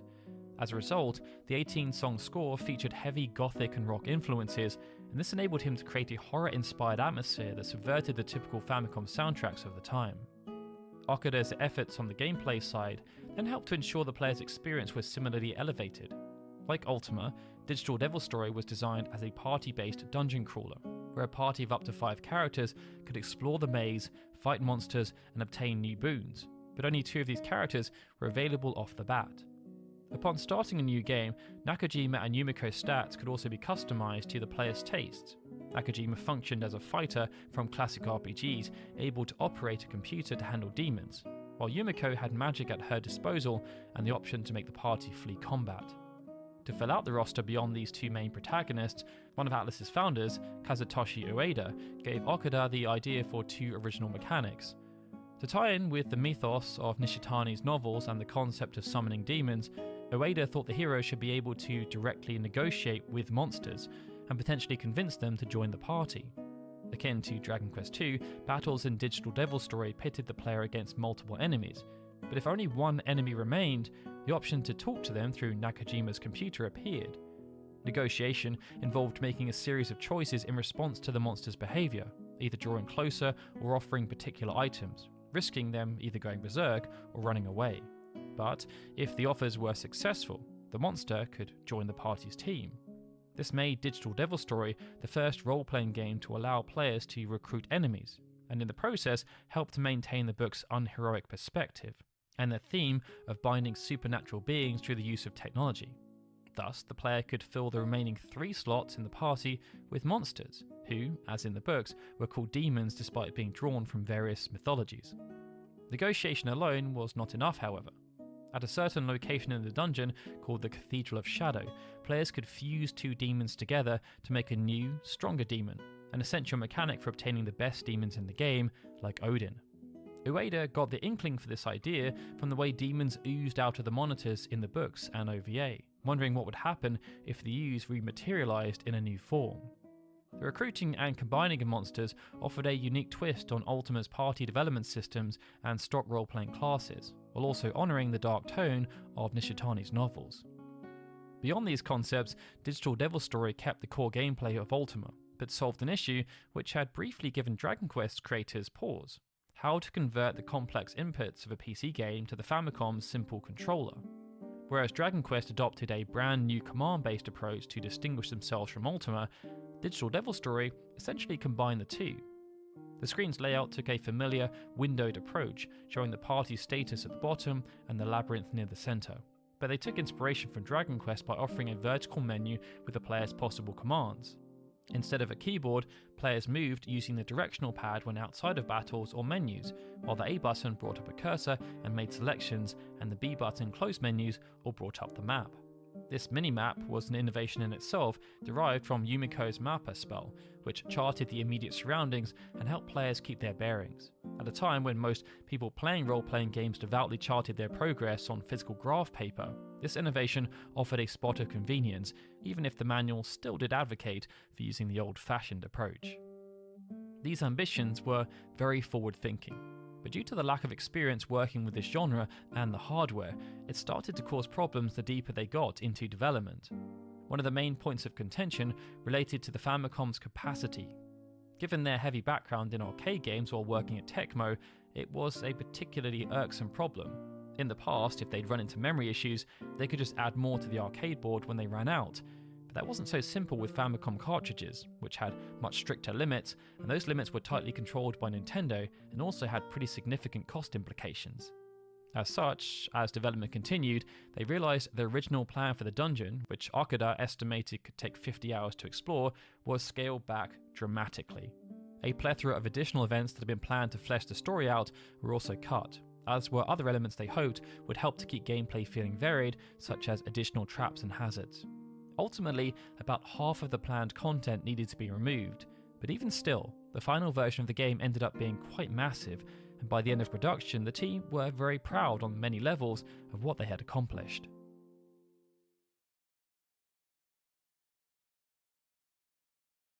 As Atlus and Namco prepared to launch Digital Devil Story Megami Tensei, confusion started to emerge amongst consumers, because Telenet had already launched their game in July of 1987 on the PC-88 and MSX, and not only did it have exactly the same name, it was nothing like the game Atlus were trying to promote themselves.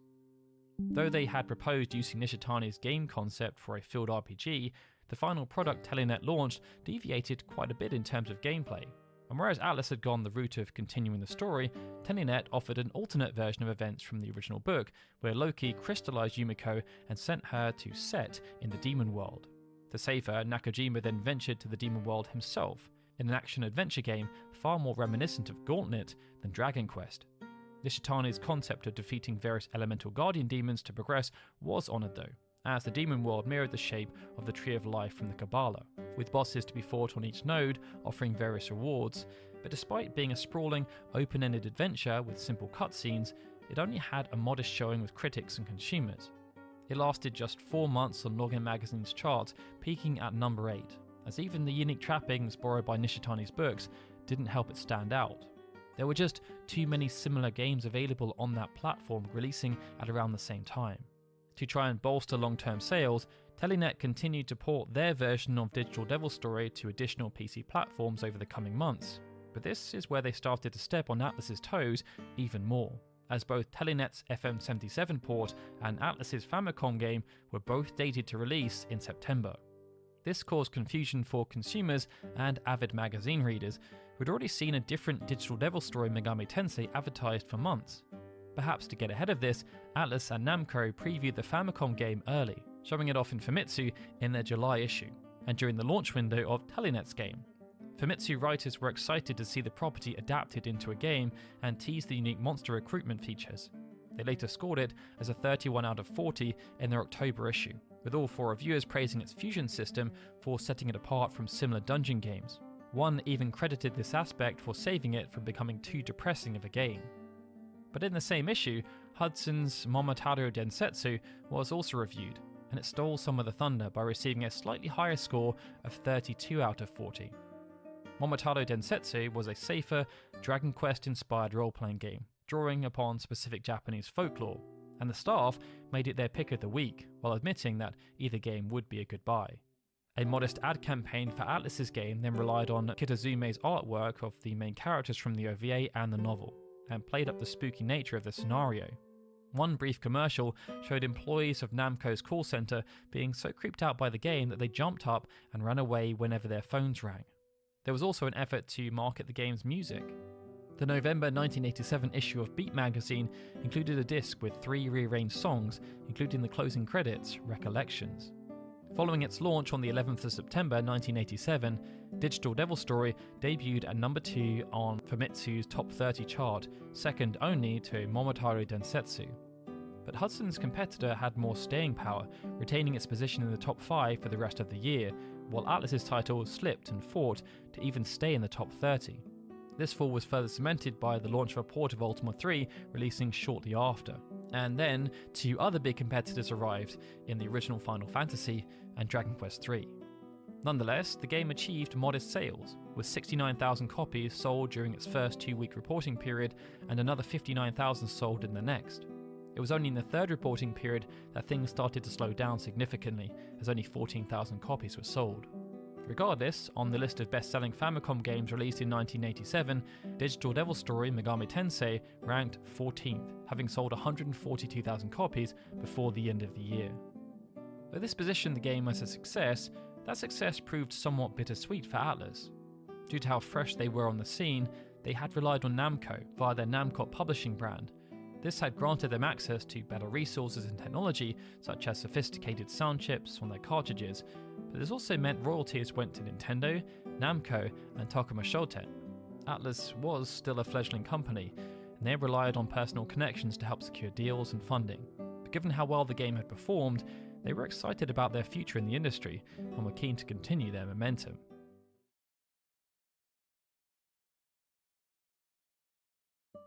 Despite being a modest hit, Digital Devil Story Megami Tensei was never officially released in English. It suffered the same fate as many other role-playing games released around the time, as few publishers had the infrastructure to A. oversee distribution overseas, and B. undertake the lengthy localization process required for a game that featured so much text. Both Final Fantasy and Dragon Quest had been prioritized by Nintendo due to their impact in Japan, but the other factor at play was the game's darker tone. Nintendo Japan had already rejected the idea of associating themselves in an official capacity, and Nintendo of America had an even stricter stance on using religious iconography. The only option was therefore Namco, who had localized quite a few games themselves, but they also seemingly had no appetite to undertake such a task. It meant Digital Devil Story Megami Tensei remained locked to Japan, and for the rest of the Famicom's lifecycle, it remained sort of a cult title before becoming attached to the hip to its sequel. The soundtracks for both games were released in 1991 as a joint 2-disc album, one disc featuring the game's original audio and the second featuring rearrangements. This aspect remained one of Digital Devil Story's biggest legacies, and in 2023, Masako launched a Kickstarter campaign to revive the score, further rearranging a selection of songs from both games and fulfilling his dream by adding vocals to their closing themes. Atlus later followed in the shoes of Dragon Quest and Ys, as in 1995, they recreated the original Digital Devil Story duology for Super Famicom, releasing them as Kyoyaku Megami Tensei or Megami Tensei Old Testament. But despite the overhauled graphics, the seed of the franchise was outshone by its successors, as by this point, Shin Megami Tensei had come into existence. It meant this revised version of the original 2 games only managed to sell 32,000 copies. Meanwhile, Telenet's version faded into obscurity, mostly seen as a footnote to the success of Atlus's series, although it was ported once in 2006 as part of a 16-game PC-88 collection. Ultimately, Digital Devil Story Megami Tensei offered a unique counterculture spin on role-playing games, forsaking many conventions that had already taken root in the popular new genre. Unbeknownst to any of the creators at the time though, they had begun to blaze a unique path for themselves, and that path would begin to be realised with what Atlus did next.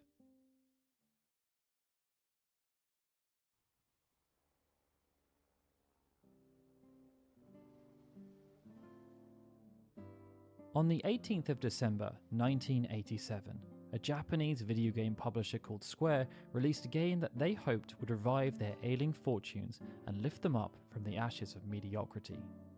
It was by no means a last resort, but for some time Square had been adrift in a sea of uncertainty. Few of their games had fostered any kind of lasting appeal, and their search for the answer highlighted just how much they were struggling to find their feet in the ever-evolving landscape of the Japanese video gaming industry. This new game would be their anchor, a foundation upon which they could build and grow, and following its initial success, countless spin-offs and sequels would be spawned, each one building upon the rich legacy of that original game.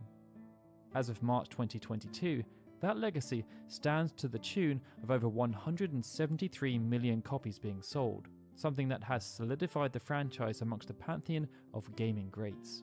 That anchor had become entrenched and immovable, allowing Square and subsequently Square Enix to become a juggernaut within the video gaming industry. But it all began with that fateful release back in December of 1987, with a game that was simply called Final Fantasy.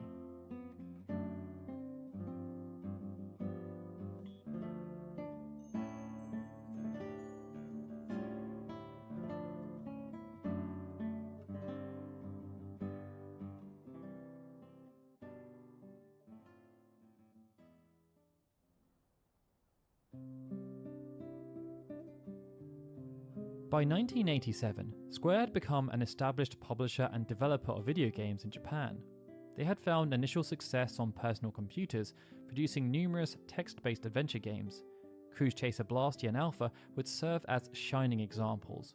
Each pushed boundaries, bringing something new to market. But after witnessing the continued success of Nintendo's family computer, the company was encouraged to move away from the tried and tested.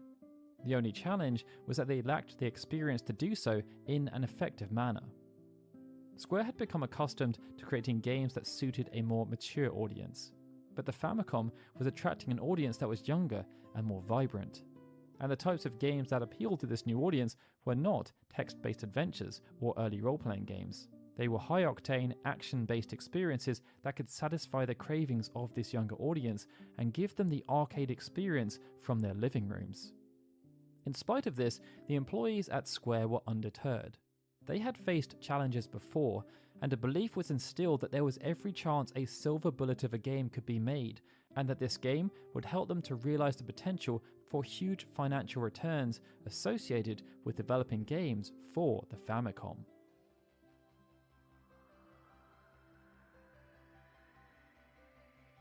Square signed on with Nintendo as a Famicom developer on the 24th of June 1985. This made them something of a trailblazer, as they were one of the first Japanese developers to sign with Nintendo. But it would take some time until Square were ready to truly commit to the system. One of the main challenges was that Square's personal computer games had seen a dramatic upturn in performance. Their first game, called The Death Trap, was created by a group of part-time employees with Hironobu Sakaguchi at the helm.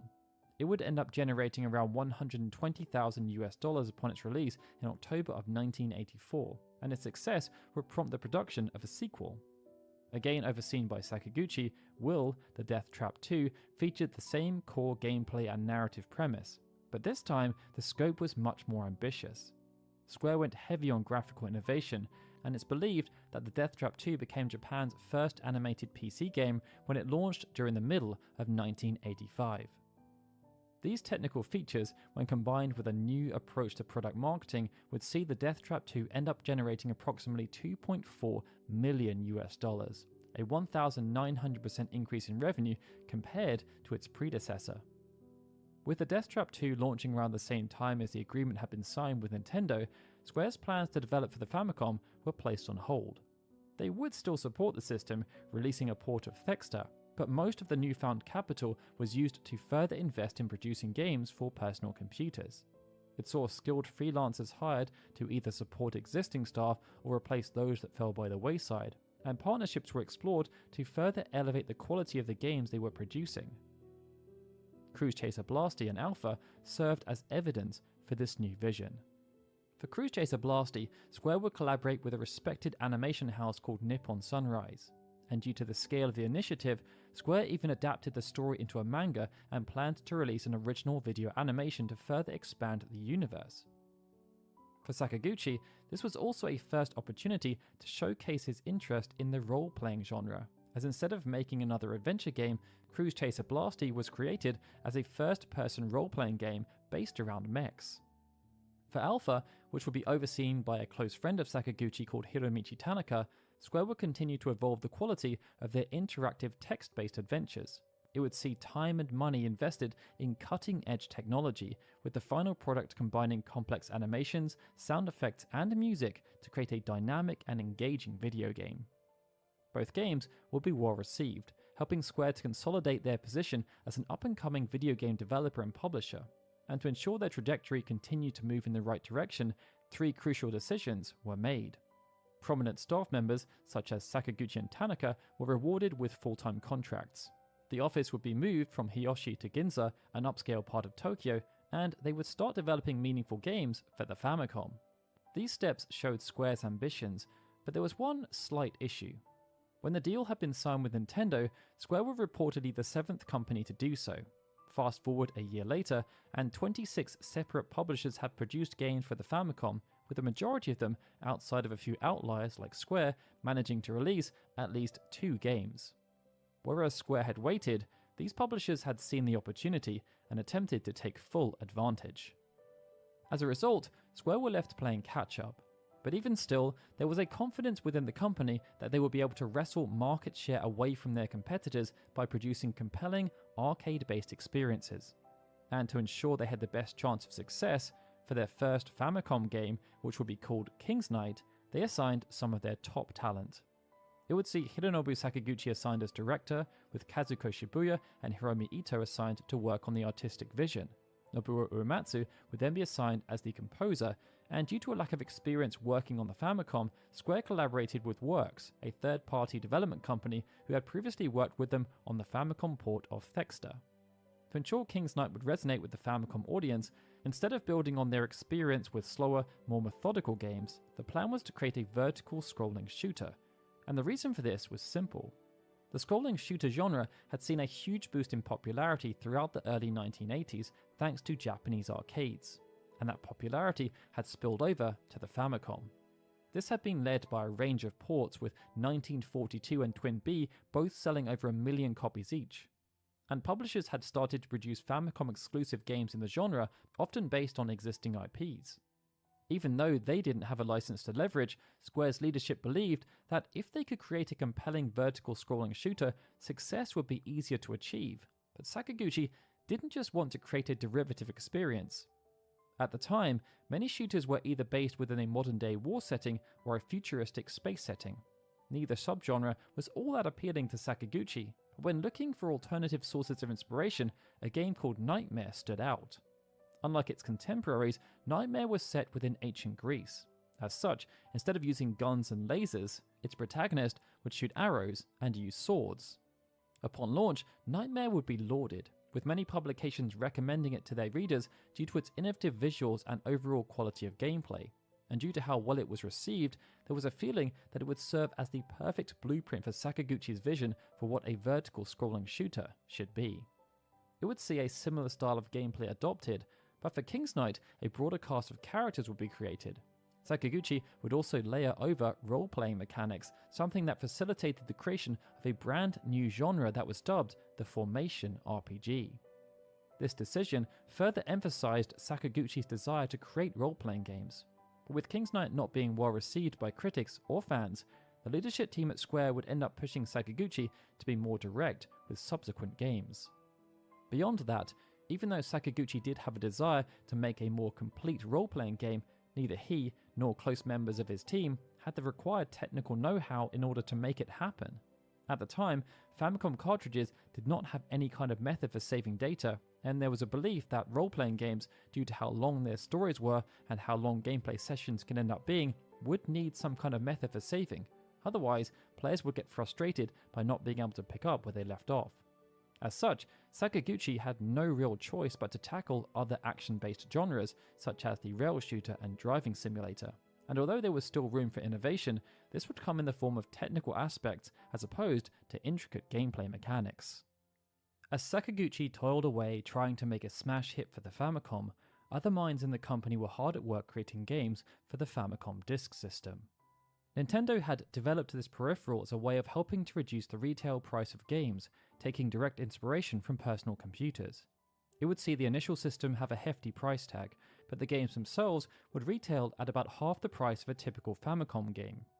It would also be possible to buy blank discs, which could then be taken into stores to have brand new games loaded onto them for as little as 500 yen.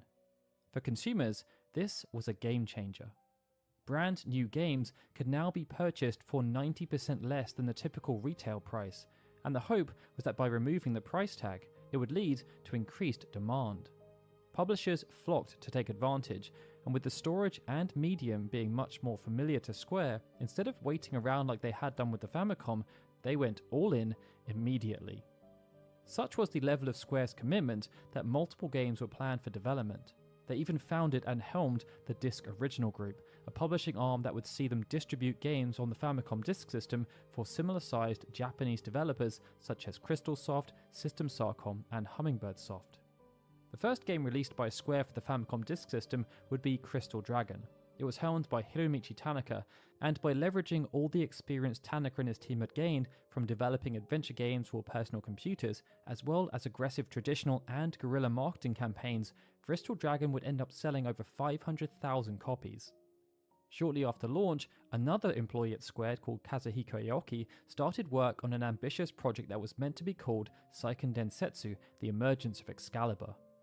Deciding to take a big chance, Aoki planned Seiken Densetsu as a party-based role-playing game despite not being given full permission to do so.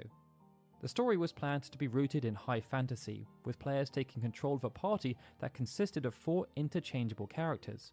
The scale of the game was also planned to be beyond anything seen before. And having become enthused by all of this, Square's publicity department launched an advertising campaign before development had even started, during which it was revealed that the game would come on 5 discs, something that would have seen Seiken Densetsu releasing as the largest game ever produced for the Famicom Disk System. Unfortunately, once members of the senior management team took a closer look at the project, instead of asking Aoki to scale back the vision, they chose the drastic action of cancelling the game outright before any significant progress was made. The fate of Seiken Densetsu was emblematic of the wider sentiment towards role-playing games within Square. There were developers, such as Sakaguchi and Aoki, who adored the genre and wanted to explore and experiment with possibilities. But there were others within the management layer who felt that creating role-playing games would not be a prudent financial decision. They instead believed that players wanted fast-paced action games, and the Famicom bestsellers list supported that view. By mid-1986, 35 games had sold more than 1 million copies on the Famicom. In the early years, the majority of these had been published by Nintendo, but as time went on, third-party publishers had begun to step out from Nintendo's shadow.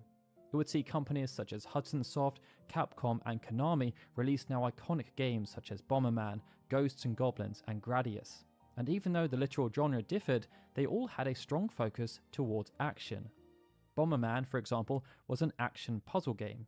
Ghosts and Goblins was a 2D action platformer, and Gradius was a horizontal side-scrolling shooter, the very epitome of action. These games highlighted the general trend, and it would be further emphasized by games like The Legend of Zelda and Hyderlight. Neither game had been designed with the Famicom in mind, with The Legend of Zelda releasing in Japan on the Famicom Disk System, and Hyderlight being ported over from personal computers. But they each showed that the action genre could be fused together with the adventure and role-playing genres to create compelling experiences. It also showed that developers who had the opportunity to take risks would be rewarded, but with Square seeing diminishing returns from their support of the Famicom Disk System, they chose to focus their efforts on initiatives that they believed would reduce the risk as much as possible. As such, they focused on creating adventure games for the Famicom Disk System, explored the creation of licensed games, and kept the Famicom as their platform ace in the hole, where they would experiment but in a controlled manner. After the publishing of King's Knight, this saw Sakaguchi oversee the creation of a rail shooter called Operation Jumpout and a racing game called Highway Star. But while the team toiled away on these new efforts, something quite unexpected was happening within the Japanese video games industry. On the 27th of May 1986, an unorthodox publisher by the name of Enix had gone to market with a game called Dragon Quest. Unlike other publishers who often published games developed by their own internal teams or select partners, Enix operated on a more fluid model. They would instead ask the Japanese public for ideas through competitions, offering cash prizes for the winners. The first major run of this concept saw over 300 programming hobbyists submit ideas. 13 were successful, with Enix publishing them all within the same window. But amongst those 13, 2 stood out. The first, a puzzle platformer called Door Door, was submitted by a 19-year-old individual named Koichi Nakamura. Enix paid Nakamura 500,000 yen for the submission, and with it going on to sell over 200,000 copies, it granted Nakamura access to a sizable amount of royalties. The second, a tennis simulation game called Love Match Tennis, was presented by a 29-year-old individual named Yuji Horii, a freelance writer for Weekly Shonen Jump. For coming first in the competition, Horii was paid 1 million yen, the equivalent of $5,000. Following this initial wave of releases, both Nakamura and Horii would continue to work with Enix. Later that same year, they collaborated to create the Balltopia Serial Murder Case, an innovative and influential visual novel that would even inspire the likes of Hideo Kojima to want to make games. Nakamura would then found his own development studio called Chunsoft in 1984, but Enix would continue the relationship, and this would lead to another collaboration with Horii that would end up becoming one of the most influential Japanese video games of all time, Dragon Quest. Keen to continue innovating, Enix decided to send Nakamura and Horii to Applefest, a North American conference dedicated to all things Apple. Many Western developers would showcase their latest games, and Enix hoped that the pair would gain exposure to new ways of thinking. The trip would have the desired effect, as 2 franchises stood out, Wizardry and Ultima. Both games had made waves throughout the early 1980s, with each franchise having 3 entries within the first 3 years of the decade. But even though they were developed for the Apple II, and both Horii and Nakamura had specialized in making games for Japanese personal computers, the pair were intrigued by the Famicom and decided to take a big risk. At the time, role-playing games weren't all that popular in Japan, and they were certainly not popular on home consoles. This in itself represented a real challenge, as they would be pushing against the supposed demands of the market. But Horii felt as though Japanese gamers deserved the chance to experience the thrills that Western role-playing games offered, and he set about attempting to figure out how they could create a more Japanese-centric adaptation of the genre. Throughout the initial planning, Horii was adamant that Dragon Quest should deviate away from some of the already released role-playing games by becoming more accessible. They wanted it to be enjoyable for anyone who owned a Famicom and was curious, as opposed to being restricted to only being enjoyable by the so-called hardcore gamers of the time. They also wanted to create a very clear distinction between arcade action-focused ports that had proliferated onto the system, which were designed to make players have frequent game overs. Based on this, Horii vowed to make a game where players could enjoy long play sessions without having to worry about seeing a game over screen, something that would be complemented by a simple control scheme that would make use of a command-based menu system. They also hired an artist to create promotional and in-game assets as well as the box art, as they believed this would help the game feel more cool and approachable. That artist would be Akira Toriyama, who at the time was a rising star, having started to gain some renown for his work on a relatively new manga called Dragon Ball. Upon its release though, Enix's worst fears were realised. Dragon Quest did not resonate with the Japanese public, and initial sales were so low that there were fears that Enix would even make a loss. In response, Horii went on the charm offensive with the Japanese public, writing a string of articles in Shonen Jump magazine aimed at explaining the concept of role-playing games. Those who were then intrigued enough to purchase found themselves hooked, and over the next 6 to 9 months, the combination of new articles and word of mouth helped Dragon Quest to overcome its slump and become a must-have game for the Famicom. Fast forward 1 year, and Dragon Quest had managed to sell more than 1.5 million copies, becoming one of the best-selling games on the system. And it not only proved from a technical perspective that it was possible for role-playing games to be made on the Famicom, it also proved that they could sell, and sell well.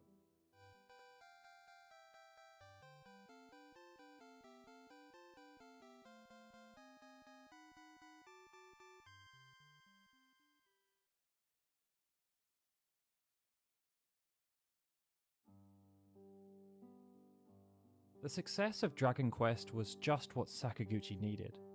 He had been enjoying Western role-playing games for some time, as had other members of the team at Square, But due to a combination of factors, even though attempts had been made to produce the type of role-playing game he himself would want to play, there was limited appetite within Square to be proactive in supporting the production of this type of game. And this was especially true following their decision to shift their focus towards developing for the Famicom. However, towards the start of 1987, there became a realization amongst the Square's management team that things were not going as well as they had hoped. This realization led to certain barriers being broken down, and it presented an opportunity that Sakaguchi would attempt to seize with significant gusto. Within a few short years, Square had produced a whole host of video games and made a lot of money. This had then been used to hire a raft of full-time employees and invest in high-end office space within one of the most exclusive business districts in Tokyo. But despite the huge levels of investment, Square's revenue did not increase in any kind of meaningful way. To turn around their fortunes, the president of Square, a man named Masafumi Miyamoto, made an intriguing decision. He decided, in principle, to divide the company into 4 teams. But in the initial instance, each team would only consist of one person, a team leader. It would be their responsibility to come up with a compelling game concept and present it to the entire company, which by this point consisted of around 50 people.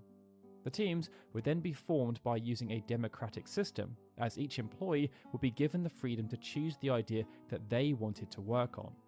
As one of the chosen team leaders, Sakaguchi thought hard about what to present. For some time, he had been wanting to build a compelling role-playing game, but after the company shifted focus towards the Famicom, this was considered impossible. That was until the release of Dragon Quest. It not only shattered preconceived notions around the technical limitations of the Famicom, but proved that role-playing games could be a huge commercial success on the system. With Dragon Quest II surpassing the original in almost every way, Sakaguchi felt the time was right for Square to tackle a role-playing game themselves. And so, he presented his vision for a role-playing game to the entire company, declaring that their ambition should be to knock Dragon Quest from its perch. After seeing the presentations, only 3 people decided to support Sakaguchi's vision. Due to how successful Dragon Quest had become, the rest felt that Sakaguchi's ambitions were just too bold, bordering on arrogant and disrespectful. The majority instead chose to support the game presented by Hiromichi Tanaka, which proposed creating a side-scrolling action game based on the Alien movie franchise. This was not an ideal start, but the seed had at least been planted. And even though Sakaguchi was able to only convince a few people that a compelling and successful role-playing game could be made on the Famicom, that was still better than convincing no people. After the dust settled, Sakaguchi and his small team were relocated to another building, a warehouse with just 2 rooms. Here, instead of working on the role-playing game that Sakaguchi had presented to the company, the majority of the team started working on Highway Star, an arcade-style racing game that was more in line with what the leadership at Square were wanting to see at the time. However, not everyone was assigned by Sakaguchi to work on Highway Star.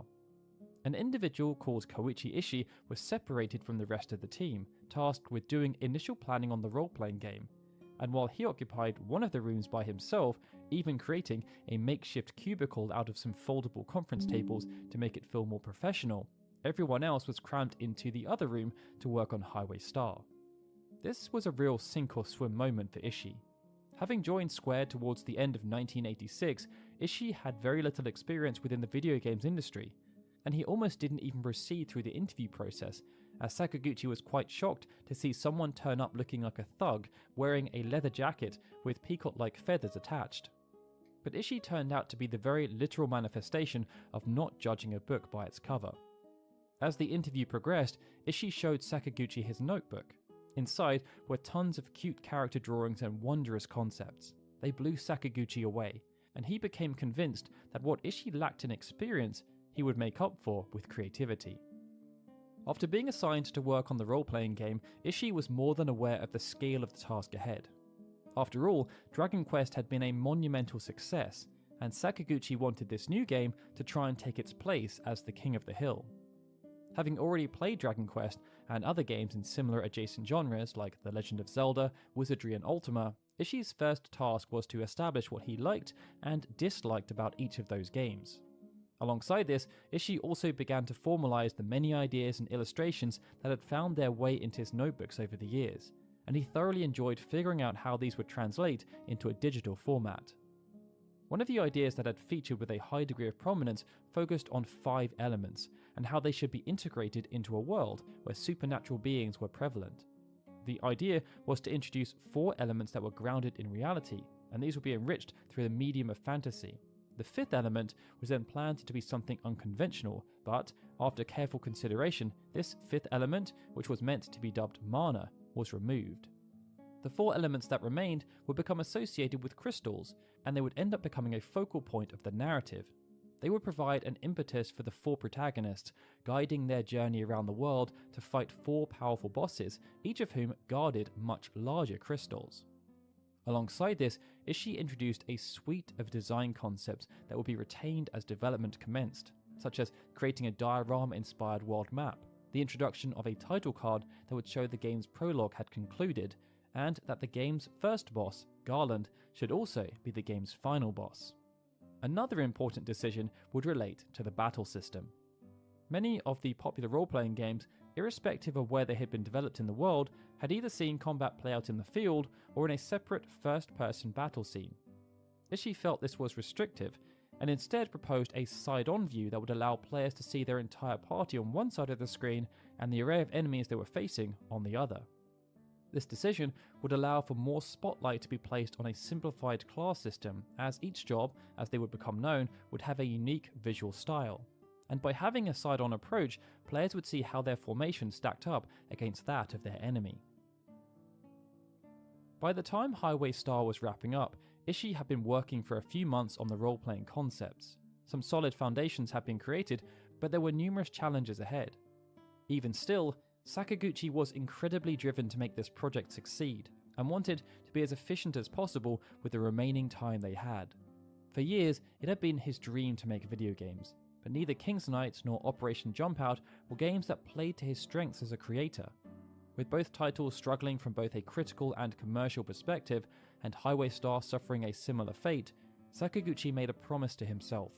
Unless this next game performed well enough to prove that he had what it took to make it within the video games industry, he would quit, return to university, and get a more sensible job. With the team being so small, it became a necessity for everyone to chip in, irrespective of their strengths and weaknesses. They just had to make it work. As Sakaguchi would later share, the mentality of the team at the time was that there was no guarantee this game would make it. There were a lot of worries, a lot of unstable factors going into this project. The notion of mucking in was evidenced everywhere. It meant that despite Kazuko Shibuya being the designated artist within the team, Ishii, for example, learnt how to do pixel art so that he could help out, and this led to him also working on creating the user interface. To create something compelling, he created thick borders around the menu boxes using the iron pipes from Mario Bros. As an inspiration. It would also be Ishii who came up with the now famed white glove cursor, which was inspired by a game called Crackout. But as talented and driven as the team was, they also knew when limits had been reached, and there was a feeling that if the game were to stand out and be seen as a genuine competitor to Dragon Quest, external help would be required to enhance existing skill sets and create something unique. The two major areas that this applied to were the narrative and the artistic direction. Sakaguchi had worked on numerous narratives during his time at Square, but his role would vary. Sometimes he would come up with the wider concepts and work with writers to help formalize those concepts into something coherent, while other times he would take ownership of the entire process. For this game, Sakaguchi decided it would be best to seek external help, so they commissioned a professional writer called Kenji Terada and tasked him with taking the concepts created by both Ishii and Sakaguchi and incorporating them into a compelling narrative. Beyond this, even though Shibuya had become the go-to person for sprite work at Square and was an incredible artist in her own right, Ishii felt that they needed something more. They needed an illustrator. Ishii had been studying illustration for some time, using them as a source of inspiration, and outside of artists such as Rodney Matthews and Roger Hildebrandt, Ishii would almost always come back to a Japanese artist called Yoshitaka Amano. Amano was nothing short of an artistic prodigy. From a young age, he just wanted to draw, and such was his fascination with drawing that he didn't want his creativity to be burdened by rules and regulations. It saw Amano reject the opportunity to attend formal art classes, as he instead wanted to learn and explore by taking his own path. This path would see him join the prestigious Tatsunoko Productions at the tender age of just 15 years old, and such was his talent that the head of Tatsunoko Productions, Tatsuo Yoshida, would end up being his mentor. Amano would end up staying at the company for over a decade, but even though he was given a chance to work on franchises such as Speed Racer and Gatchaman, and enjoyed his work, the creative drive inside led to him yearning for something else. It saw Amano start to explore with more experimental art styles, and he became inspired by Western artists such as Frank Frazetta, who had created awe-inspiring covers for comic books. Years of study led to Amano becoming convinced his future lay elsewhere, and so, after leaving Tatsunoko Productions, he became a freelance illustrator. It wouldn't take long for someone to recognize his talent, and Amano was hired to work on Vampire Hunter D. Alongside this, he also started to release books that contained his works, and one of the first, called Maten, would end up leaving a lasting impression on Ishii. When thinking about illustrators, Ishii therefore recommended to Sakaguchi that they speak to Amano, but having no clue who Amano was, Sakaguchi rejected the notion, as he wanted to hire an artist of great renown, much like Enix had done when they commissioned Akira Toriyama to work on Dragon Quest. After searching on his own, Sakaguchi found an artist he thought would fit the bill. That artist turned out to be Amano. Soon after, Sakaguchi sent a proposal to Amano, and then proceeded to visit his studio with Ishii and Shibuya to discuss what it would be like to work on a video game. It just so happened that even though Amano was unfamiliar with Square and was tentative about working on video games, he did want to work with fantasy as a theme. With the deal signed, the team at Square thought hard about how they wanted Amano to contribute to the project. They didn't want to place too many restrictions so as to not inhibit creativity, but one aspect was stressed. To differentiate Final Fantasy from Dragon Quest, the artwork had to cater to adults as opposed to children. To ensure this mature theme was consistent, Amano would be tasked with providing artwork for the game's box art and manual, but perhaps his most important role related to the creation of a plethora of illustrations that Ishii and Shibuya could then use as a reference for creating pixel art in-game. By this point, the project was starting to gain some traction, and when other projects at Square finished up, staff members were more than keen to see how they could contribute. At various points, it would see the likes of Akitoshi Kawazu, Hiroyuki Ito, and Ken Narita join, and they would each make significant contributions. Kawazu, for example, leveraged his experience playing and creating tabletop role-playing games while at university. He would create the underlying gameplay mechanics that would bring Ishii's character classes to life. Ito, whose main role was debugging, would also end up having a direct impact on the turn-based battle system. After seeing the side-on view concept created by Ishii, he felt it resembled a typical NFL match, where the opposing sides would square off against each other, making all their tactical decisions before the play started. Narita would then be joined by Kiyoshi Yoshi to program the entire battle system, something that involved implementing the detailed design specifications provided by Kawazu and Ito. And this would be an interesting distinction, as the involvement of Narita and Yoshi on the battle system allowed Nasir Jebeli, Sakaguchi's main programmer, to focus elsewhere. For all of Nasir's talents, having worked so long on action-based games, he struggled to understand many of the concepts relating to role-playing games. And with there being a language barrier, as Nasir only spoke limited Japanese, Sakaguchi struggled to find a way to explain these concepts in a way that made sense. One prominent example was that Nasir couldn't understand the concept of hit points. In his mind, if someone got hit, they should die immediately, or at least lose a life. It meant that even though Nasir was brilliant, using Japanese programmers for these particular elements proved to be much more efficient. Nasir was then tasked with working on the programming for everything else, and that task would end up being massive in scale. It would see Nasir not only have to figure out how to make proper use of all the visual assets and how the various scenes would connect, but he would also be responsible for doing manual coding of every single line of dialogue and every single cutscene animation. Nasir also pushed boundaries and even went rogue at times. It was through his innovations that the airship functioned in such an effective manner, as he figured out a way to have the screen move 4 times the speed without there being any kind of performance reduction. And beyond that, Nasir also had time to program the secret 15 puzzle minigame that not even Sakaguchi knew about, as well as an anti-piracy script that was able to detect attempts to adjust the source code and render the product inoperable. Each of these elements helped to make this project into something that was starting to feel quite special, and after seeing what was being created, more and more staff members wanted to join. Even Hiromichi Tanaka would join after finishing up with a game called The Cursed Treasure of Cleopatra, as would Takashi Tokita. Towards the end, it would see there being 3 programmers, 4 planners, 4 artists, and 5 other people working in supporting areas.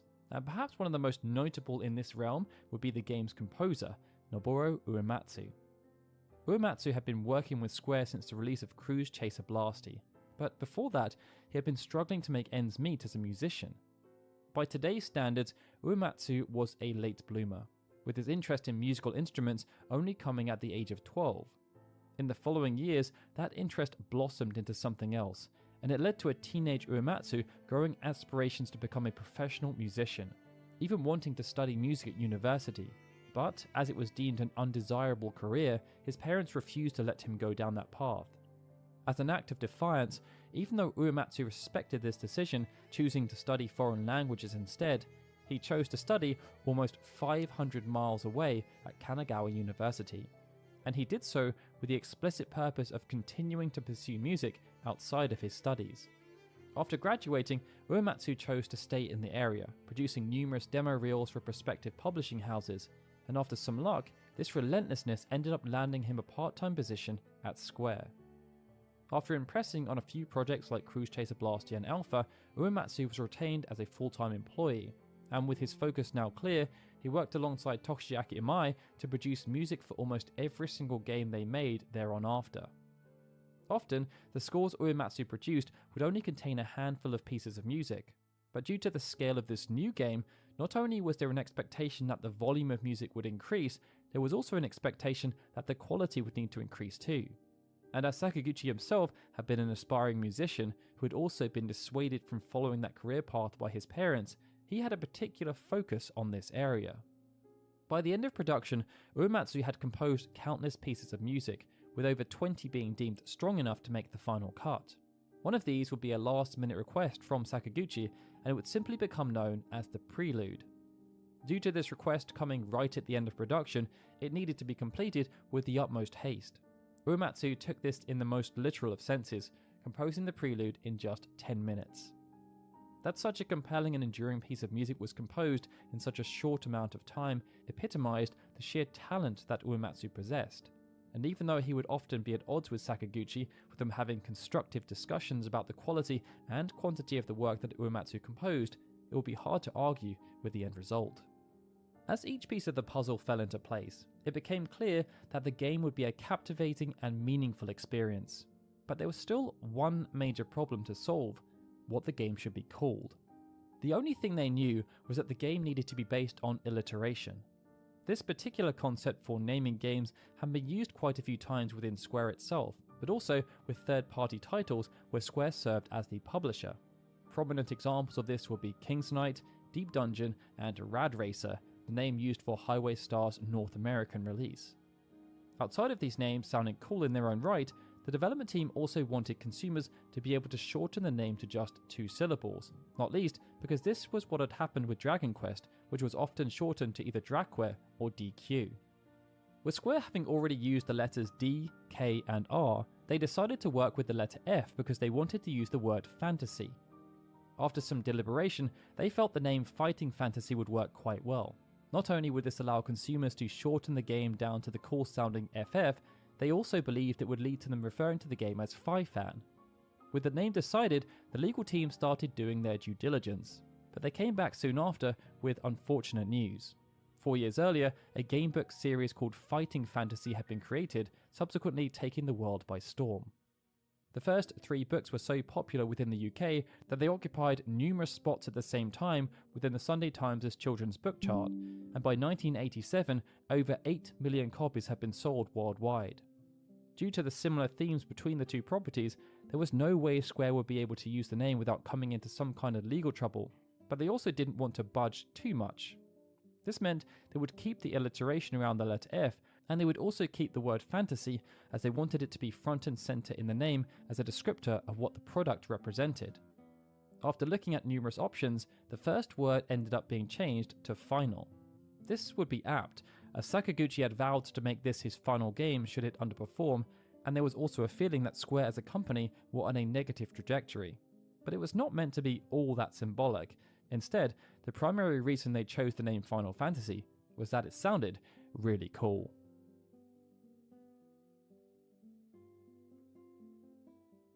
As development continued into the fourth quarter of 1987, Square started to increase their marketing efforts as they built up for launch.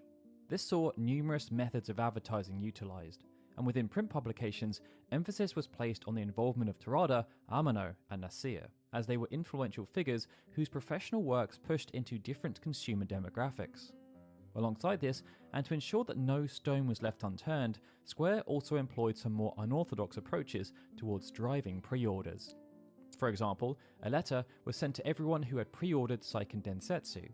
Its intention was to inform them of the game's cancellation, but there was also a significant amount of space dedicated to selling them on why they might want to switch their pre-order over to Final Fantasy instead, as it would also be a narrative-focused role-playing game with an emphasis on building a party. As marketing efforts continued, the next questions related to when the game should release and how many copies should be produced.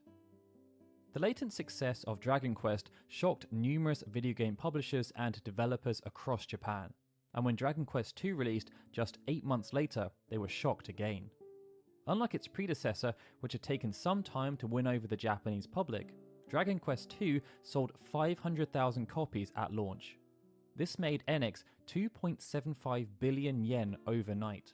And due to the nature of the success, many of the traditional and challenger publishers who had continued to create games in tried and tested genres had their eyes well and truly opened. Sakaguchi had sensed this shift, but so too had many other creatives in Japan, and one of the first publishers to act would be Namco. Amongst the plentiful group of third-party publishers to have created games for the Famicom, Namcot, a subsidiary of Namco, were part of the elite. They had published countless games, with 2 of them even going on to sell over 1 million copies each, and their formula for success had been quite simple: focus on action. This would often see them port over games that had been successful within the arcades, but they would also fuse action with other genres, even experimenting with a few action role-playing games such as the Tower of Duraga, which is noted for inspiring the likes of The Legend of Zelda and Hydelide. In 1987, their approach started to shift. They would still focus on action-based games, but Namcot realized that interest was waning around classic arcade ports. As a result, they chose to focus more on sports games. They also developed slower experiences, including Family Mahjong and Sanma the Great Detective, a board game and adventure game respectively. Namcot would also publish Dragon Slayer 4 despite not having worked with Nihon Falcom on the previous 3 installments. But perhaps their most intriguing move would relate to a game created in collaboration with a newly formed development studio called Atlus. Following its release in 1986, a science fiction novel series, Digital Devil Story Megami Tensei, had become a huge hit. Keen to strike while the iron was hot, its author, Aya Nishitani, worked with the publishing house Tokuma Shoten on facilitating the creation of multimedia adaptations. The initial plan was for Nintendo to produce a video game for the Famicom, but even though it received provisional approval, the board of directors at Nintendo vetoed the plan due to the source material being deemed far too mature for their brand. It was subsequently offered to other interested parties, and 2 groups won out: Atlus, who applied through Namco, and Telenet Japan. It would see 2 video game adaptations of Digital Devil Story Megami Tensei created. Atlus and Namco would work on a game for the Famicom, while Telenet Japan would create one for personal computers. And to keep things interesting and ensure expectations were subverted, the 2 parties agreed that not only should the 2 games be quite different, they should be the opposite of what each respective player base would expect. This meant the Famicom version would be a traditional role-playing game that drew heavy inspiration from wizardry, while the version created for personal computers would have a stronger focus on action. At the same time, the likes of Hudson Soft had also laid down plans for the creation of traditional role-playing games, as had smaller publishers such as Hotbee and Kenko. This meant that the latter part of 1987 became a hotbed for console role-playing games, especially as publishers were desperate to release before Dragon Quest III, which had been scheduled for the first part of 1988. Released in September of 1987, Digital Devil Story Megami Tensei led what became a new wave of console role-playing games. 3 other games then released in October, and Final Fantasy would be planned to release in mid-December, just 2 days before another intriguing role-playing game produced by Sega called Phantasy Star. This meant there was enough opportunity for Final Fantasy to stand out, but by also releasing a little bit later than those other 4 Famicom games, it allowed consumers to not only become more familiar with role-playing games, but also create some kind of benchmark outside of Dragon Quest. In this regard, the development team at Square felt that Final Fantasy was destined to land well with consumers. And as more and more people joined the project, this sentiment only continued to grow. But even though the development team had high hopes, the management team were unsure how much that confidence would translate into actual sales, and it led to many heated discussions about how many copies of Final Fantasy should be ordered for its initial shipment. One of the main sticking points around that shipment number was the performance of Sakaguchi's 2 previous games, Operation Jumpout and Highway Star. Both games were aligned with popular genres and employed advanced technology such as stereoscopic 3D graphics. Square believed this would be appealing and ordered hundreds of thousands of copies for each game, but neither would live up to expectations, and unsold copies that took up space in Square's warehouse would serve as a constant reminder. The other main issue was Square themselves. Due to a combination of poor management and games underperforming upon release, the company's financial position had become precarious. To ensure they did not overextend and make the situation worse, the decision was taken to order 200,000 copies of Final Fantasy. Upon learning this, Sakaguchi was said to have been livid. For many months, he had lived and breathed Final Fantasy, pouring his heart and soul into the game. After all, if this was to be his swan song within the video games industry, he wanted to go out with a bang, selling as many copies as possible. He had recommended that 500,000 copies be ordered, but after learning that Square were only willing to bankroll 200,000, less than half of his recommendation, he would end up taking an incredible course of action. Instead of continuing to argue with his superiors at Square, Sakaguchi took a near-finished version of the game and showed it to rival publishers, one of which was Shueisha, the famed publishing house who, amongst other things, were responsible for the very popular Shonen Jump magazine. After learning what was happening, the management team at Square decided to be pragmatic. Instead of admonishing Sakaguchi for his unethical actions, they instead took the opposite stance, as they believed it served as the ultimate testament for how much passion and belief there was in the product. And although they did not choose to order 500,000 copies, at least not right away, they compromised and committed to ordering 400,000. Development on Final Fantasy would wrap in September of 1987, and that such a complex game was pulled together despite facing significant adversities along the way would end up being quite remarkable. Not only was the initial planning done by someone who had never worked on a video game before, it was also done with limited guidance, because Sakaguchi and other senior figures such as Shibuya and Nasir were unavailable due to their commitment to working on Highway Star. Because of this, the reality was that full production happened within a period of just 3 months. And even during that time, when new staff members joined the production team, they would need to get up to speed with the project before they would be able to make an active contribution. That such a polished and innovative game was created against this backdrop showed the sheer tenacity, passion and commitment that existed within the team. And the role that Sakaguchi played towards instilling these values should not be understated. After all, he had been willing to put his entire career and reputation on the line because of just how much he believed in the project. Final Fantasy would end up going to market in Japan on the 18th of December 1987. And not only did Square follow through with making 400,000 copies available during the launch period, they also showed confidence by installing a hefty price tag of 5,900 yen. This would not only make Final Fantasy by far the most expensive price point for a game ever produced by Square in the Famicom era, it was also a significant increase on other leading games, such as Dragon Quest II, which had retailed for 5,500 yen, and the Famicom port of The Legend of Zelda, which had retailed for only 4,900 yen. Critics came out in support of these decisions as they praised the game. Famicom Tsushin awarded Final Fantasy 34 out of 40, granting it a place in their coveted Gold Hall of Fame. To justify this, across the 4 Famitsu reviewers, there was complimentary feedback granted for the game's storytelling and general game design. They also singled out the innovative battle scenes and high-quality graphics. Famitsu also commended Square for even having the audacity to try and challenge Dragon Quest in the manner that they had, especially as it did not come across as a simple clone and even enhanced numerous aspects. Family Computer Magazine, another Japanese publication, surveyed their readers. Across the various elements, this led to Final Fantasy being awarded the respectable score of 59.53 out of 30. Their readers felt the strongest aspects of the game were the characters, the music, and how engaging the design was throughout. However, even though it scored well, they felt